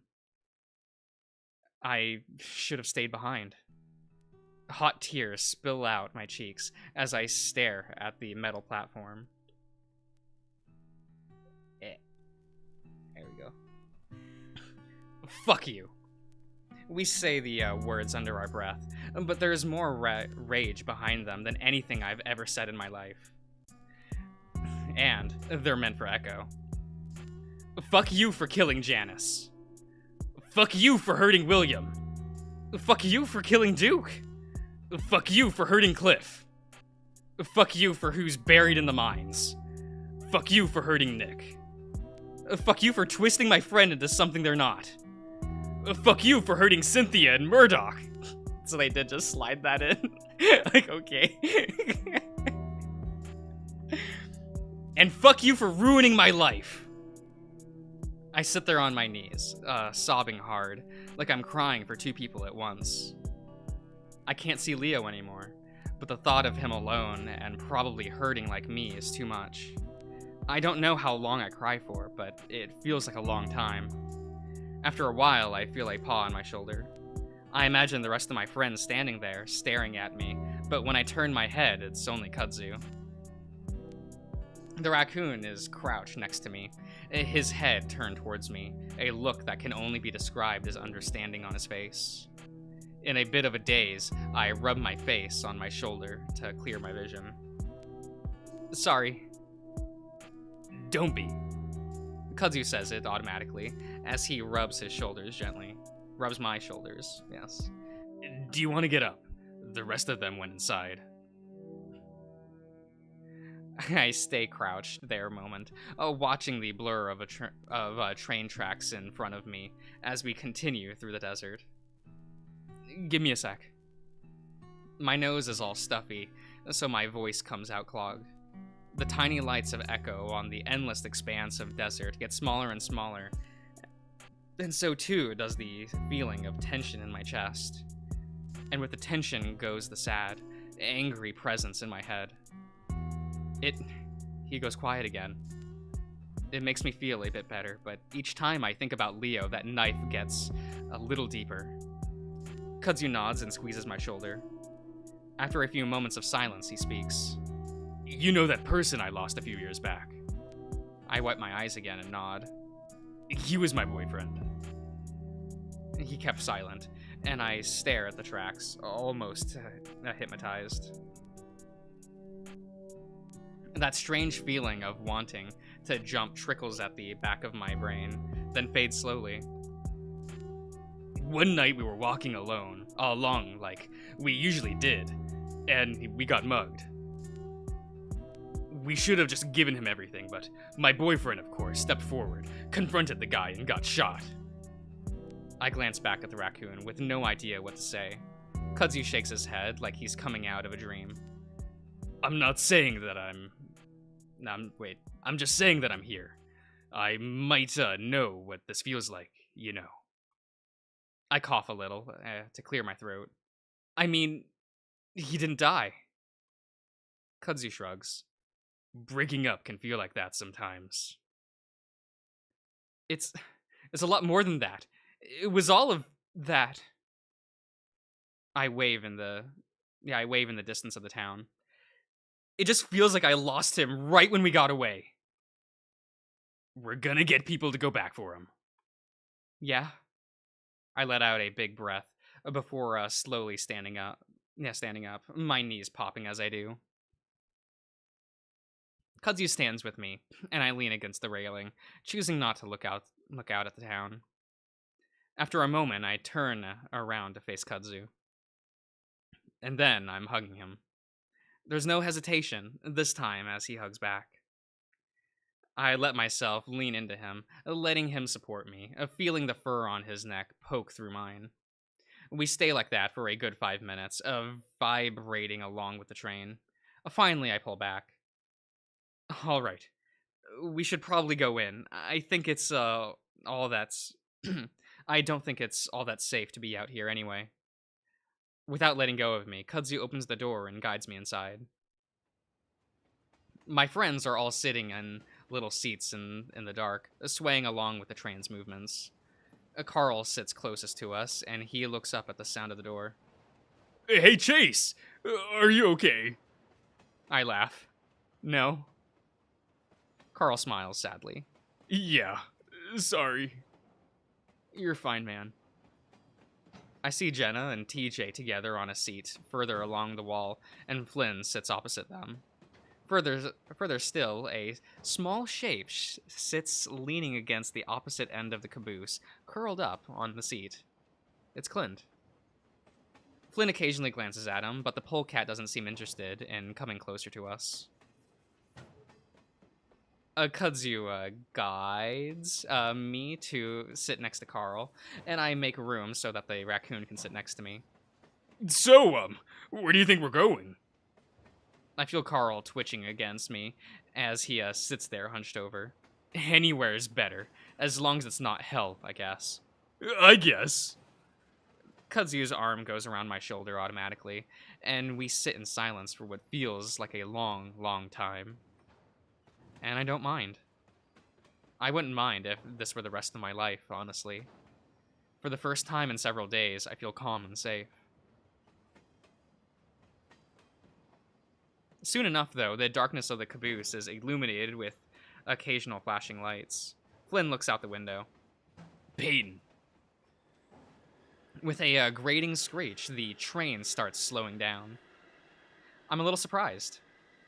I guess I thought the train wasn't even real and it would just go on forever.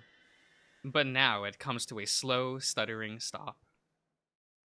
We all sit in the dark, quiet, listening, and then Flynn stands up and opens the door. Soft orange light spills inside. What the hell? Out of the doorway, I see rows of train tracks, occupied with other boxcars. Someone moves into view. It's an older-looking fox in overalls. Why didn't he get a portrait? If the carny from the beginning of the game did. He stares up at us like we're aliens. Where the hell did you come from? A moment of silence goes by before Flynn clears his throat. We're from Echo.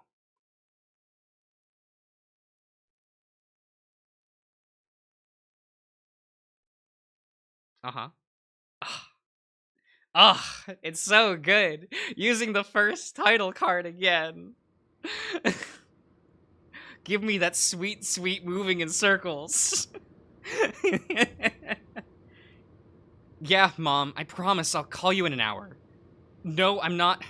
No, we're not staying the night. I promise. Wow, Mom. All right, I swear. I love you too. Bye. I hang up and drop my paw into my lap, sighing loudly. Kudzu laughs. Everything okay? I rub my eyes. Yeah, I guess. She's just worried, obviously. Kudzu reaches over and sets his paw on my knee, squeezing briefly before returning it to the steering wheel. I can still turn back, you know. I take in another breath and hold it. It's tempting. It might even be a better idea to just let the past die. But now that I'm leaving the area for good, I want to see it one last time.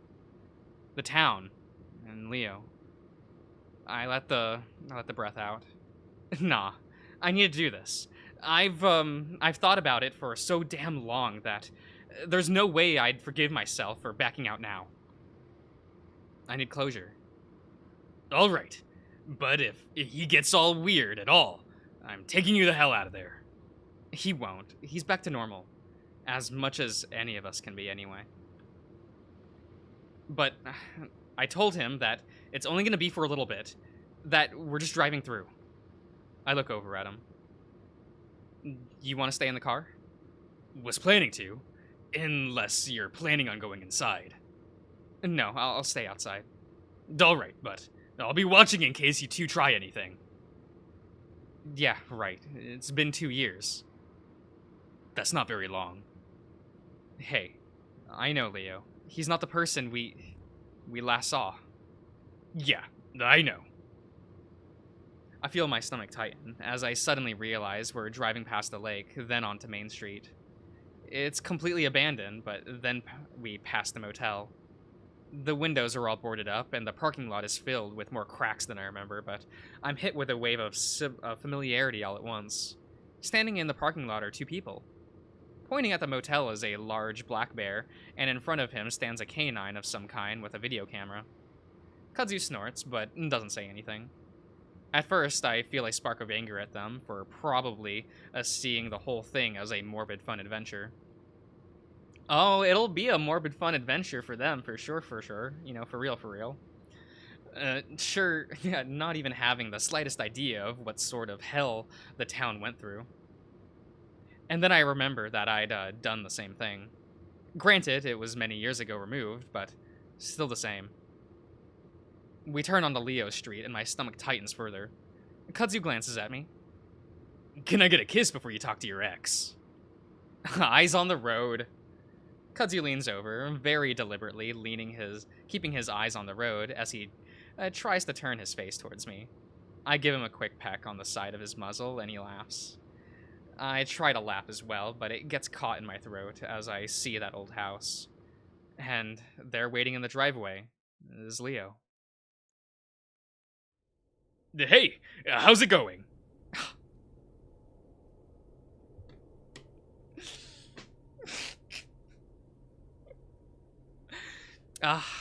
Seeing him without the anchor bracelet feels bad. Leo cheerfully greets me as I open my eyes. It catches me off guard a little bit, his mood being so different from mine. Hey, Leo, what's up? Don't you dare be wearing it right. It's not on. I'm not wearing the anchor bracelet. It's sitting on my computer tower where I always leave it when I'm home. Like, like, come on, Ian. Have a little faith.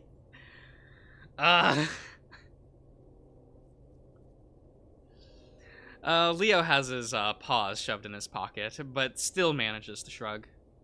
Not sure. You? Not much.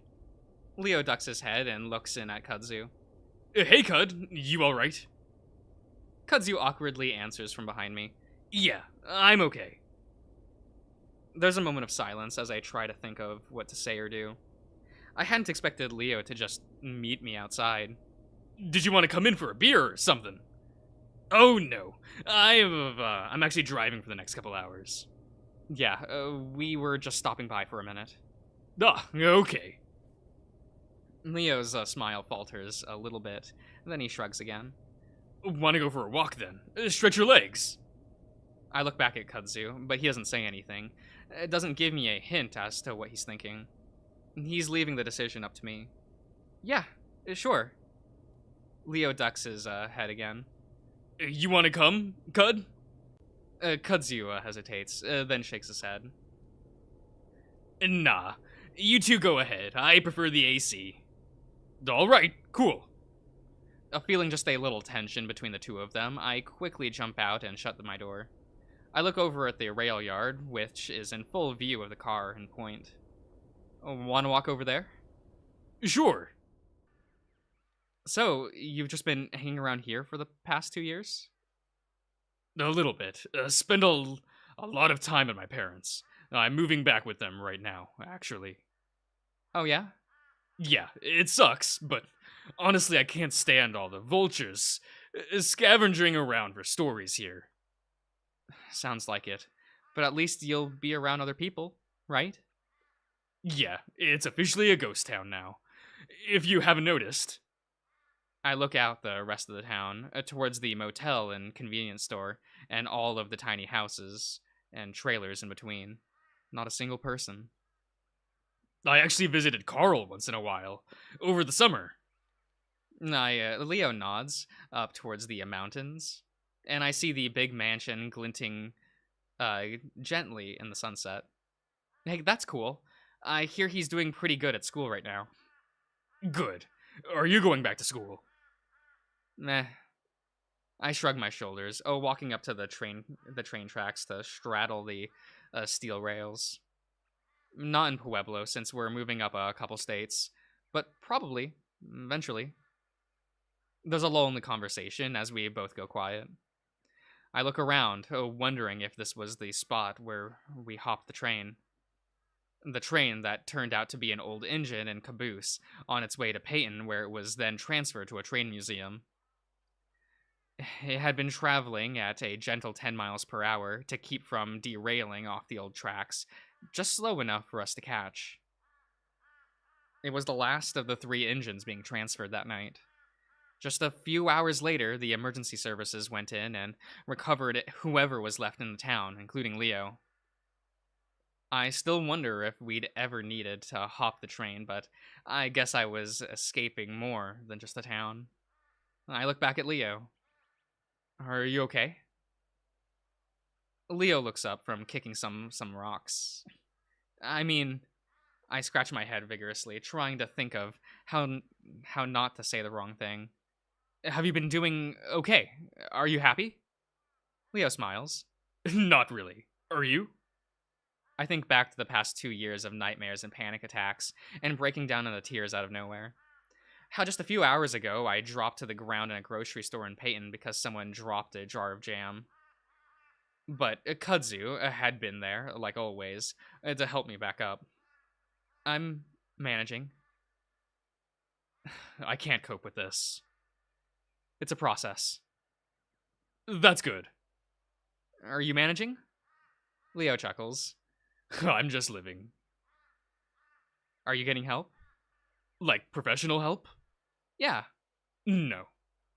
Oh, well, it can really help. I like to do things on my own these days. Leo looks back towards the car, Kudzu barely visible through the windows. People can help. You don't have to do everything on your own. I think it's best if I stay away from people for now. I noticed the anchor bracelet missing from Leo's wrist. I looked down at the tracks. Listen, I'm sorry about everything that happened. I wish I could do things over, even before that, what happened here in Echo.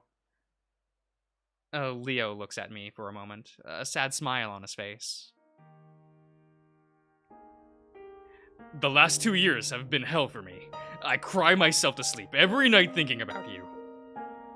I feel my face flush with embarrassment, and for some reason, shame. Oh, I like this track. It's nice.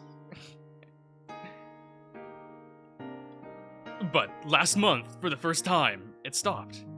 I stopped thinking about you every hour. I stopped thinking about what you might be doing, about how he might be treating you, and whether or not you're thinking of me. Yeah, I still think about you from time to time. And when I do, I still cry.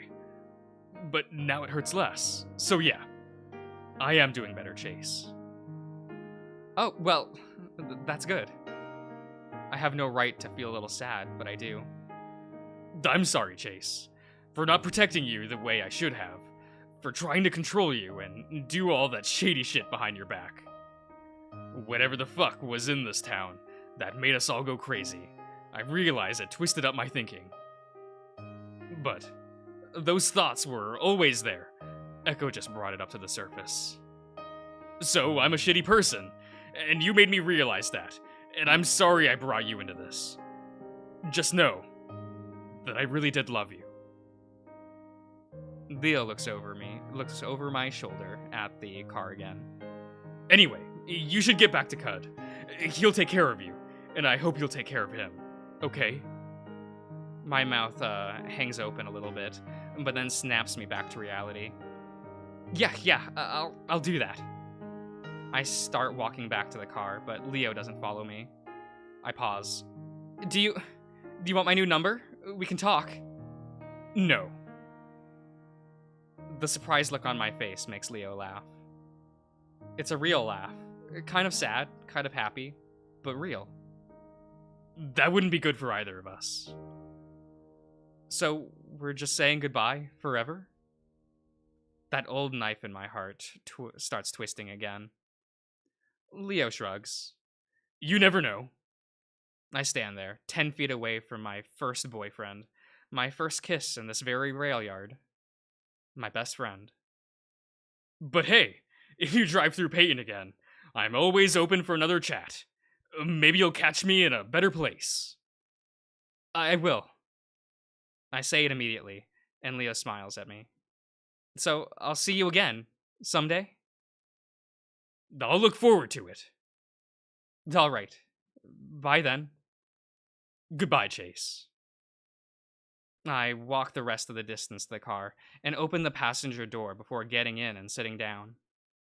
With the door still open, I look back one last time. Leo stands there, paws still jammed in his pockets, his fur outlined with orange and gold light from the setting sun, highlighting his head fur like a halo. I take it in for a moment, then wave. He waves back. And with that, I close the door.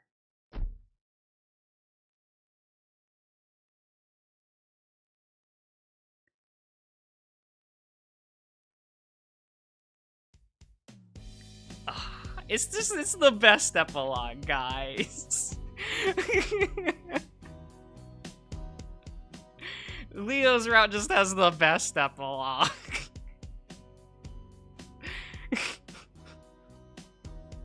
It's like the happiest one. It hurts so good, it really does.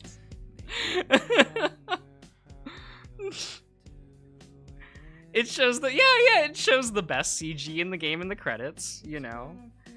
It's good. And this is the only like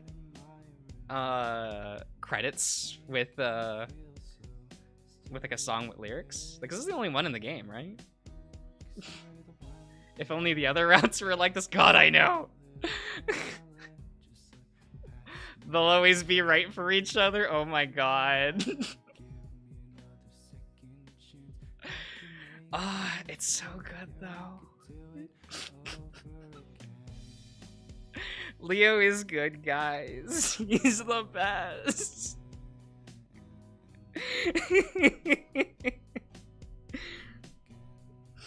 I'd want a boyfriend like Leo. Don't judge me.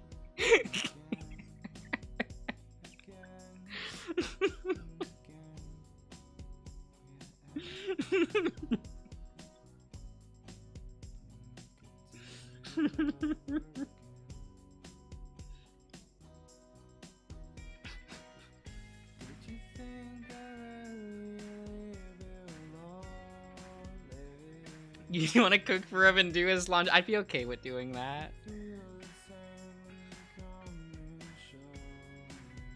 Oh yeah, Ian, like that's one of the reasons why I really like this ending, is that it is like one of the more hopeful ones, like for Chase.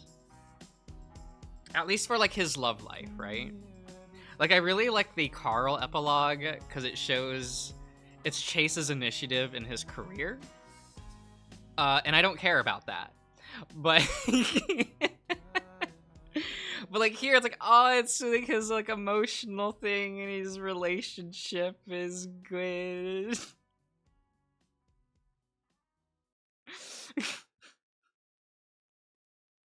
You know, it'd be that way. It'd be that way.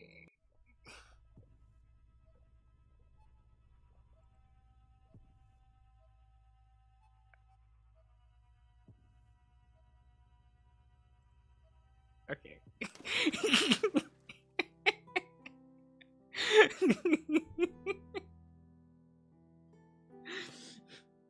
How you all doing?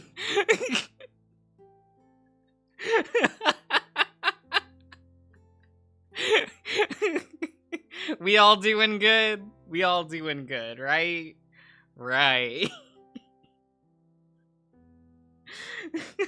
Well, there's no reason to do the other routes, right? This one was the best one. You look at it every day. So? I don't care, Ian. I don't get enough of it. I want my big, stupid, problematic boy. I want my Wolfer.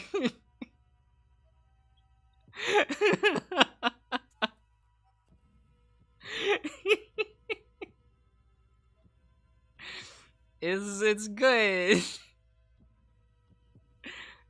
It's all the good. Wait, does Leo have the most? Okay, no, Flynn has the same amount as Leo. Okay. Okay. You can do better, Josh. Now, Roach. I don't care if I can do better. This is what I want.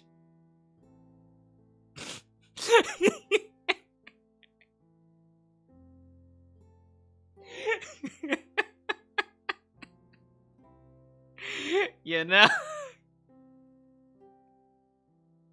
Let me have this.